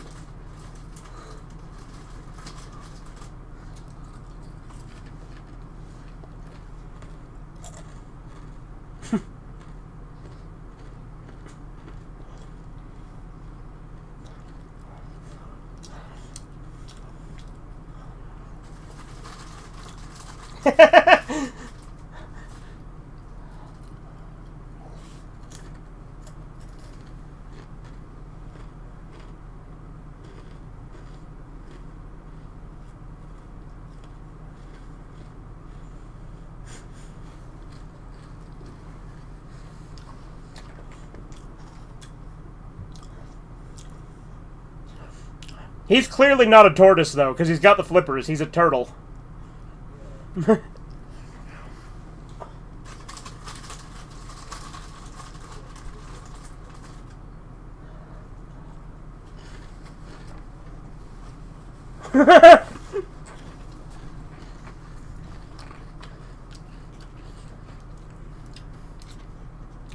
That's...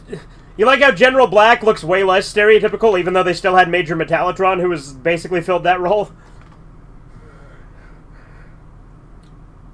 And there's Yep.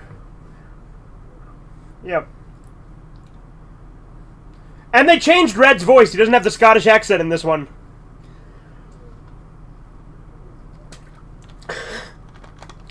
Well, he's really small in the show, too. Yeah, I think he is a little bit smaller here.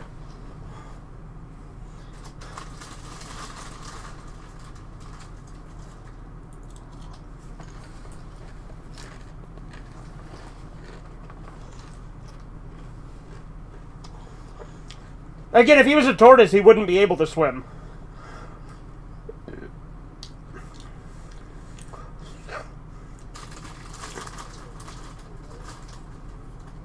Do you think he's just bullshitting them just to be a prick?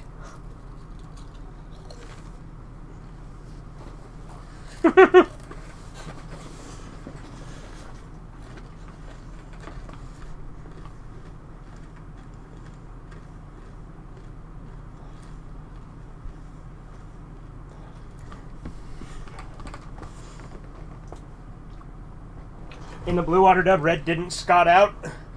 But he didn't have the Scottish accent in the Blue Water dub.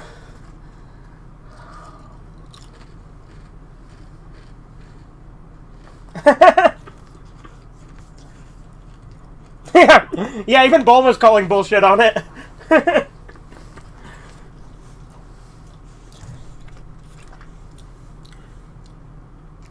I think the end credits of this play the GT theme song as well.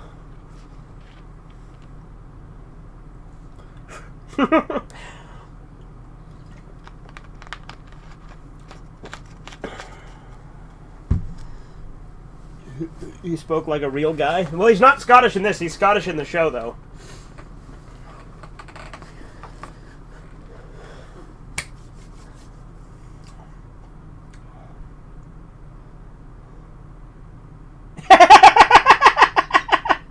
Table hard. Man fall down. Funny. Why I laugh?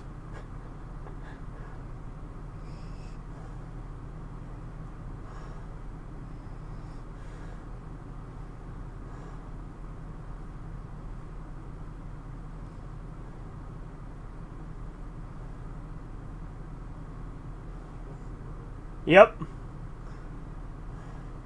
This scene was absolutely essential for them to include.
Like how he's got like this surfer music.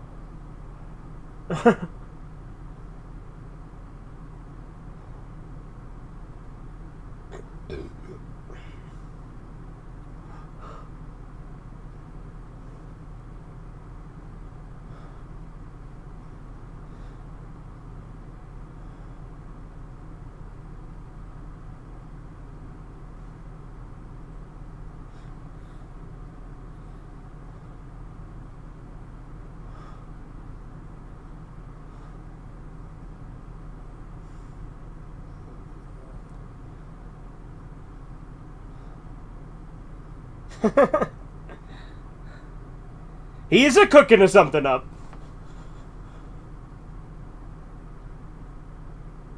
The bird of immortality died last year. Of compounded food It makes you think, doesn't it?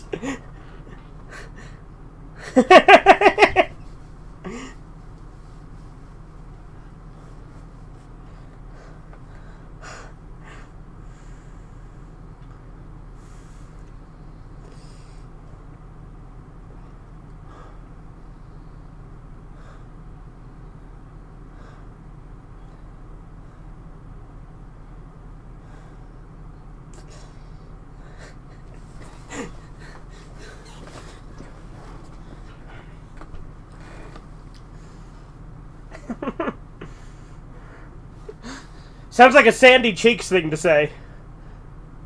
Faster than a monkey on a jungle vine.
Hey, hey, hey!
I think it's kind of inconsistent, because I think in the show he didn't recognize it, but then later he tells them the legend of the Dragon Ball, so clearly he did. Yeah. Maybe he didn't want to let them know if he didn't think they knew, because he thought maybe they'd use it for something bad.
Roshi's great.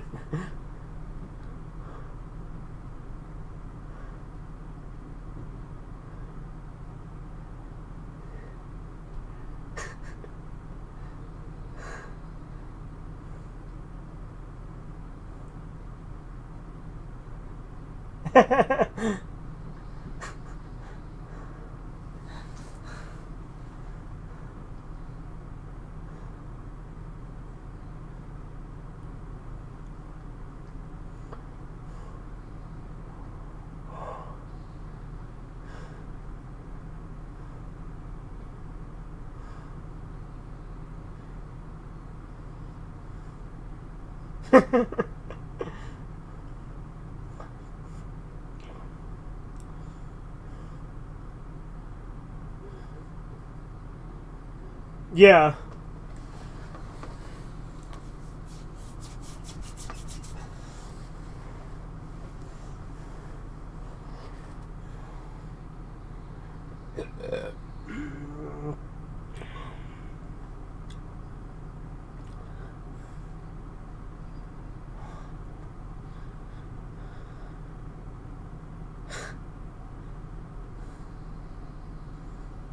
Gonna get ripped.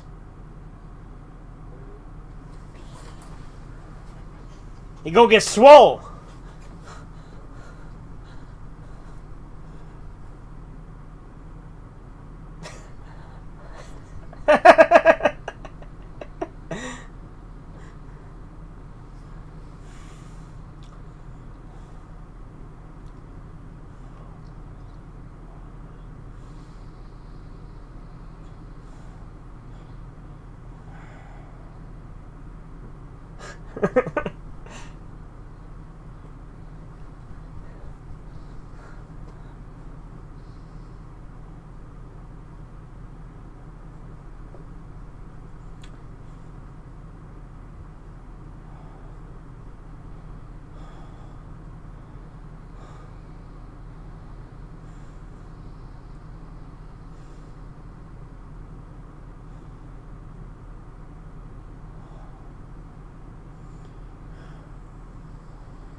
I like how in this movie they have Roshi take out a whole fleet of battleships.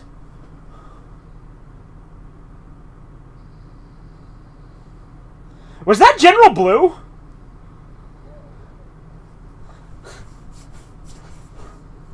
Yeah.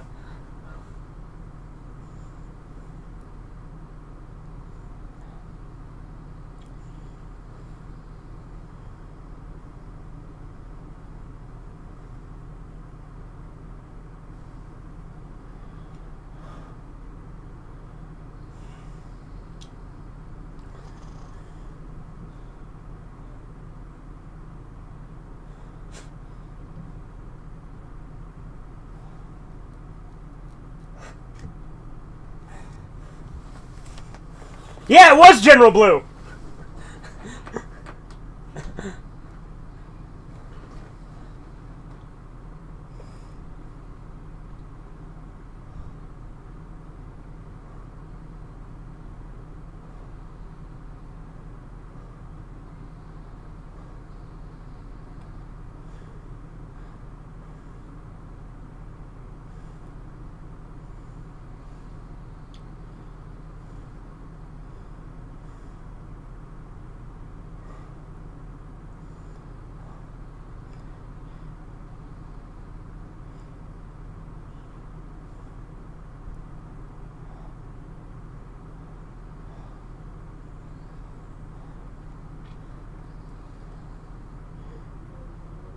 Yeah.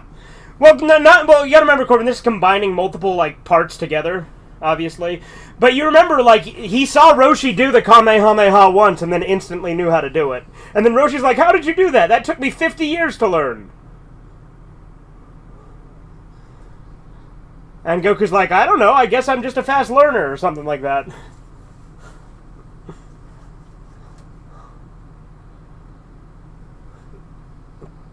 But in the show, it was to put out the fire on Ox King's Mountain. So, Chi-Chi's not in this movie either, because that story arc doesn't happen in this, so...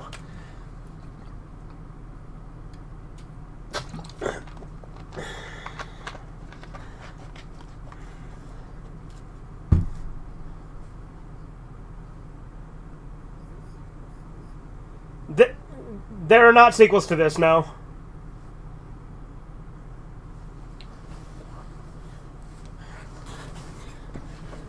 It'd be cool if there was, huh? Like, just more movies following it up?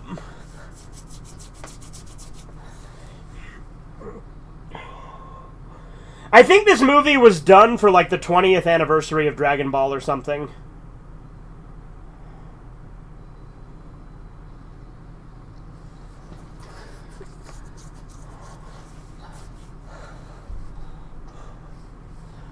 Yeah, so with the original Dragon Ball movies, they're all alternate timelines, just so you know, none of them are actually canon with the, like, with Z, some of the movies are canon, with, or at least can be, like, there's debate on that, but with original Dragon Ball, they're all very clearly different timelines.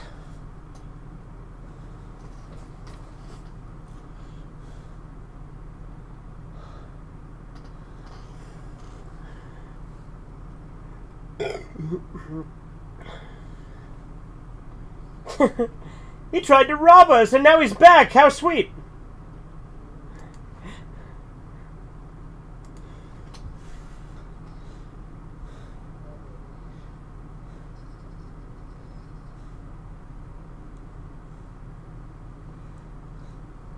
Is General Blue not a fag in this one? I'm just saying, is he not? Because like he seems late. Like he's not showing any signs of being gay in this one yet. I guess he's just being ruthless. I guess that's what's more important, huh?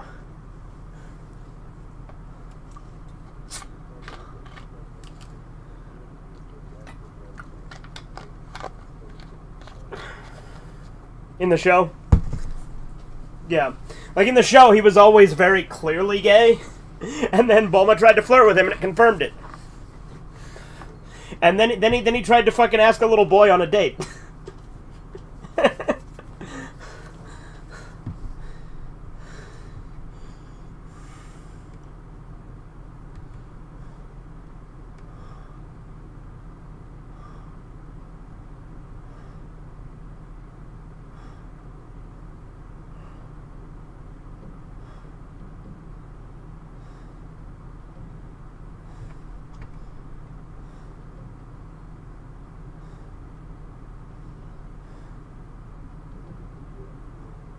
Right?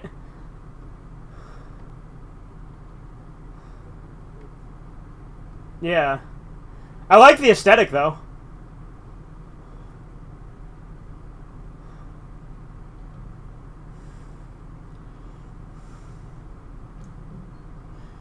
For a second, I thought it was a full moon, and then they maybe were building up a great ape transformation, but I guess not. Because it's very clearly the sun.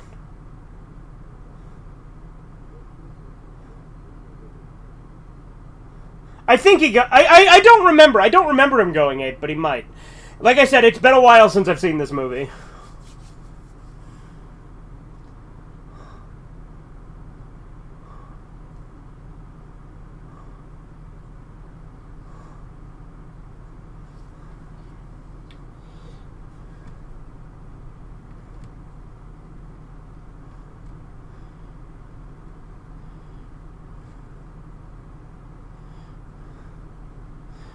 What if he's like, now I want a reward, Red. Take off your pants.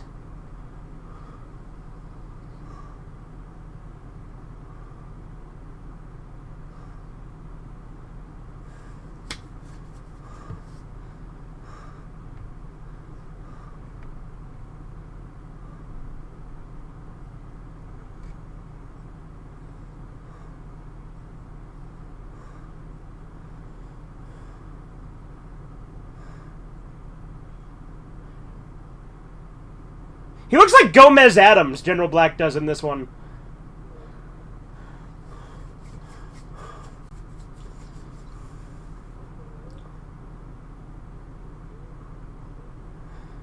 Well, they did that. They fucking. I think they killed him in the show. Remember, because he was a failure. Yeah. So they in the show they did too. Did you not notice that? Yeah, because remember, after the whole like nonsense with all the Dr. Slump characters, he rode the camel back to the Red Ribbon base, and he's like, "I'm back, sir," and he's like, "You know what we do with failures," and then he took him out.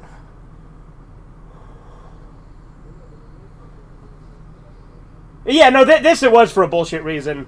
Like, in the show, he had failed multiple times.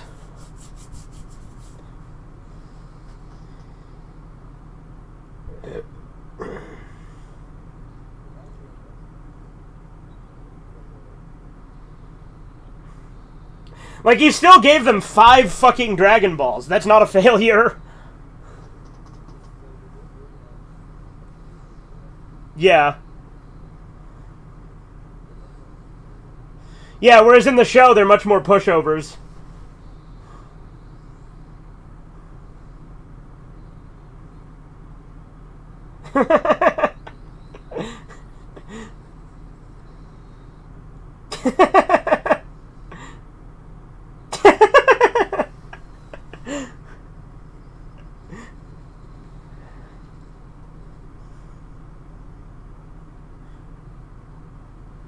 That was a hell of a noise her stomach made.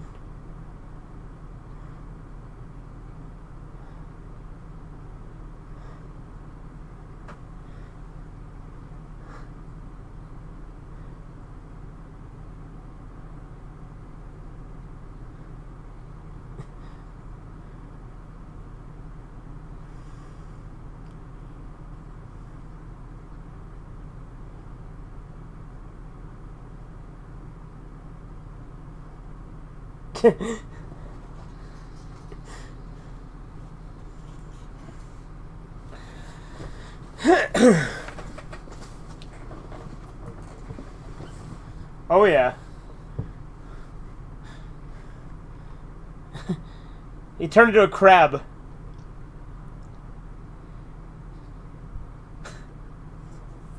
It's like he's just fucking around. Hey, why don't you do it, Poir? Like if Poir's gonna talk shit, he should just do it.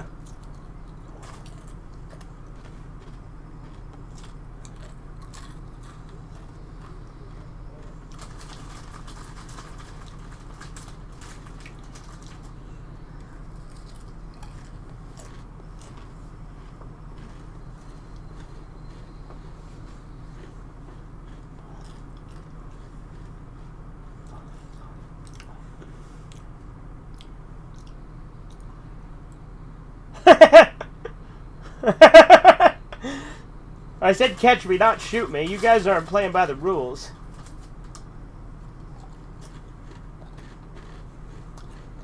Stop and we'll shoot. What, dude, what is this, fucking Star Wars? Fucking Return of the Jedi?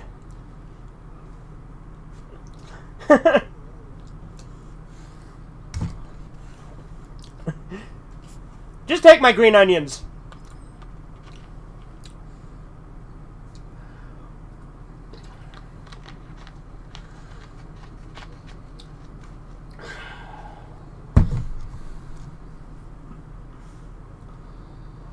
Yeah. Yeah, it'd be funny if he was the wrong key. Like, what if, like, the key he turned into is nothing like the one that's there, too?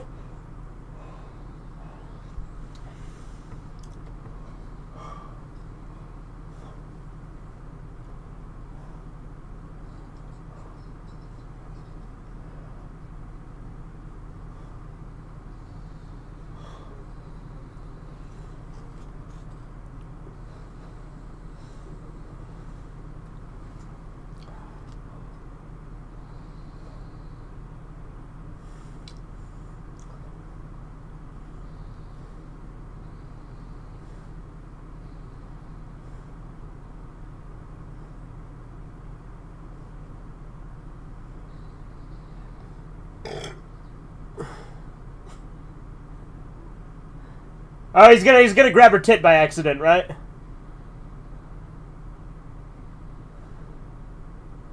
Like in that scene in the show where he's trying to grab the Dragon Ball, but it's her.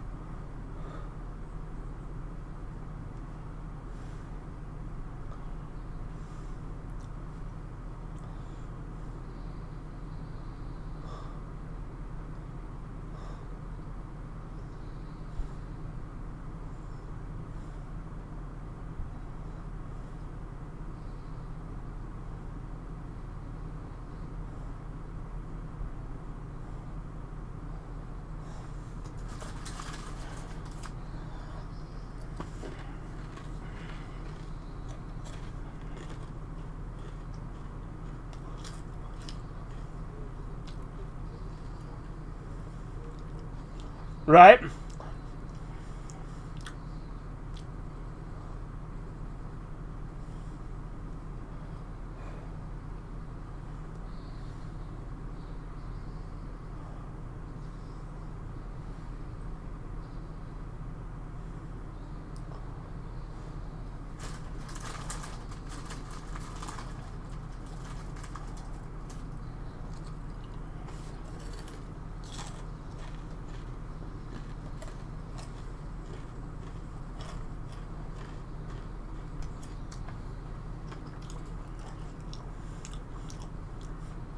Yeah, they definitely make the Red Ribbon Army more of a threat in this movie than they are in the show.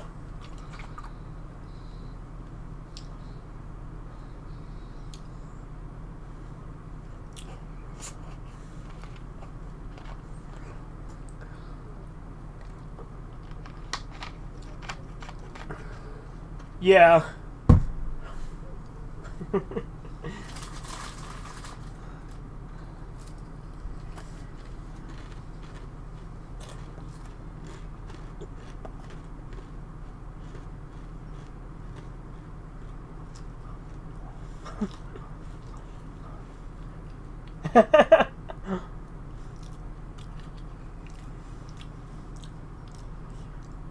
Goku's gonna be driving. No, he's carrying it. Yeah.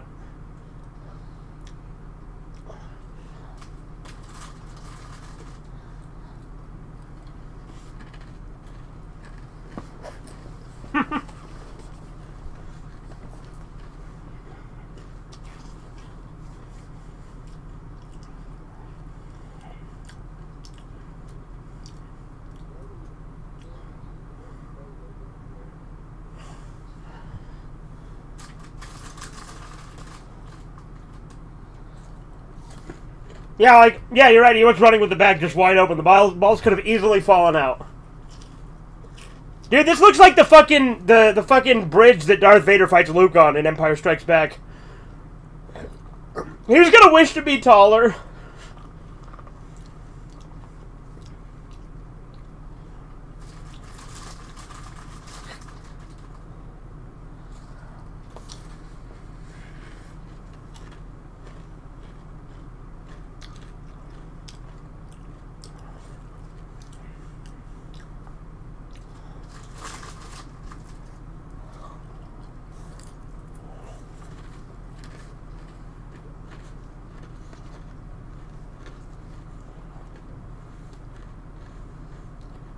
That's clearly a Star Wars reference, the way he fell.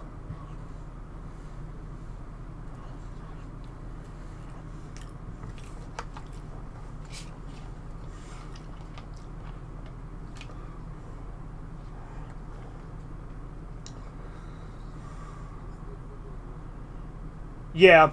Although I'm pretty sure, like, he is, like, actually the final boss of the Red Ribbon Army in the show, too. Because, remember, we haven't technically finished the Red Ribbon arc yet. But no, yeah, I don't know if he betrays Red in the show, but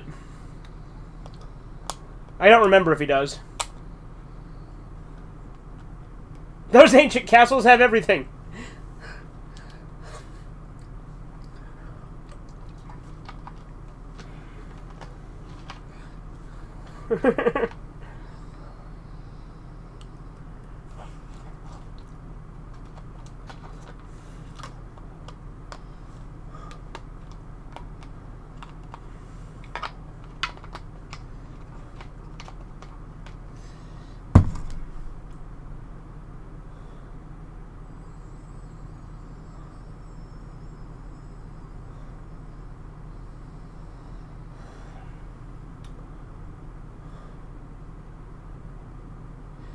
I'll tell you this, his robot's a lot different in this, because the robot he has in the show looks more like one of the Pilaf robots, whereas in this, it's like a big mech suit.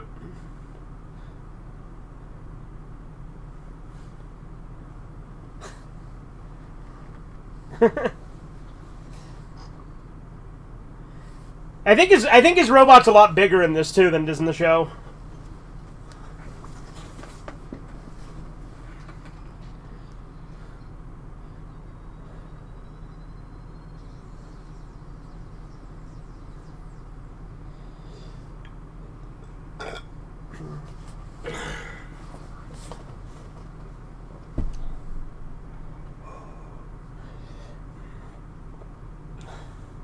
I didn't think it was so funny!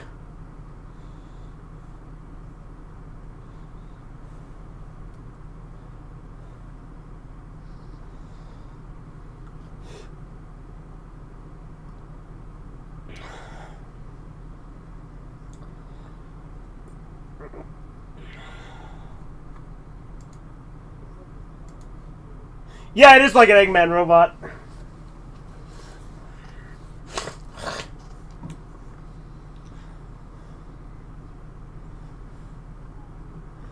Eggman's Mean Bean Machine.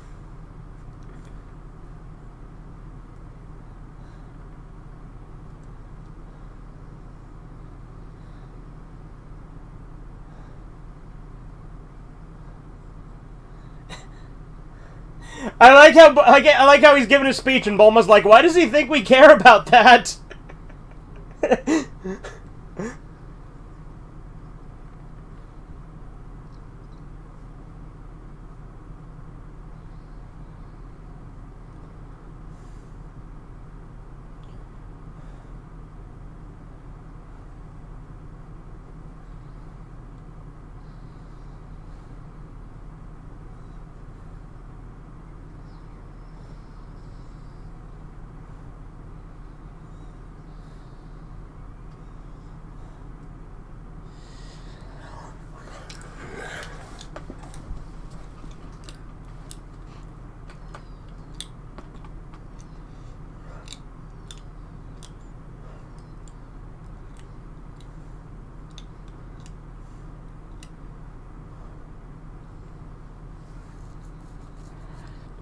Stop hitting yourself!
I'll tell you, this part that's about to happen does not happen in the show. This is only in the movie.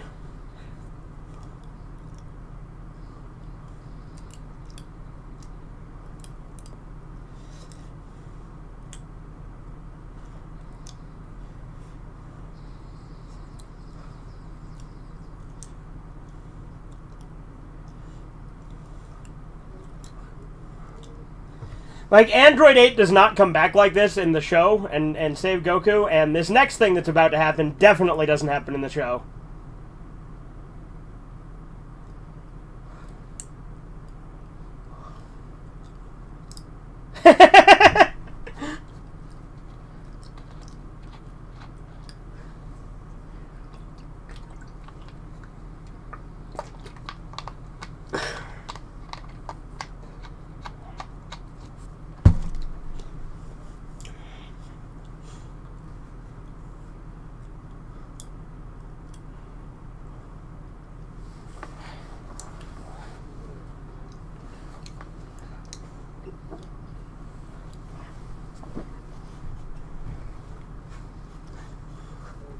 Yep.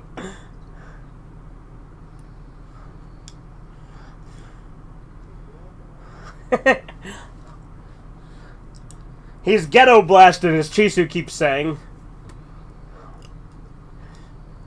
That's what Chisu said the last few times I've farted really loudly on stream.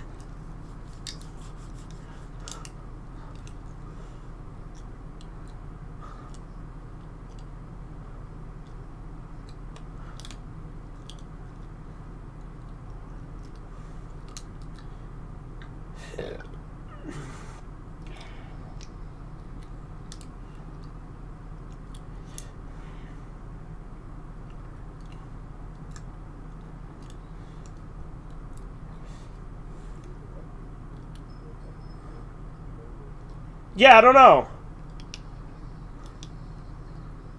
It did have a lot of Star Wars references.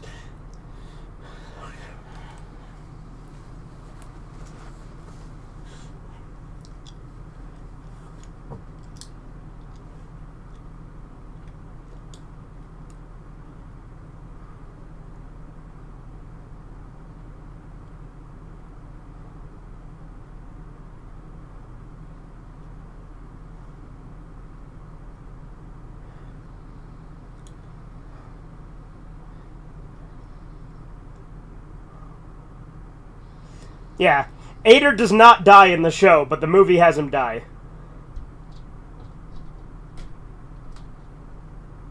Like I said, he never dies in the show. And just so you know, according to Dragon Ball logic, if robots get killed, they cannot be brought back to life.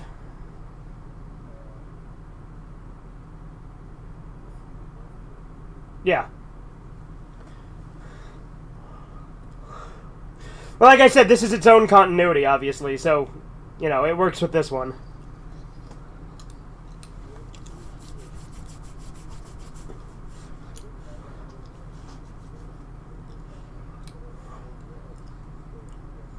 Right.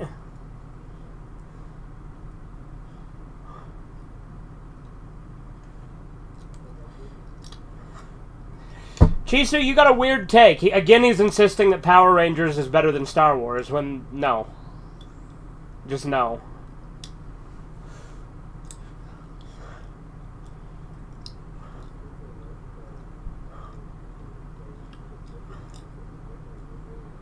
Yeah.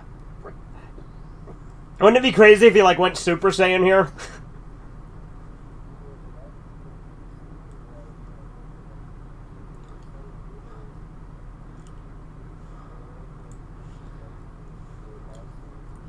Yeah. Like, yeah, Power Rangers is fun, and it's goofy, and it's entertaining, but objectively, it's certainly not better, and I don't like it better. I like Star Wars more overall.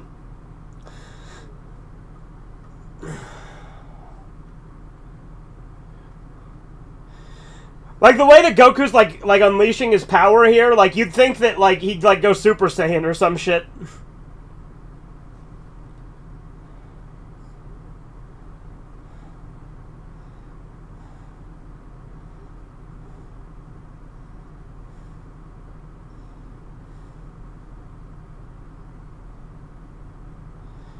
Disney ruined both, but Power Rangers escaped.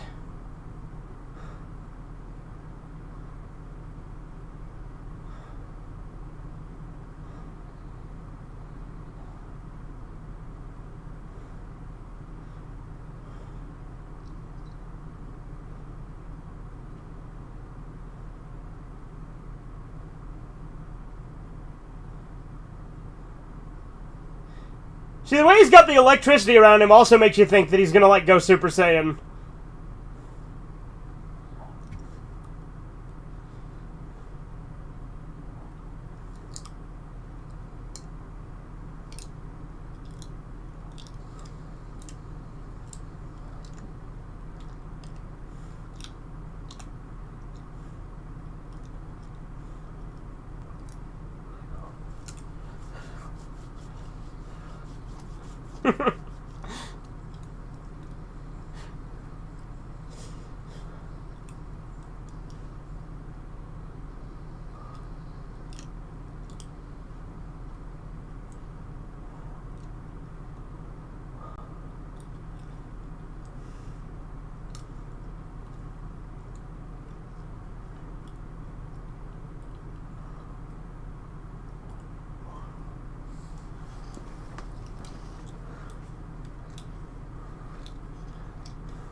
This movie might have bullshit other rules where they're able to bring him back, if I remember. But in actual Dragon Ball, since Ader was a robot, like a pure robot, he would not have been able to be brought back. Only cyborgs could be brought back.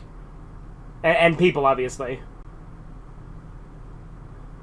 But I think in this movie they bring Ader back, even though it doesn't make any sense.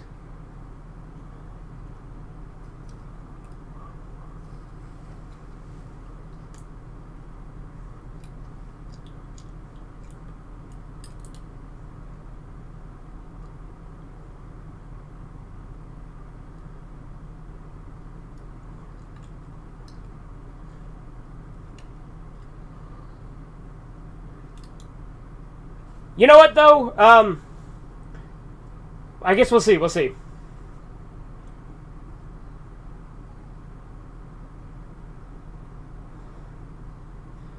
Yeah. See, the Shenron would not have been able to do that in the series. But again, this is its own continuity, so. Yep. This is the GT theme song.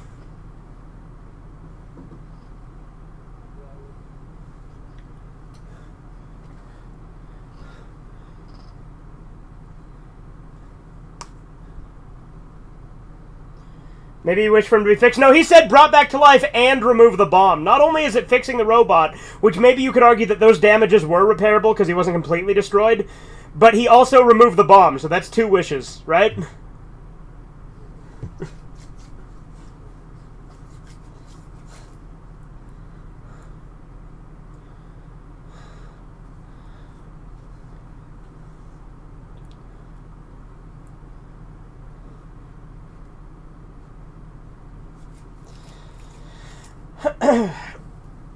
Alright, Corbin, what do you want to do? Do you want to call it? Do you want to watch Mystical Adventure? What would you like to do? Alright, cool. Just want to make sure you still had the Strenergy for it.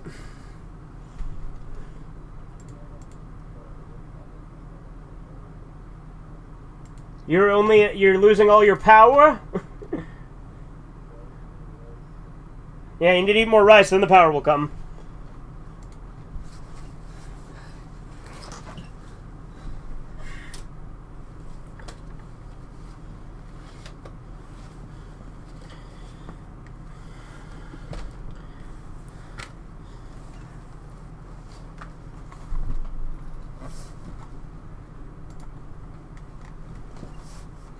I like the artwork they have during the credits in this one, too.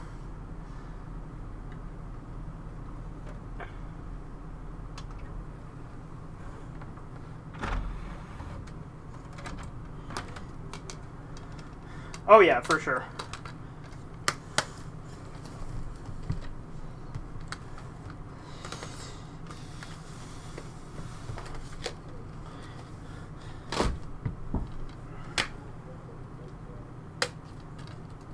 What about war crimes? My favorite thing about them?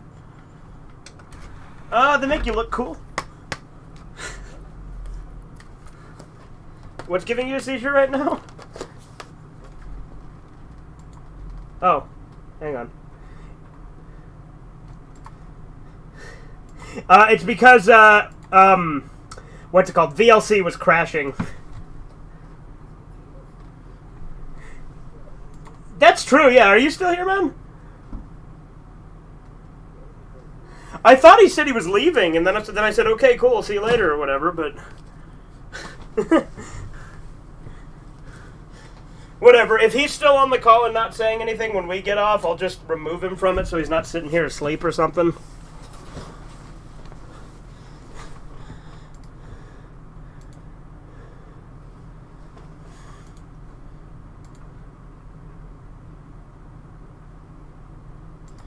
Alright, mystical adventure time. I have hit play on the movie, and I'm paused at 0 seconds. Let me get it up here, yeah. Where's the button? Button, who's got the button? There we go. Alright, here we go. Mystical adventure. And then what we could do is we could just watch the other 2 Dragon Ball movies next time, or we could watch one of them next time or something. We'll see, you know what I mean? Like, that way we get, we can fit, because there's only 4 Dragon Ball movies, and then the rest are Z and Super and GT. There's only 1 GT movie.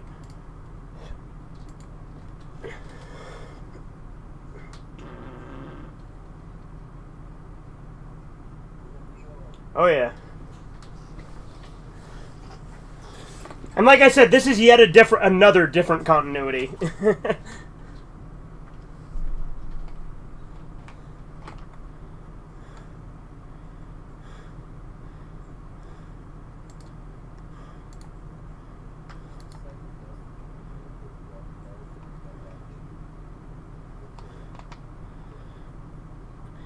I guess we're not counting Launch, right? Because Launch is actually wife material in her good form.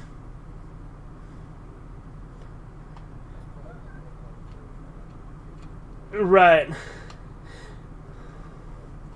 I don't know.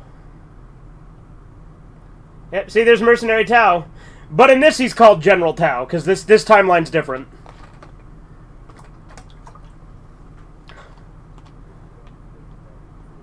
Oh, yeah. Mystical adventure. Mystical adventure.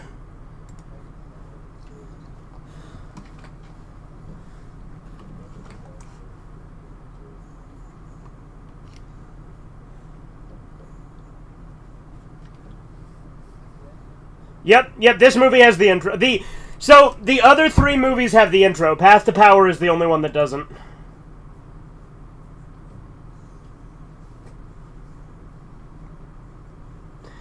Videl becomes a good housewife? Yeah, Videl's alright, but that's not the question Corbin asked.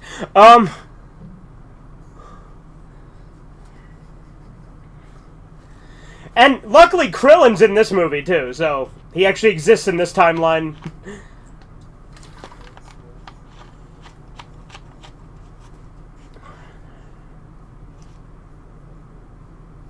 Oh, yeah.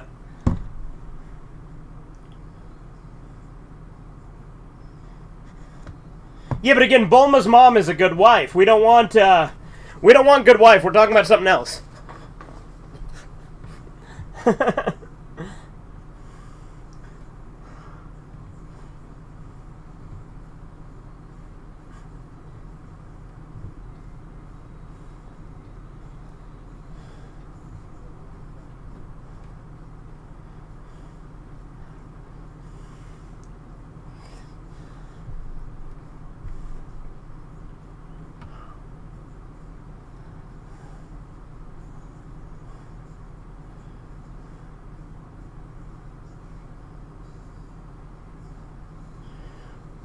So in this movie, Chaozu is an emperor, but this is the only timeline where Chaozu is an emperor. But the narrator stupidly calls Chaozu an emperor in one of the episodes of Z. Also, notice Goku has a different voice in this.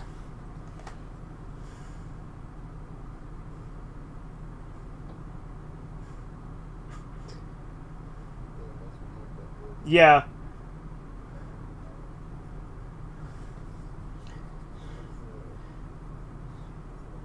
Yeah.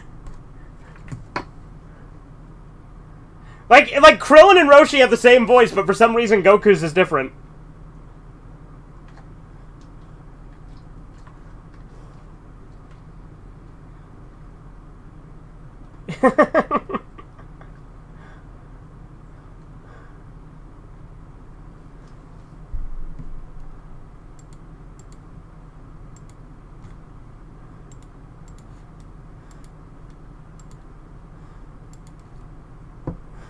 Yeah, Goku's voice is really weird in this.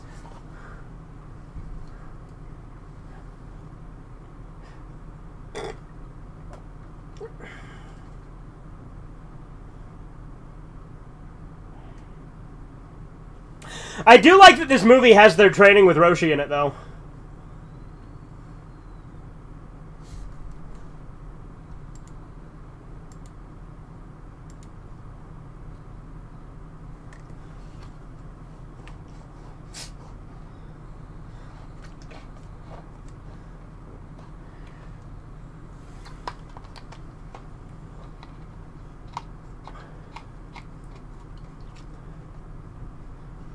I wonder if I spoiled it by saying that Chaozu was the Emperor, because I don't remember when they reveal that.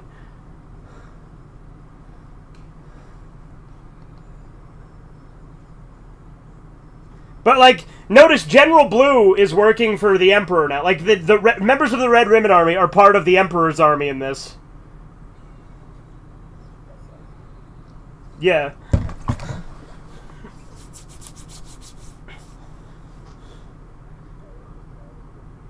Yeah.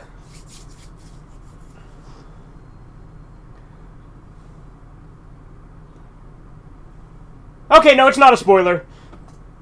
They tell you pretty early on that Chaozu's an emperor in this timeline.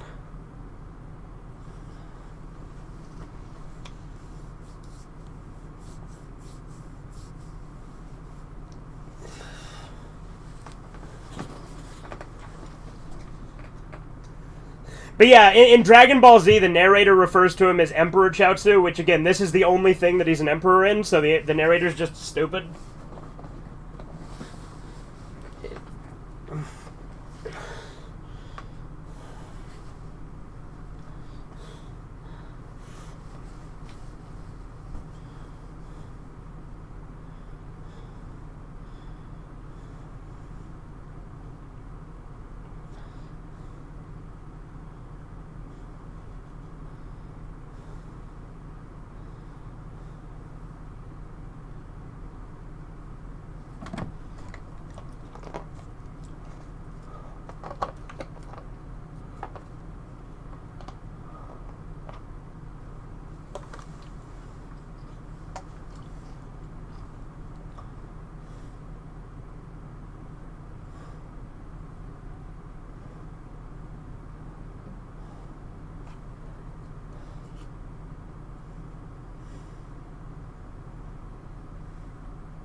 What?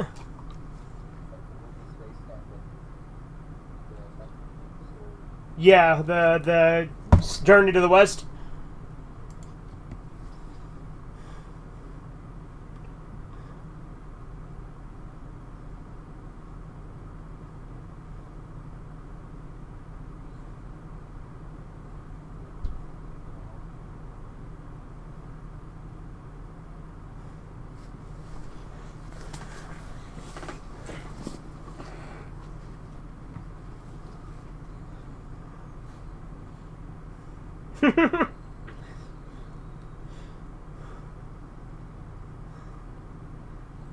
He hit his fucking pressure point with his tongue.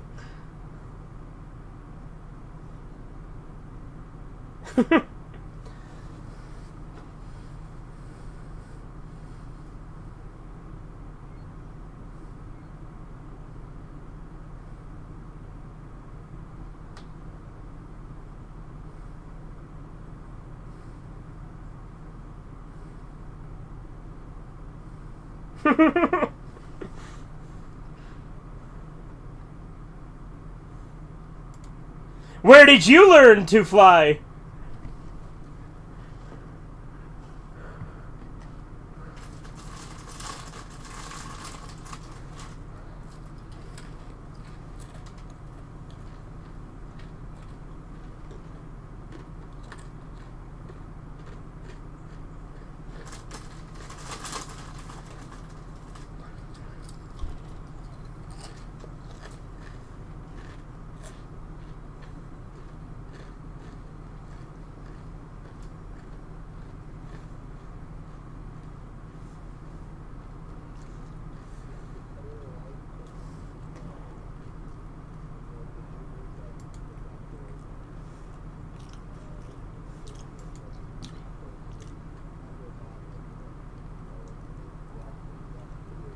Right.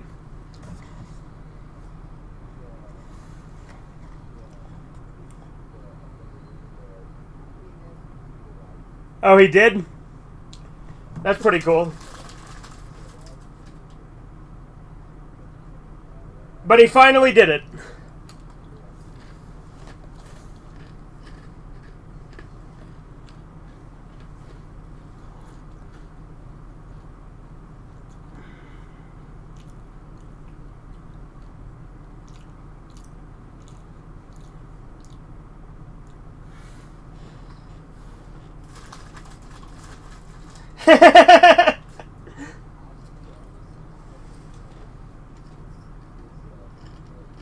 Yeah.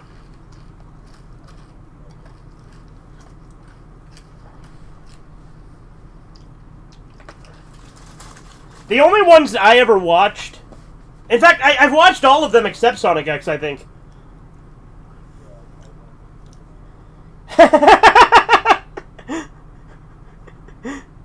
Roshi just fucking groped the stewardess so she hit him in the face with a pie.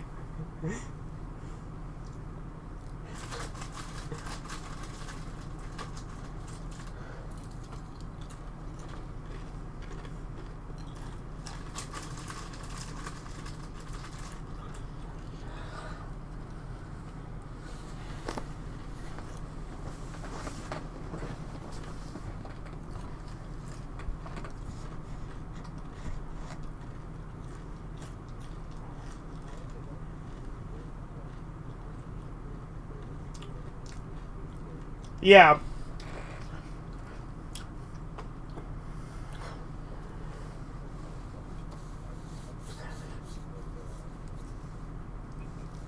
Yeah, and like I said, they did. Right.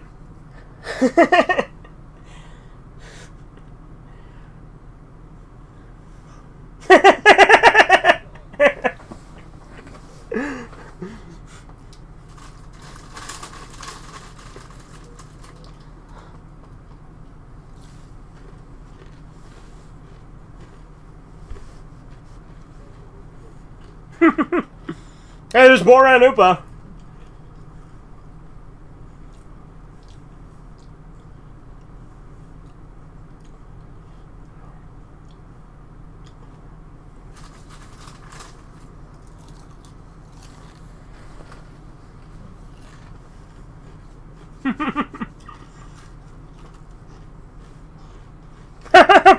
Don't move, you're under arrest. Immediately opens fire.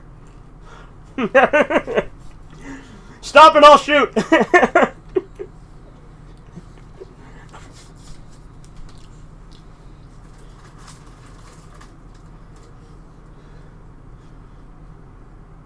Yeah.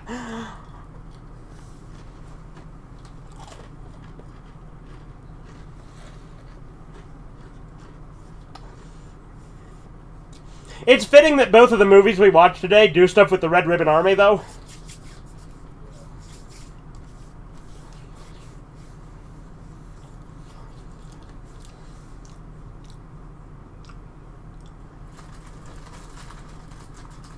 See, it's funny you say that, Chisu, because Corbin was saying the only Sonic show he doesn't like is Sonic X.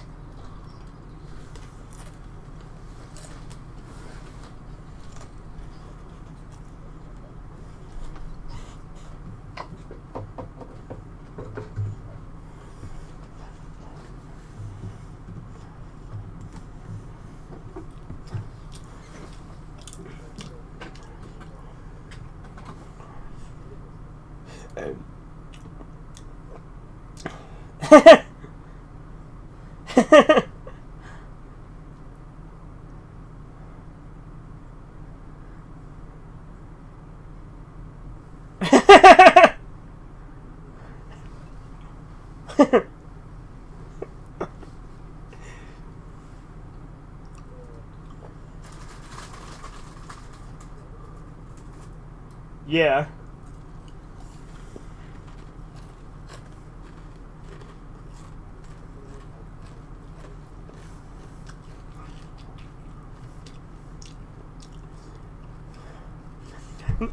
You like, seriously though, why is Goku the only one that doesn't have his normal voice?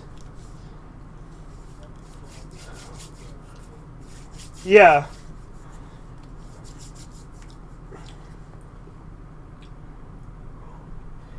Corbin can drink sperm. I cried at Sonic X a lot. He says that's fucking pathetic.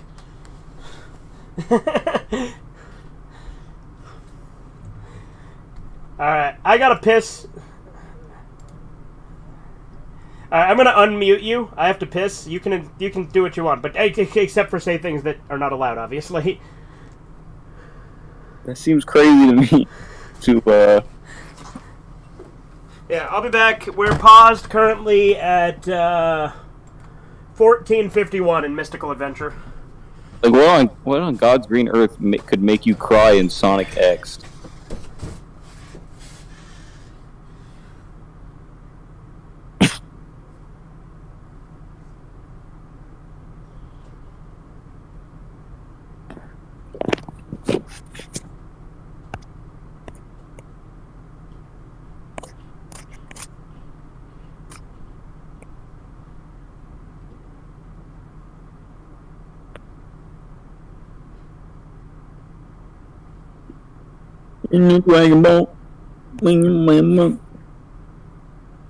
Okay, let me see here.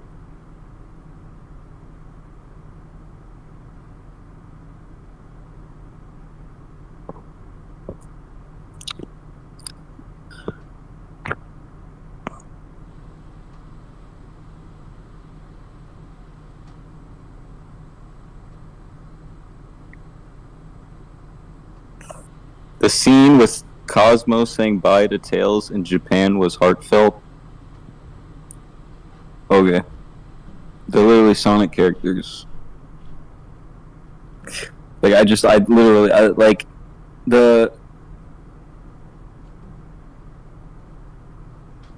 know, like, post the 3D Sonic games, like, 3D Sonic game characters, like, I just can't, like, have it, I don't even think I can have emotional attachment to those characters. Remember the whole thing where Sugar Booger spurred out and kept talking about how serious the story was? Yeah. Alright, so yeah, again, we're at 14:51. You ready? Yeah. Alright, 3, 2, 1, now. You muted me again. I have now.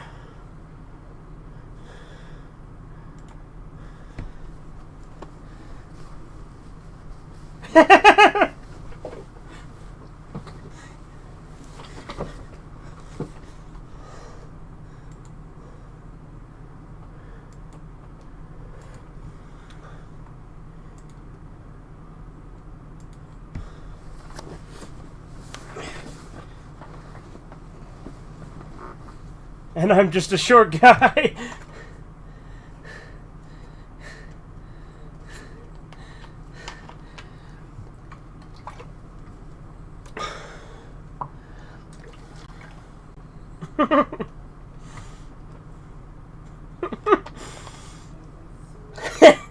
Like, it sounds like a bad YouTube dub.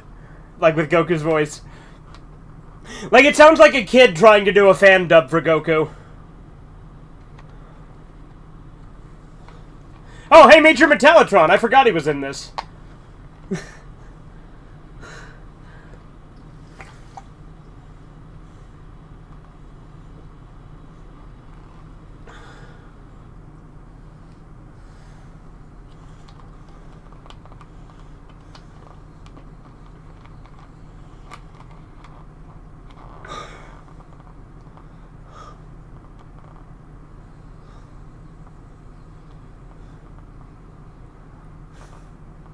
Stop hitting yourself!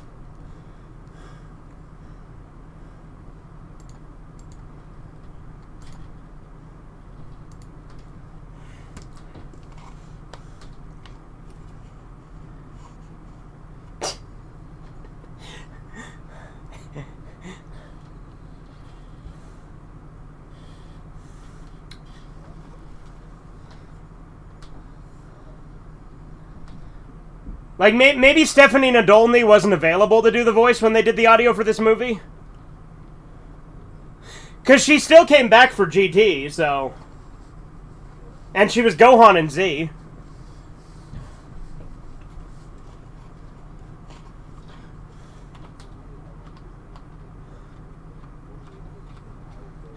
Yeah, like I said, all of the things we're watching thematically are from the same saga, so...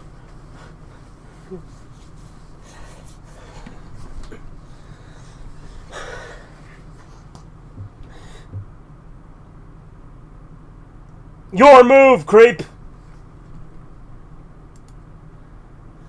Here, have your spear! Yup.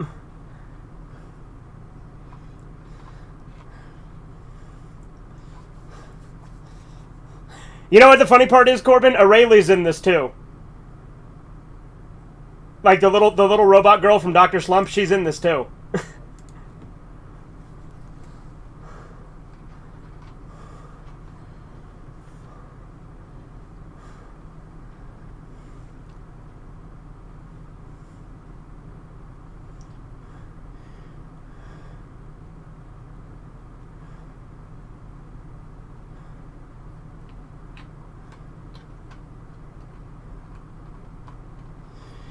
So he was gonna kill him in the same way he killed him in the show, but Roshi stopped it.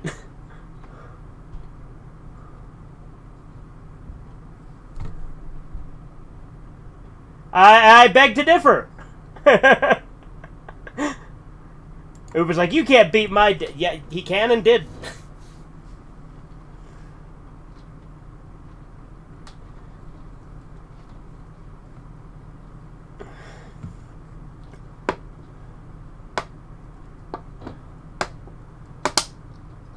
I think Shen is the same voice as Pilaf.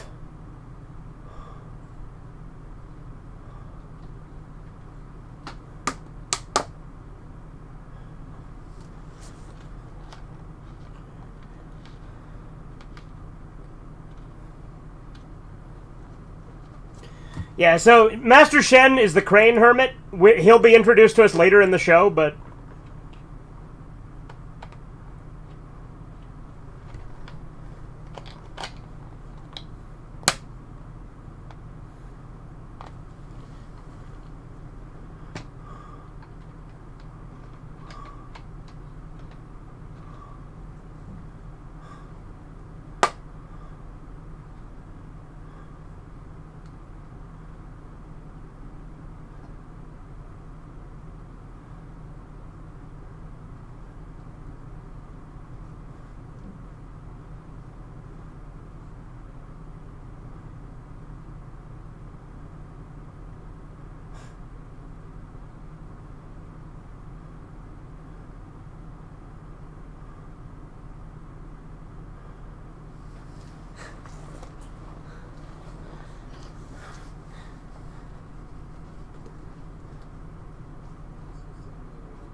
Oh well.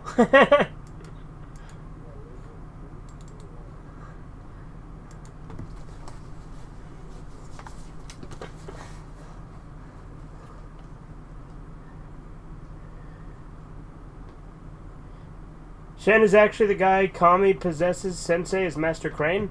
They keep calling him Master Shane, or Master Shen.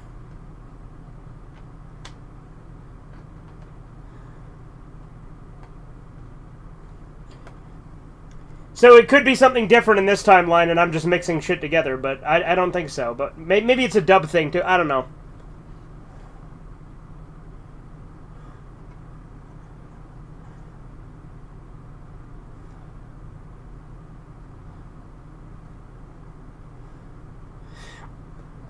I think it's really weird that they made Chaozu an emperor in this one, though. Because, like, literally in the show, Chaozu is just, like, Tien's friend who trained at the Crane School with him. Yeah.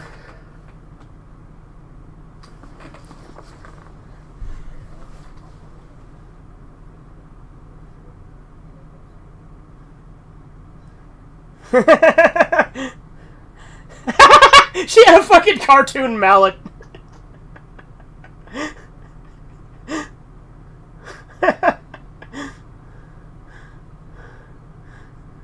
Like, she just fucking smashed Roshi with a cartoon mallet. That's pretty good. And then the mallet's just gone, too.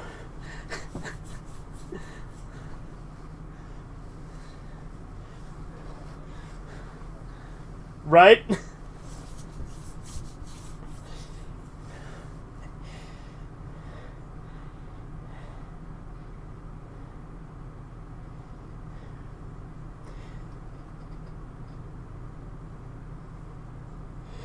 His real name is Master Crane. Funimation changed his name, and then they had to change Kami's fake. Oh, okay.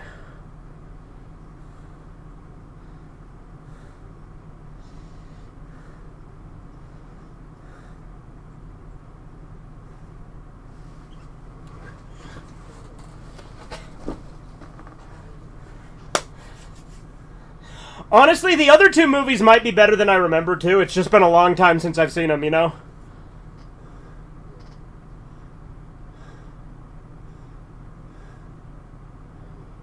Yeah.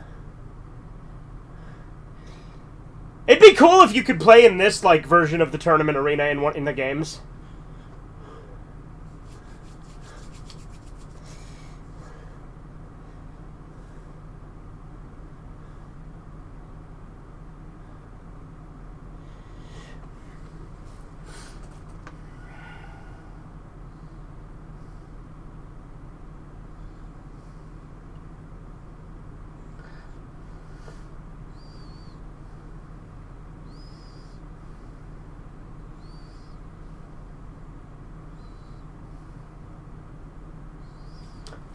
I like how these movies each have, like, different depictions of Wolf Fang Fist, too.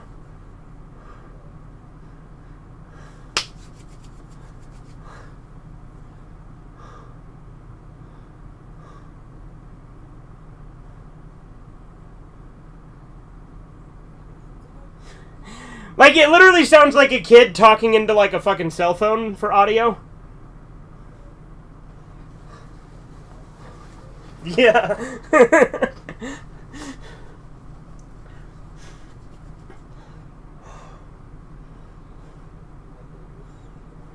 Yeah, it's a kid recording late at night, can't wake up his mom and dad.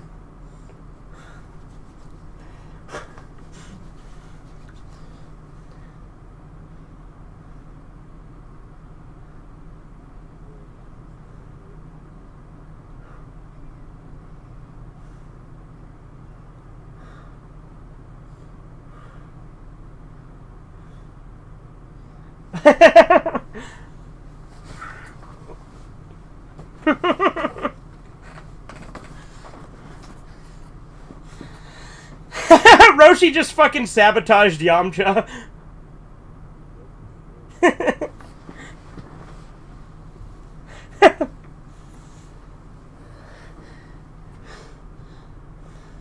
It's because he only lost because Roshi fucking cheated.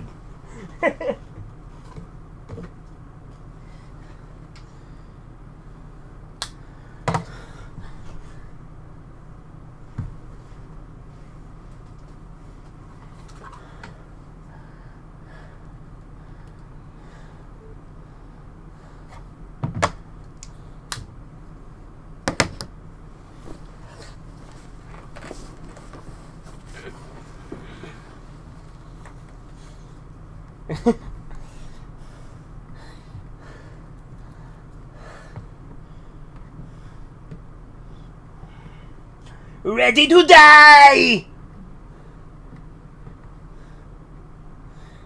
They fucking bought it.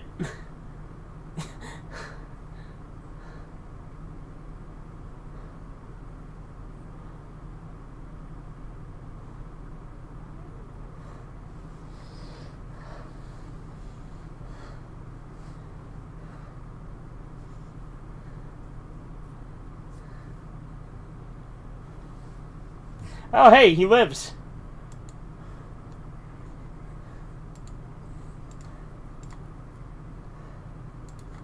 Gotcha.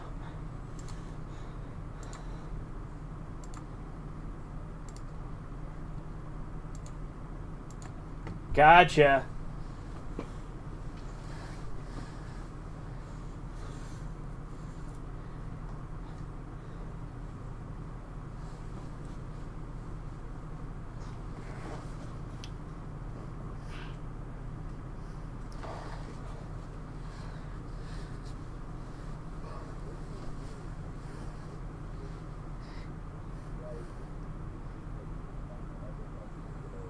Yeah, like, this movie's great. It's just Goku's voice is, like, the one thing that is like, what the fuck?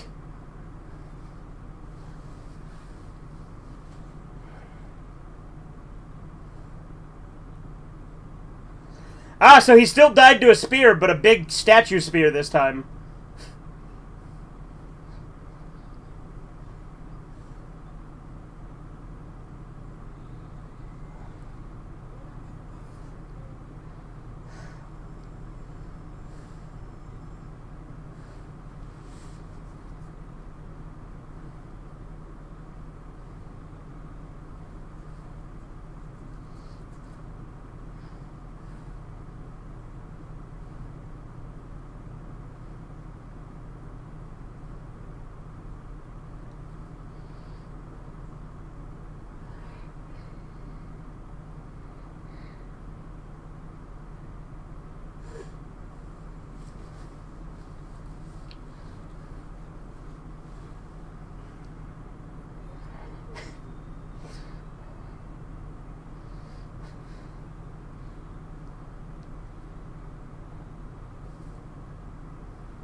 Like, the one...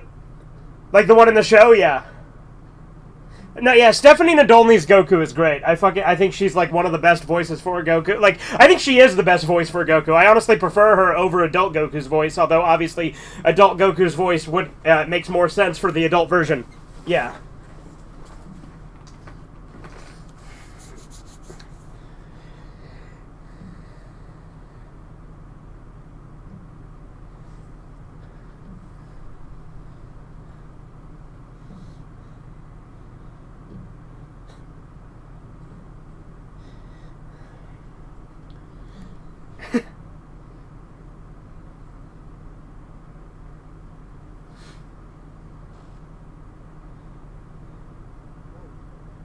Yep. Because you saw Goku get, like, thrown into here, right? Like, Tao kicked him out of the ring, and he went flying into all the way into Korin Tower.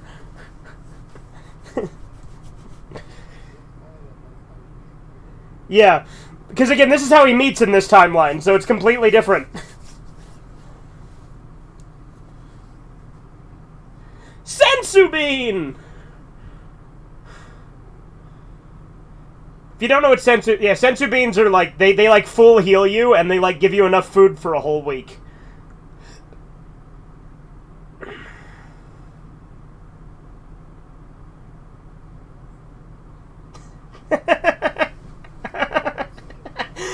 Wow, super! I feel like brand new! Whoa!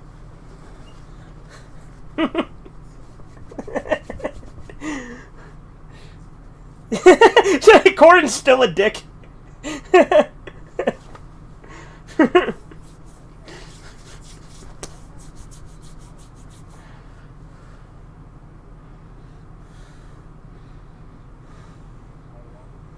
Exactly.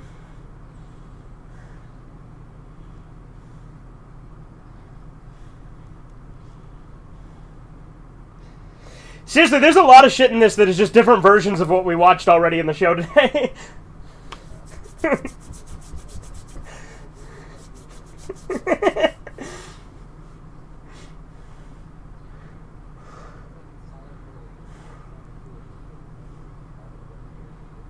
Yeah.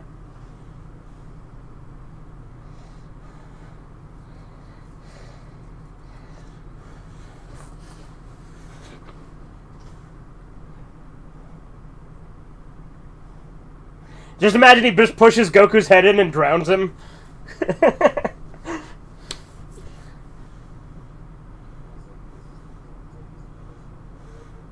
Yeah.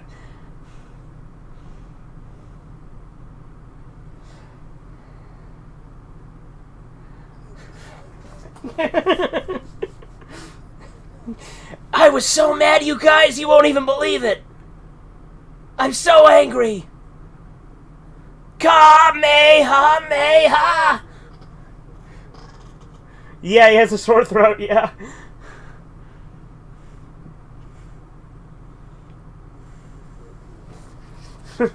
Yeah, Goku has a cold in this movie.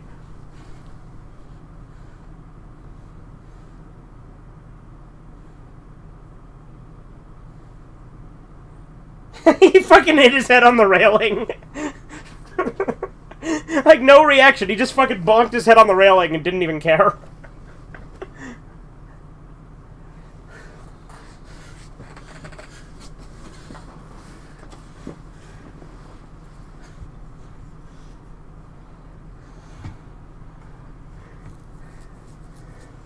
It is ironic that we watch these, like, right after the episodes of the show we watched. Like, the timing was not intentional, but it worked out perfectly. Oh, there's a Rayleigh. See? So much deja vu.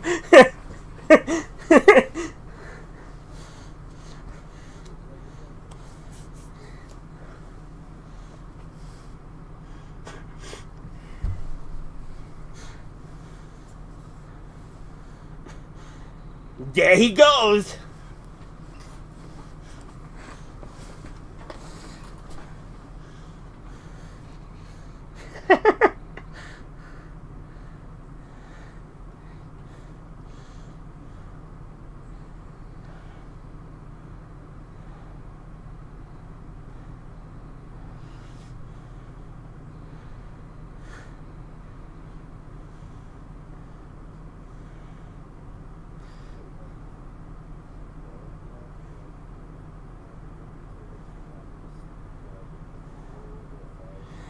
Fucking spit roaster.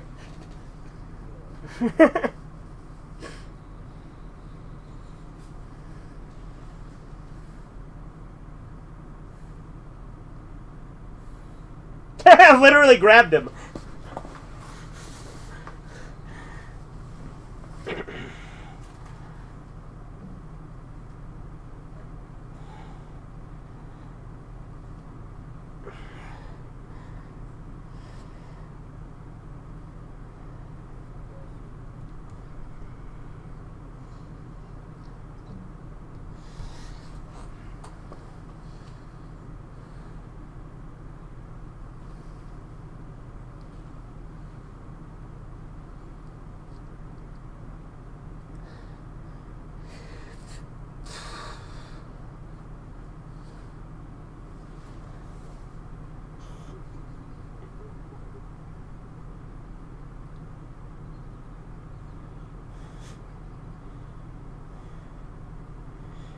Is Rayleigh's voice different too? Does she have the same weird kind of voice Goku does? Oh, no, she always sounds like... That's fine, that's normal.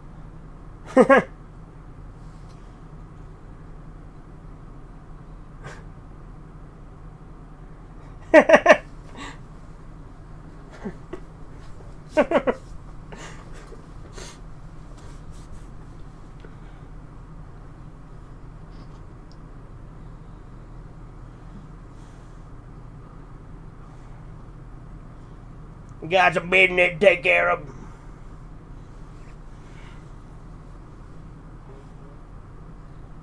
Let's get down to business. I don't got no time to play around. What is this? Must be a circus in town to shove the shit down on these clowns. Can I get a witness? Hell yeah!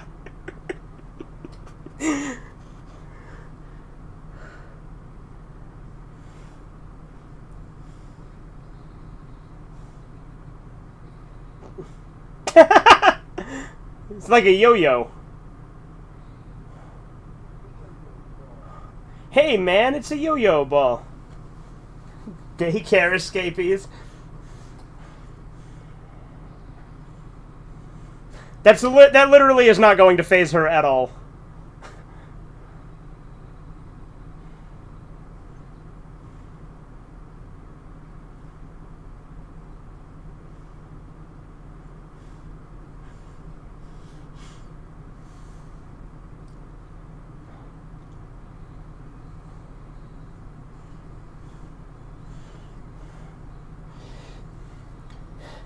With this, you don't get the full insanity, though, because it's just Aurelie and Gotchan that are here instead of the whole Penguin Village.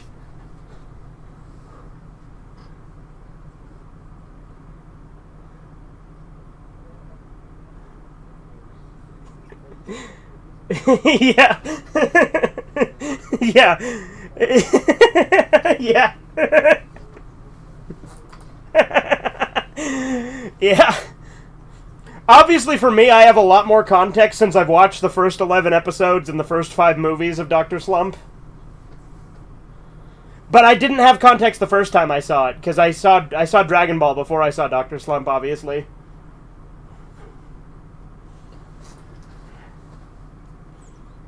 Yeah, got him? What the fuck?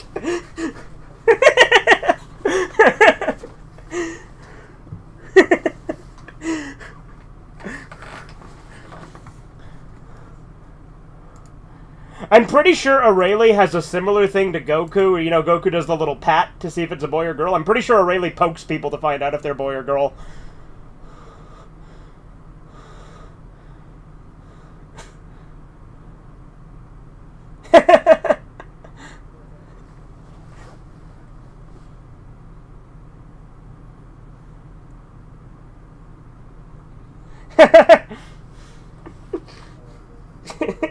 Yeah, Tao's great.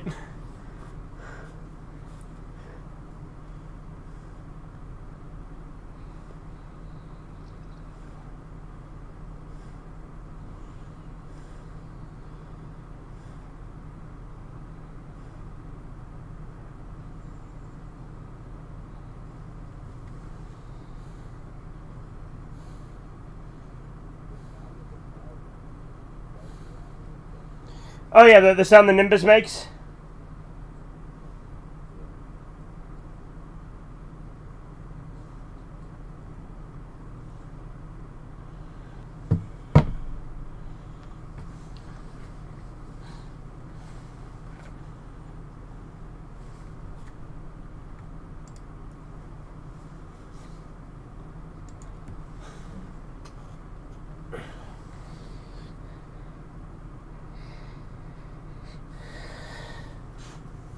Like I said, Roshi and Shen are rivals.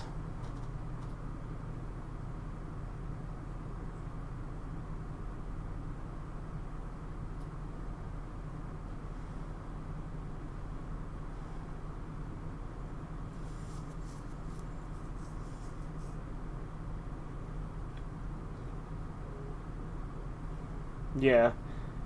Well, you know, Shen trains his students to fight dirty, which is why Tien and Chaozu were bad guys originally.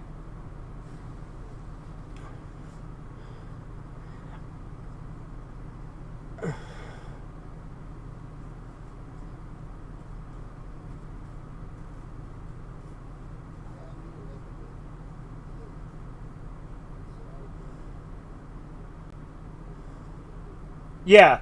Like, it works really well for the movie.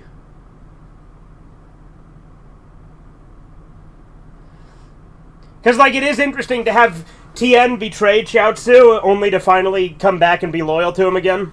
Like, because that never happens in the show.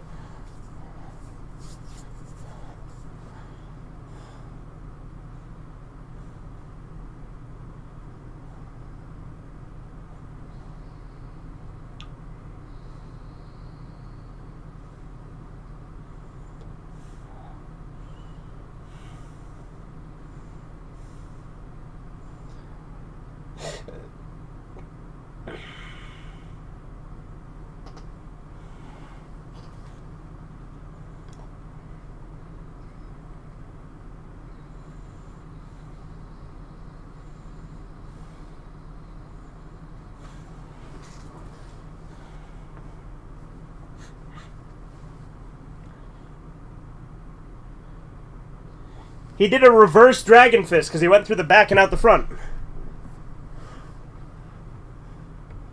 That's his wife that went missing, was a fucking doll.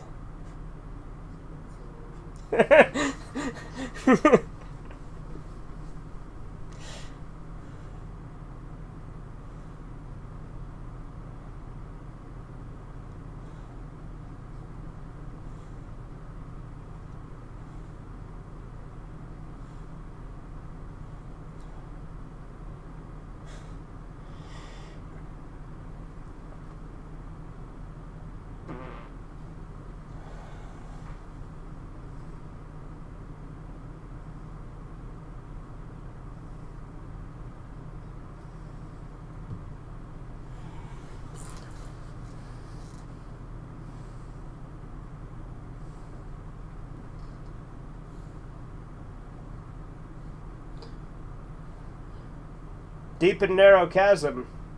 I bet I could think of a joke you'd have made there.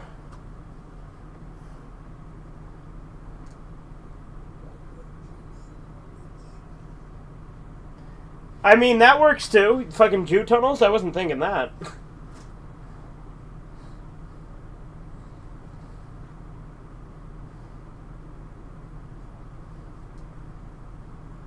From Spencer?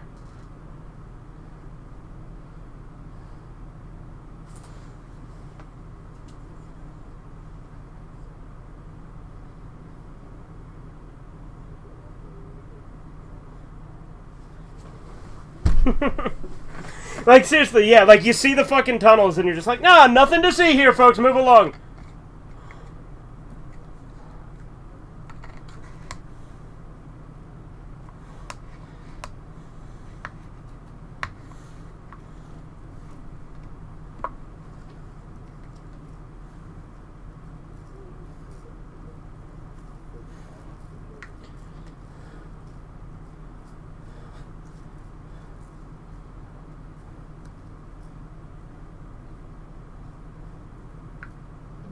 That's cool. I forgot that Shenron came out of a dragon-shaped crack in the ground in this movie.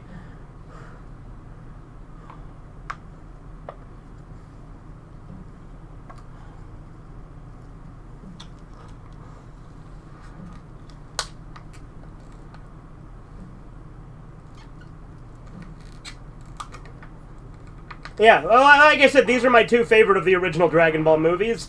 But I'm willing to bet that the other two are better than I remember them being, because it's been so long, you know?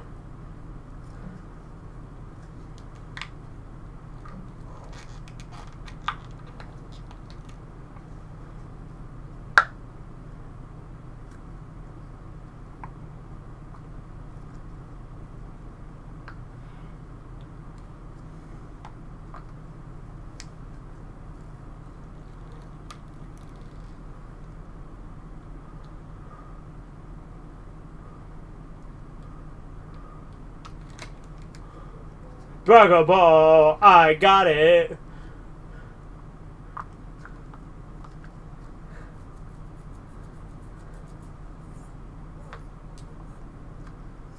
That fucking Goku voice.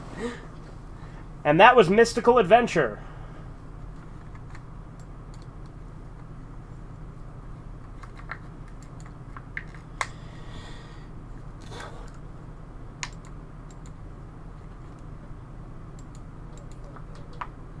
Okay.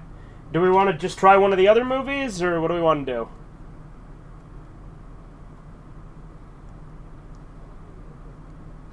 Okay. Do we want to do one of the so we want to do one of the other original Dragon Ball movies, or you want me to put in one of the Dr. Slump movies, or do we want to do Dragon Ball Z movie or Dragon Ball Super movie? Although Super, I think it would make sense to watch after Z, like the movies.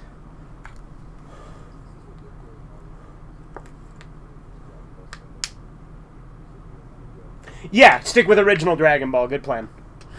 Do we want to do Sleeping Princess in Devil's Castle or Curse of the Blood Rubies?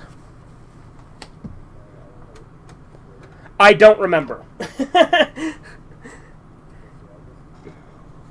Yeah, because I think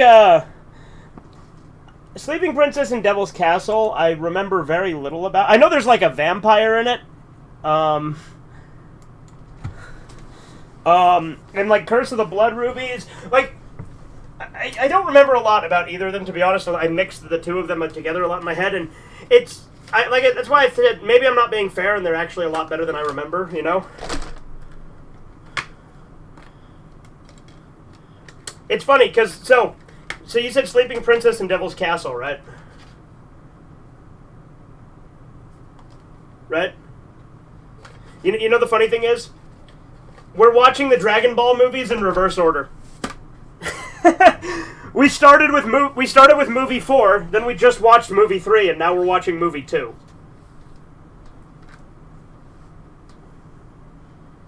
So, yeah.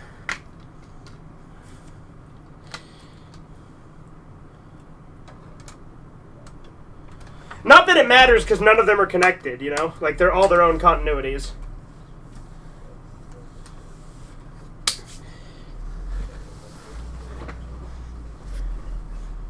You like my review on Princess Castle? I did? Yeah, probably. I don't remember.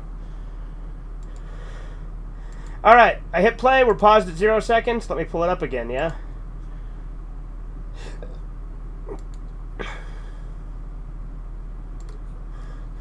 I like how Chisu fucking has fucking Tumblr links that he sends. Cringe. Like, it's fucking fan art of Android 18, but still, like, it's kind of cringe, honestly.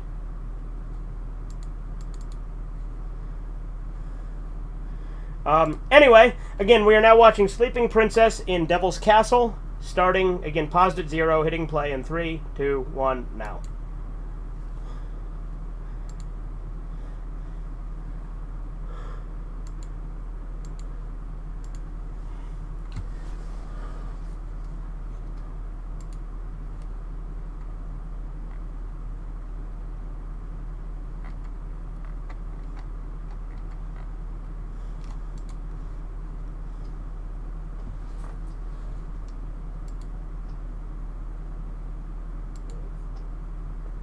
Horizons came in, and I think he had an echo or something.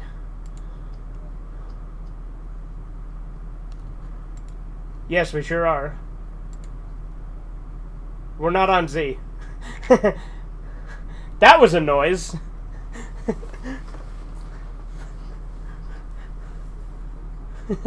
Well, this is introducing the evil castle, you know?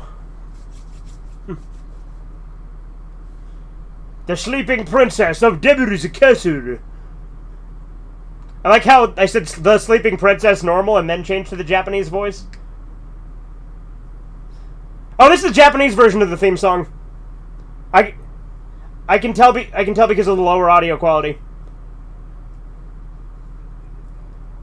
Correct.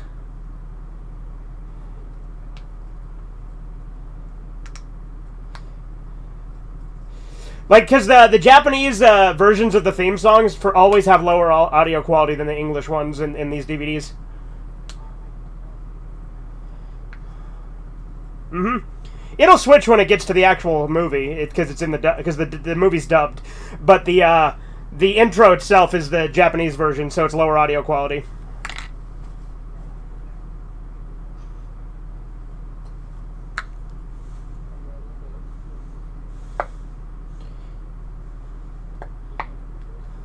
Yeah. I didn't do that. Did somebody do that?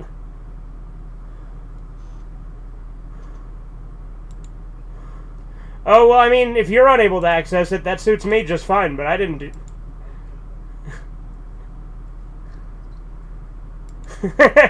Oh, no.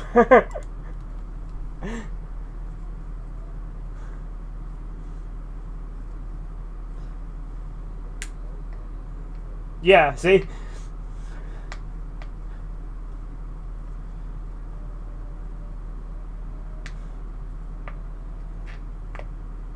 Very funny.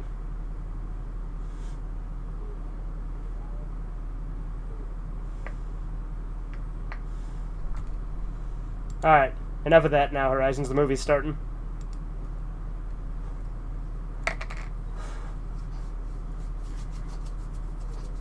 Yeah, if you started doing it and then I got mad at Horizons.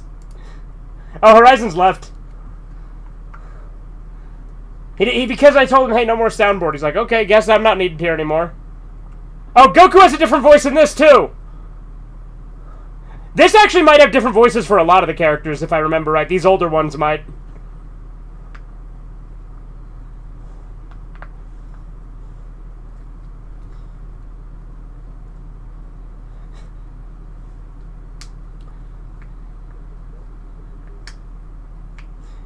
Do you want me to turn it up, or do you think it's...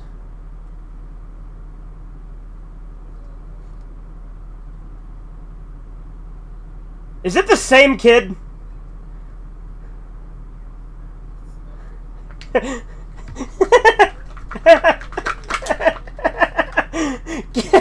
Goku here.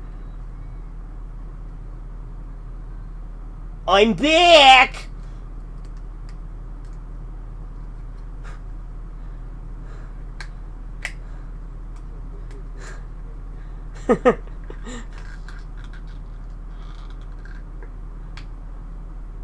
I got your 1 and your 2 right here, Sugar Plum.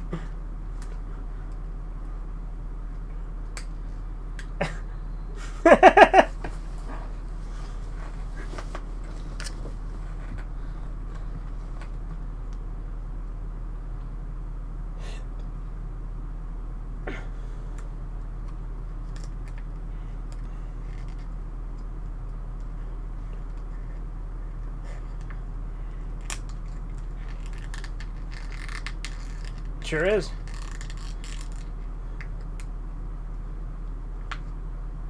See, that's a different voice for Roshi, isn't it? Or is it the same guy just doing it slightly differently?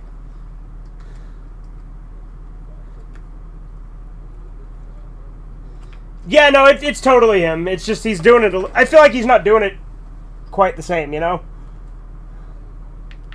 Yeah, could just be the audio quality. You're right.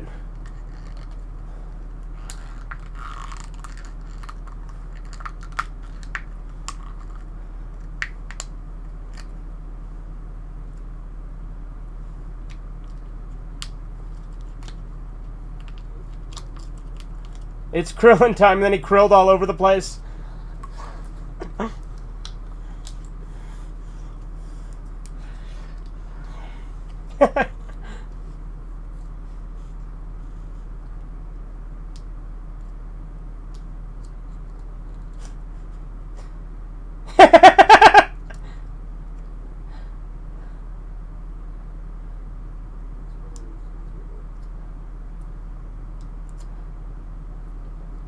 Oh yeah, Krillin's the same too, so I guess it is just Goku that's different.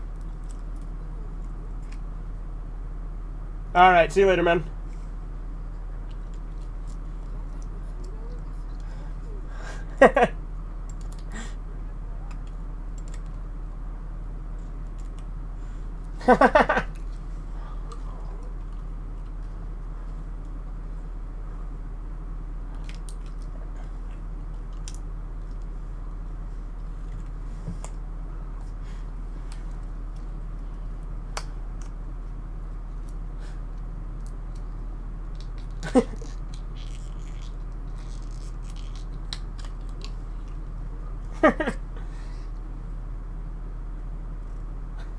See, my name's Goku.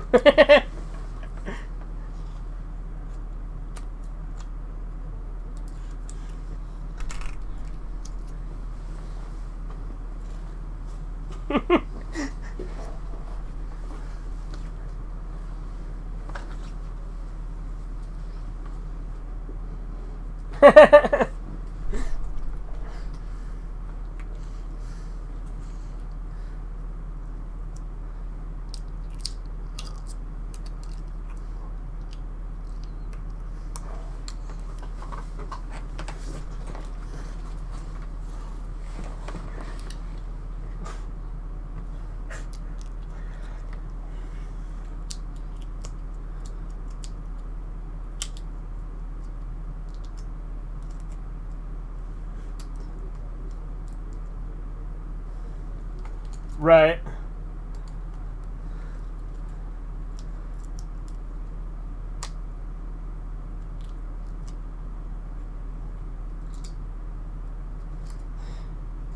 I mean, Like, it's funny to shit on Goku's weird voice in these movies, too.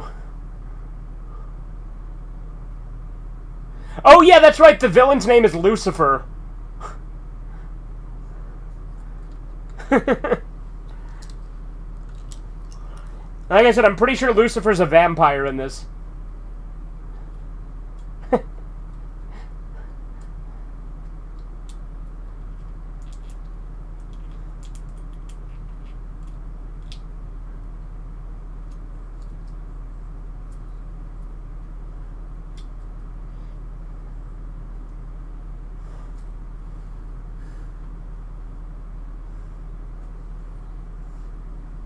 What's Launch gonna do with the princess? Hold her for ransom?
And this is early Krillin, so you know he's bullshitting. Yeah. Because Krillin's a little devious, cheating bastard early on, and I fucking love him.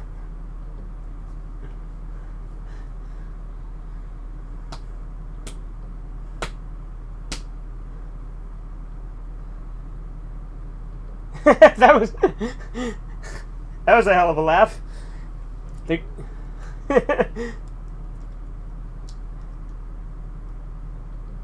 This movie's really fucking short, too. 45 minutes. That's nuts.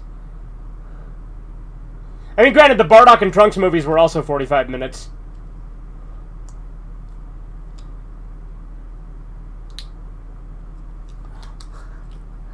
I like how Krillin's taking the straight path, but Goku's already taken the lead.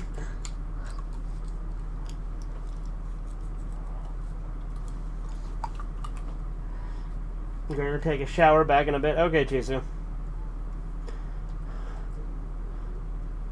Yeah. Remember, Krillin like tricked him like multiple times throughout their training early on.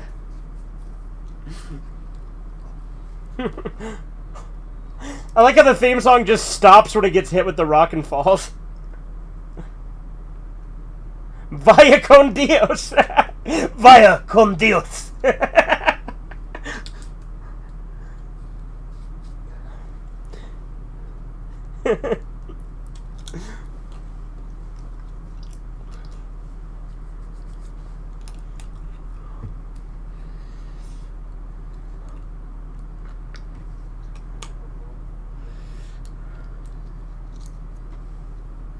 It's funny, Krillin's been cheating in multiple ways, right? Using vehicles, riding a buffalo, and now Goku's still in the lead.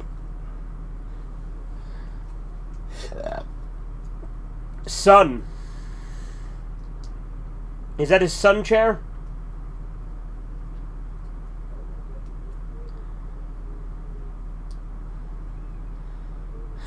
Oh, but Bulma's voice is different, too, in this one.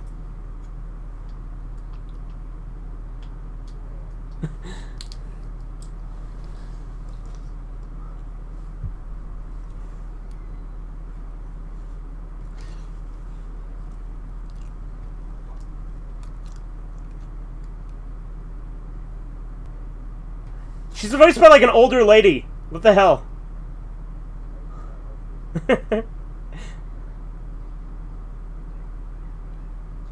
You pervert!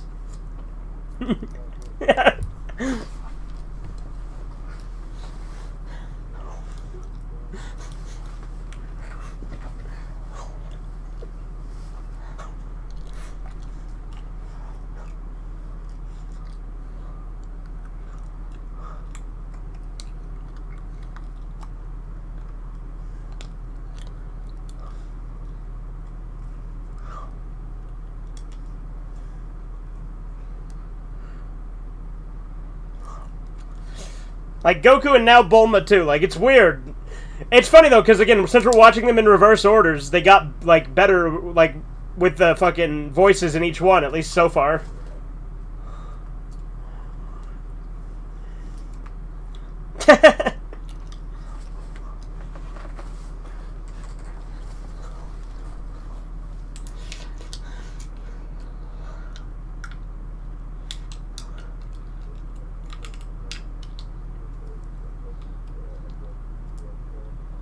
Uh-huh.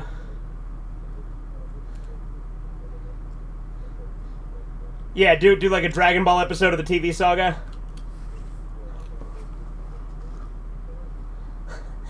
Yeah, like have him have this weird voice.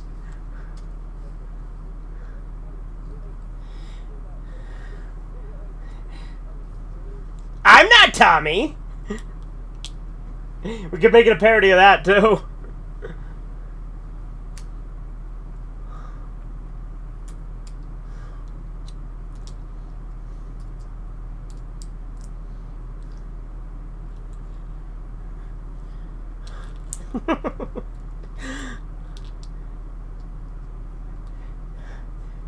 Krillin, it's me, Goku. We're gonna train with Master Roshi.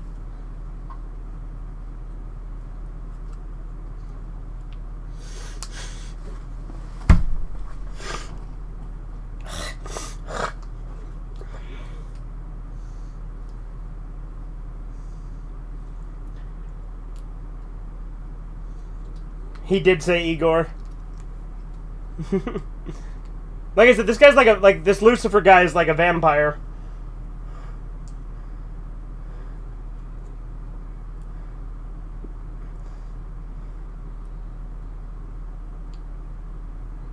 Is Oolong's voice different too?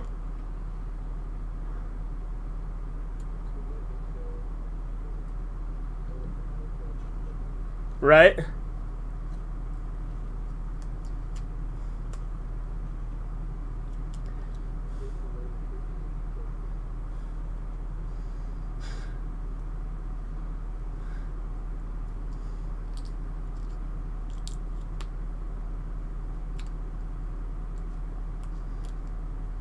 But, well, it's weird, though, because, like, a lot of them are the same, you know? Like, I guess they just couldn't get certain actors for some of these movies, but it's just odd to me, you know?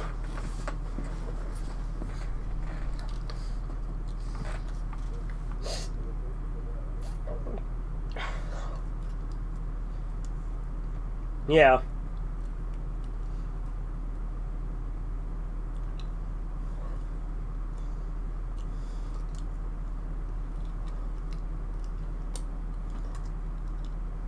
I think that's Igor.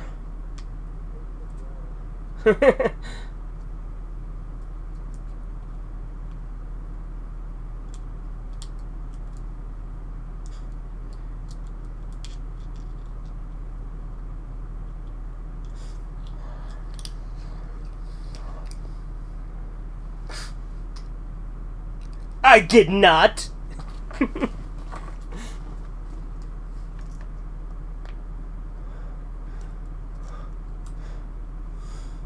What has she done with my Bulma? If you don't get, that's actually a reference to Battle of Gods. There's like a part where Beerus like hits Bulma, and Vegeta's like, "What have you done to my Bulma?"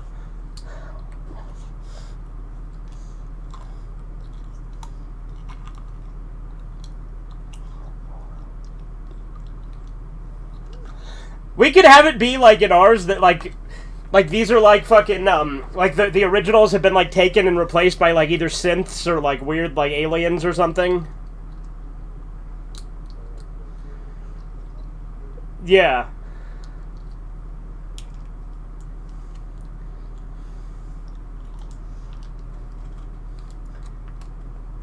Who would be the only ones left? I guess, like, Krillin and Roshi, and everybody else is replaced?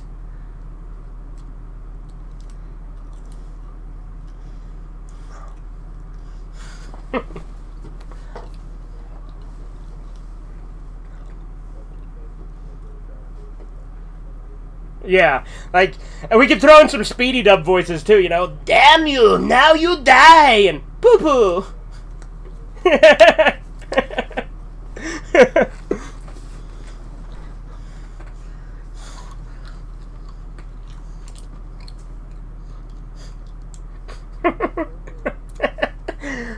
Like, they have all these intimidating looking monsters, and then yeah, it's like a Scooby-Doo joke, Or it's also like that fat rhino in Jumanji.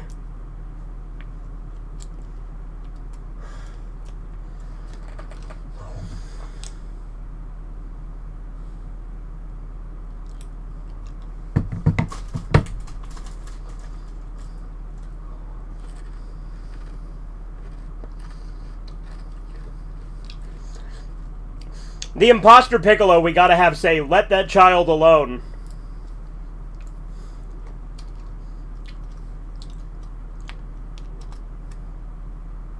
Yeah, she's a woman, not a person.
I like how this gremlin-looking motherfucker just has a machine gun.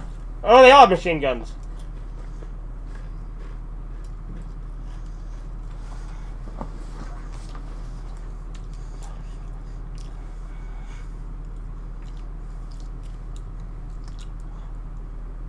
Imagine if he hits him with the old...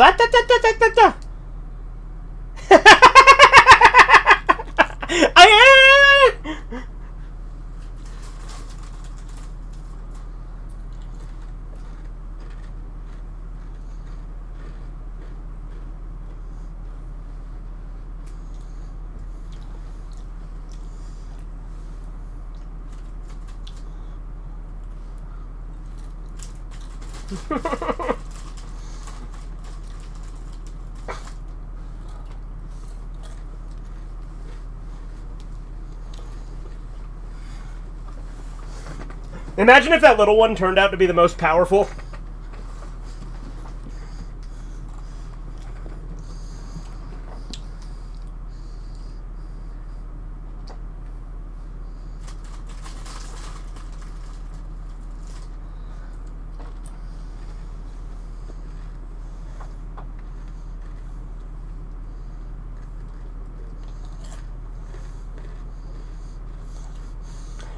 He certainly did a great job.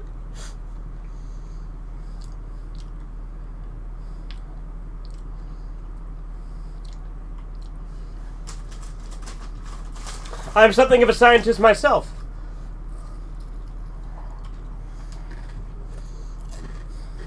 Yeah, his hair is like... His hair looks like one of those knockoff Goku merchandise hairs. Like that Korean live-action Dragon Ball movie.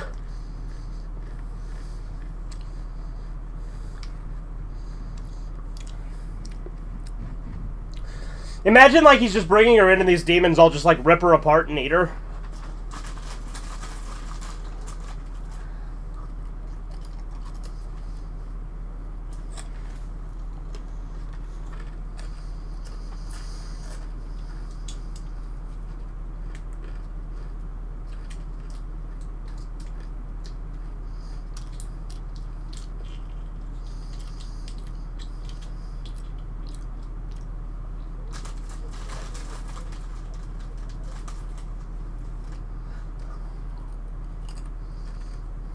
Hell yeah.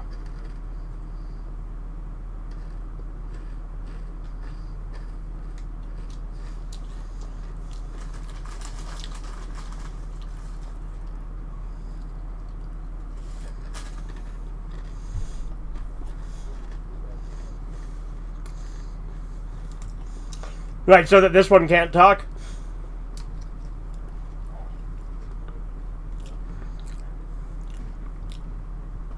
Goodness gracious! My first standing ovation!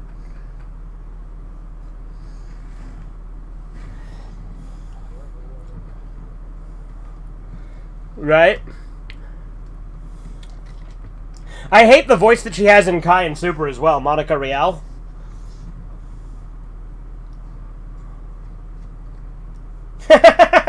They make that pun a lot in this show.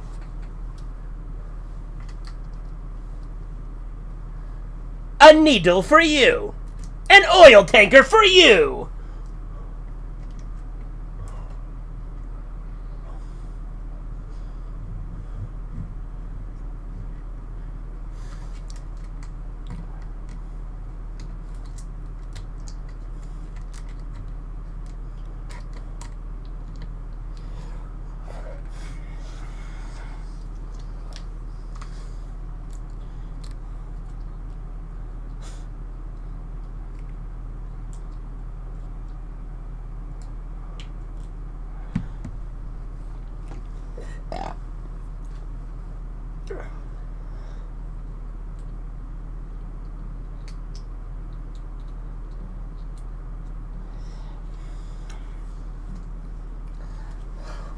You know the big green dub changed Krillin's name to Clearin?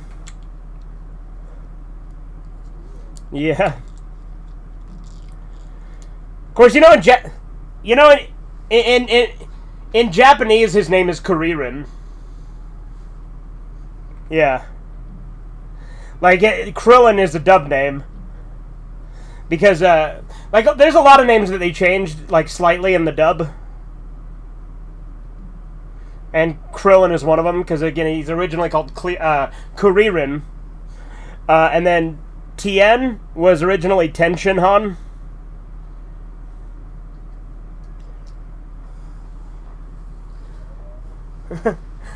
Ah! No! Krillin! Ah!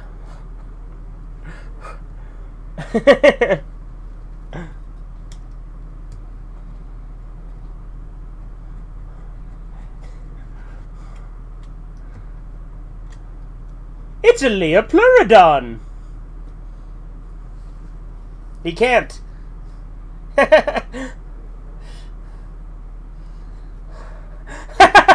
Just almost fed him to the monster. Had to grab him a second time and they just reused the shot.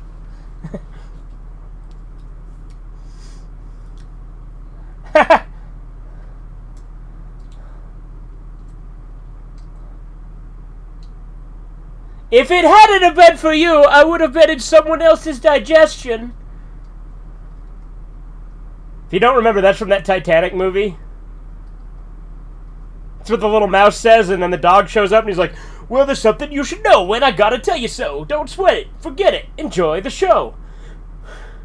Working all day, now it's time to unwind. Kick back, relax, take a load off your mind. I'll be busting a move and I'll be busting a rhyme. I'll be busting a move because it's party time.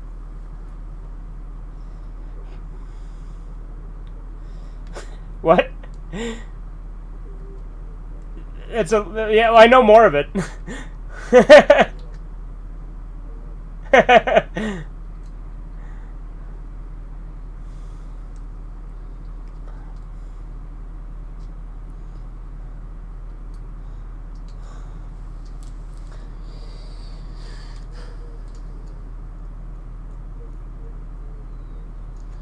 Working all day, now it's time to unwind, kick back, relax, take a load off your mind. You know, that song is different in the original version. Like, cause they changed it. Like for the UK release, it had a different song where he's like, "Do you really know? Do you really know?" And he's like talking about how he's the boss.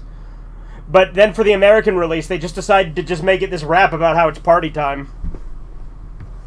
Like, it was still a rap, but it was much more fitting to the scene in the UK version. But in the US, they're just like, party time, everybody's feeling fine because it's party time.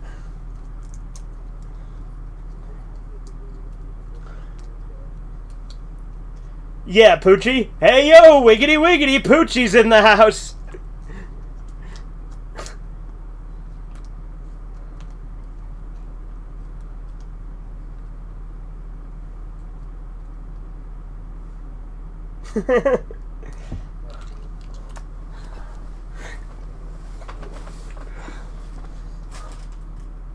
Friends, monsters, countrymen, lend me your ears.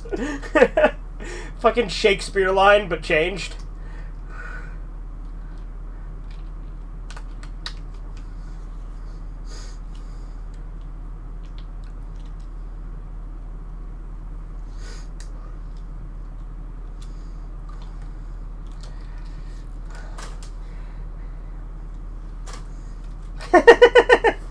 Fucking the way that thing looked when it moved its neck.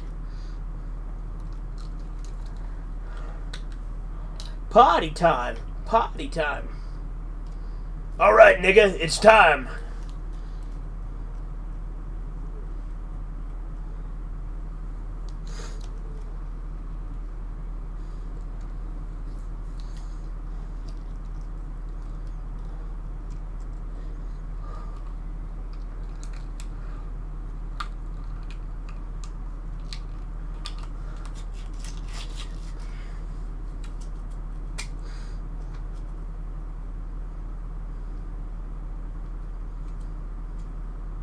That's the princess, quote-unquote.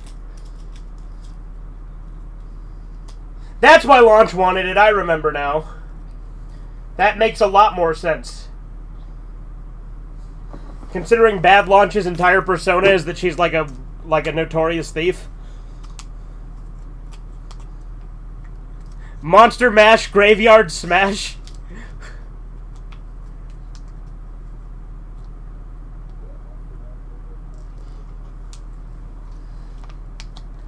Do you think it caught on in a flash?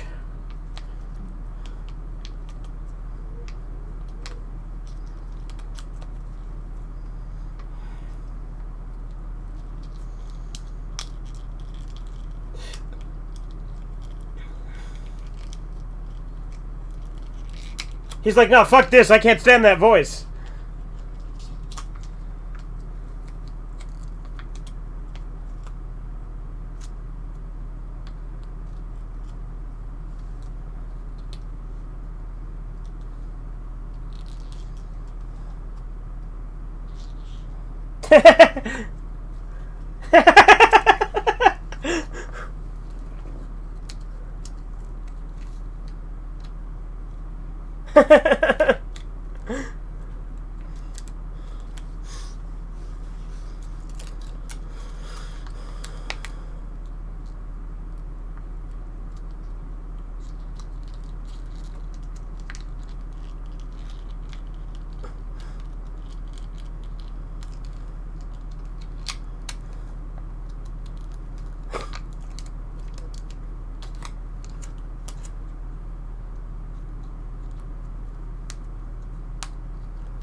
Right? Now it would suck to be Launch and just have your entire, like, personality and, like, everything just change from a sneeze. And then you just, like, randomly end up in place, like, how'd I get here? What's going on? And, like, what, like, good Launch is literally the most kind-hearted, like, sweet individual, whereas bad Launch is a fucking ruthless bitch.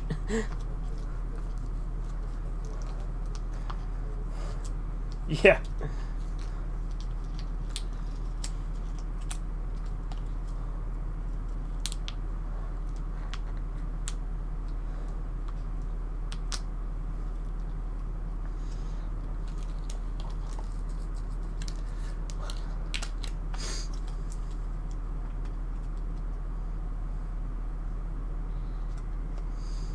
Oh, is there going to be a full moon? Because that'd be pretty cool.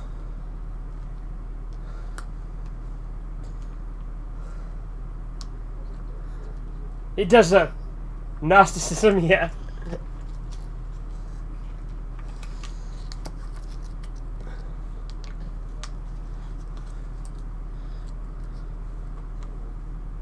Oh, yeah. It is a full moon. Kick ass. Because you know what that means.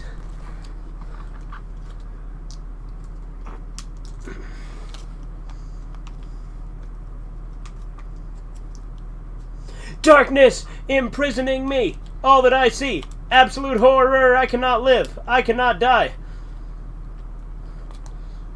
Trapped in myself. Body my holding cell.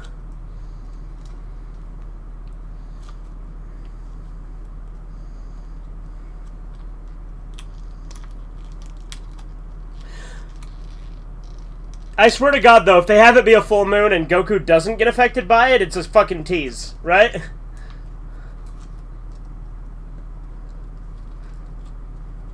want you to take the hand of the monster next to you. Yeah, I think he is about to start chimping out. Yeah. Help me, step monster.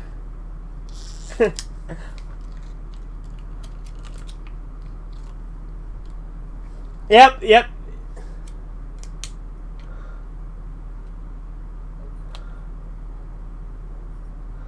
It's okay, Goku's gonna start chimping out.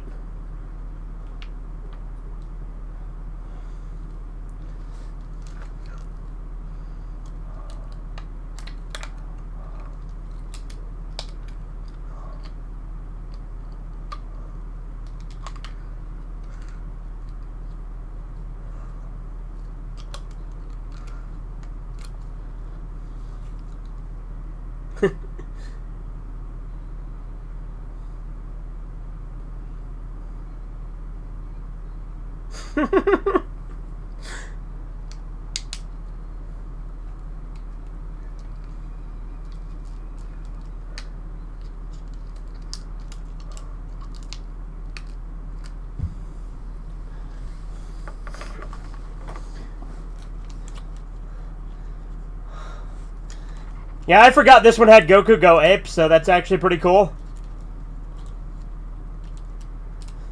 Because I think the Great Ape doesn't get utilized enough, to be honest.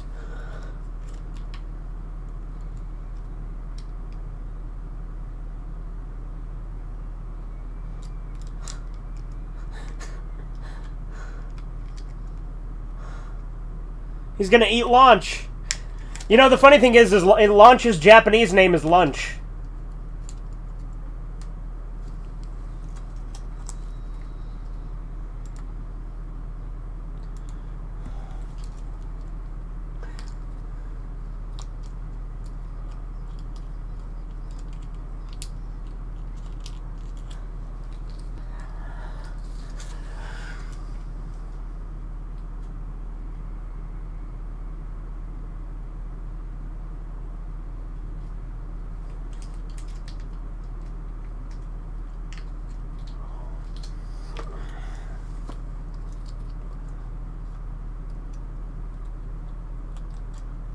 That sounds like Turtle.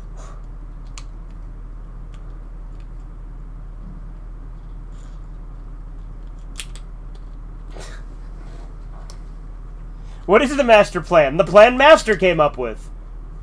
Well, that explains that.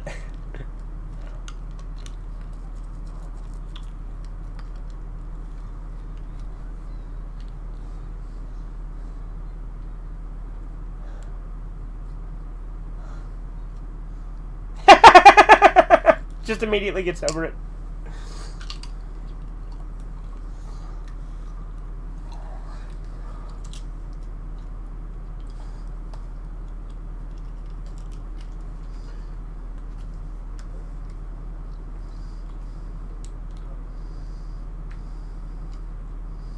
I like how he's got these fucking sunglasses on. Yeah.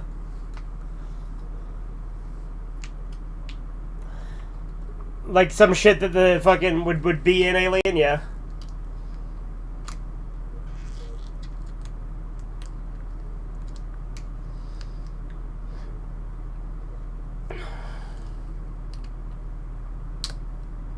He's gonna destroy the sun like a fucking supervillain.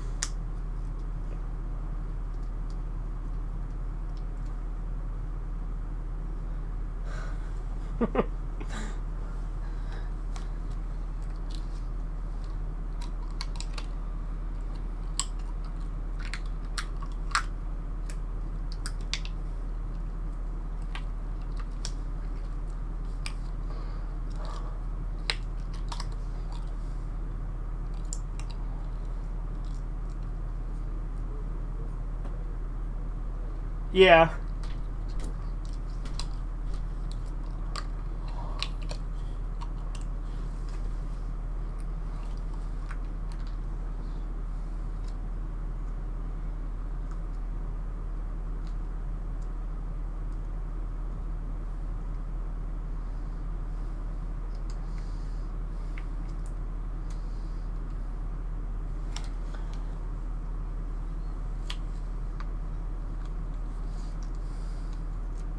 I mean, if it destroyed you, that'd be pretty cool. Get rid of that voice.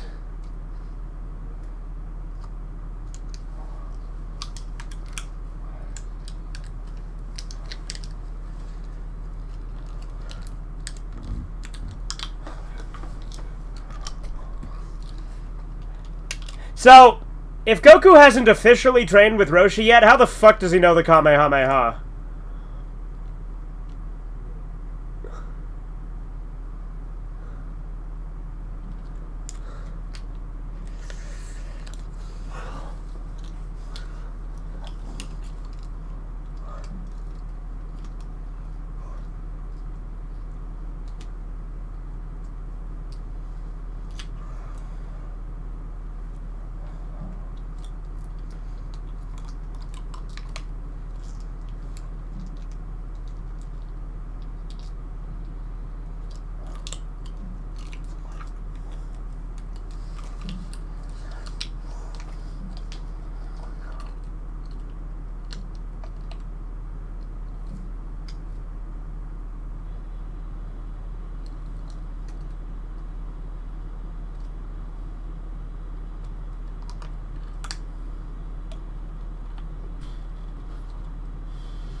Literally breaks the fourth wall at the ending.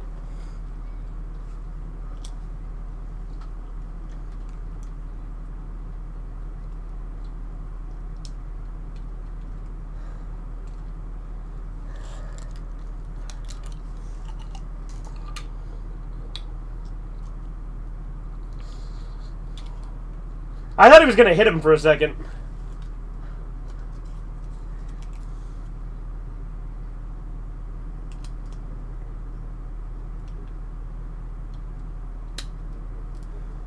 Yeah.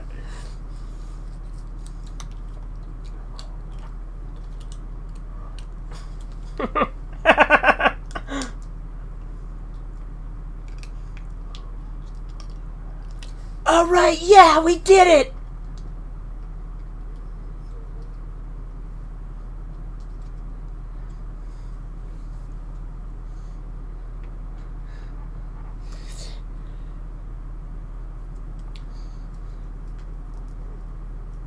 Yeah.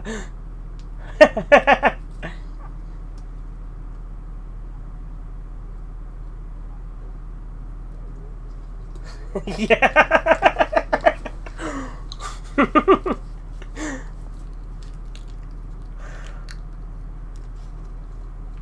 Well, that was something.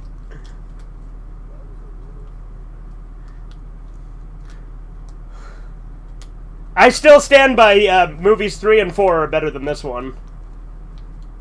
Like, this one was still good. Like, it's better than I remembered, but, you know. Yeah.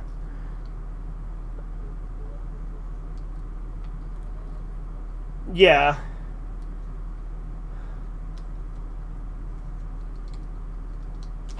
I mean, I like that. I like that we had a great ape scene though.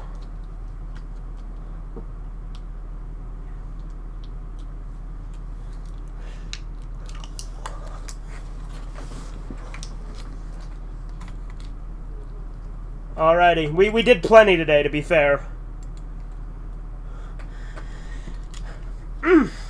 We watched the rest of Season 2 and 3 out of 4 of the Dragon Ball movies, so not bad.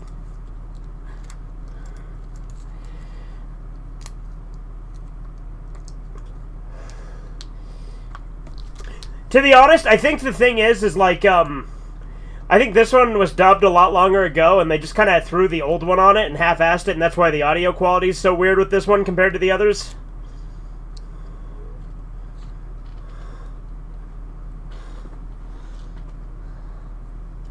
Yeah, but that one is weird.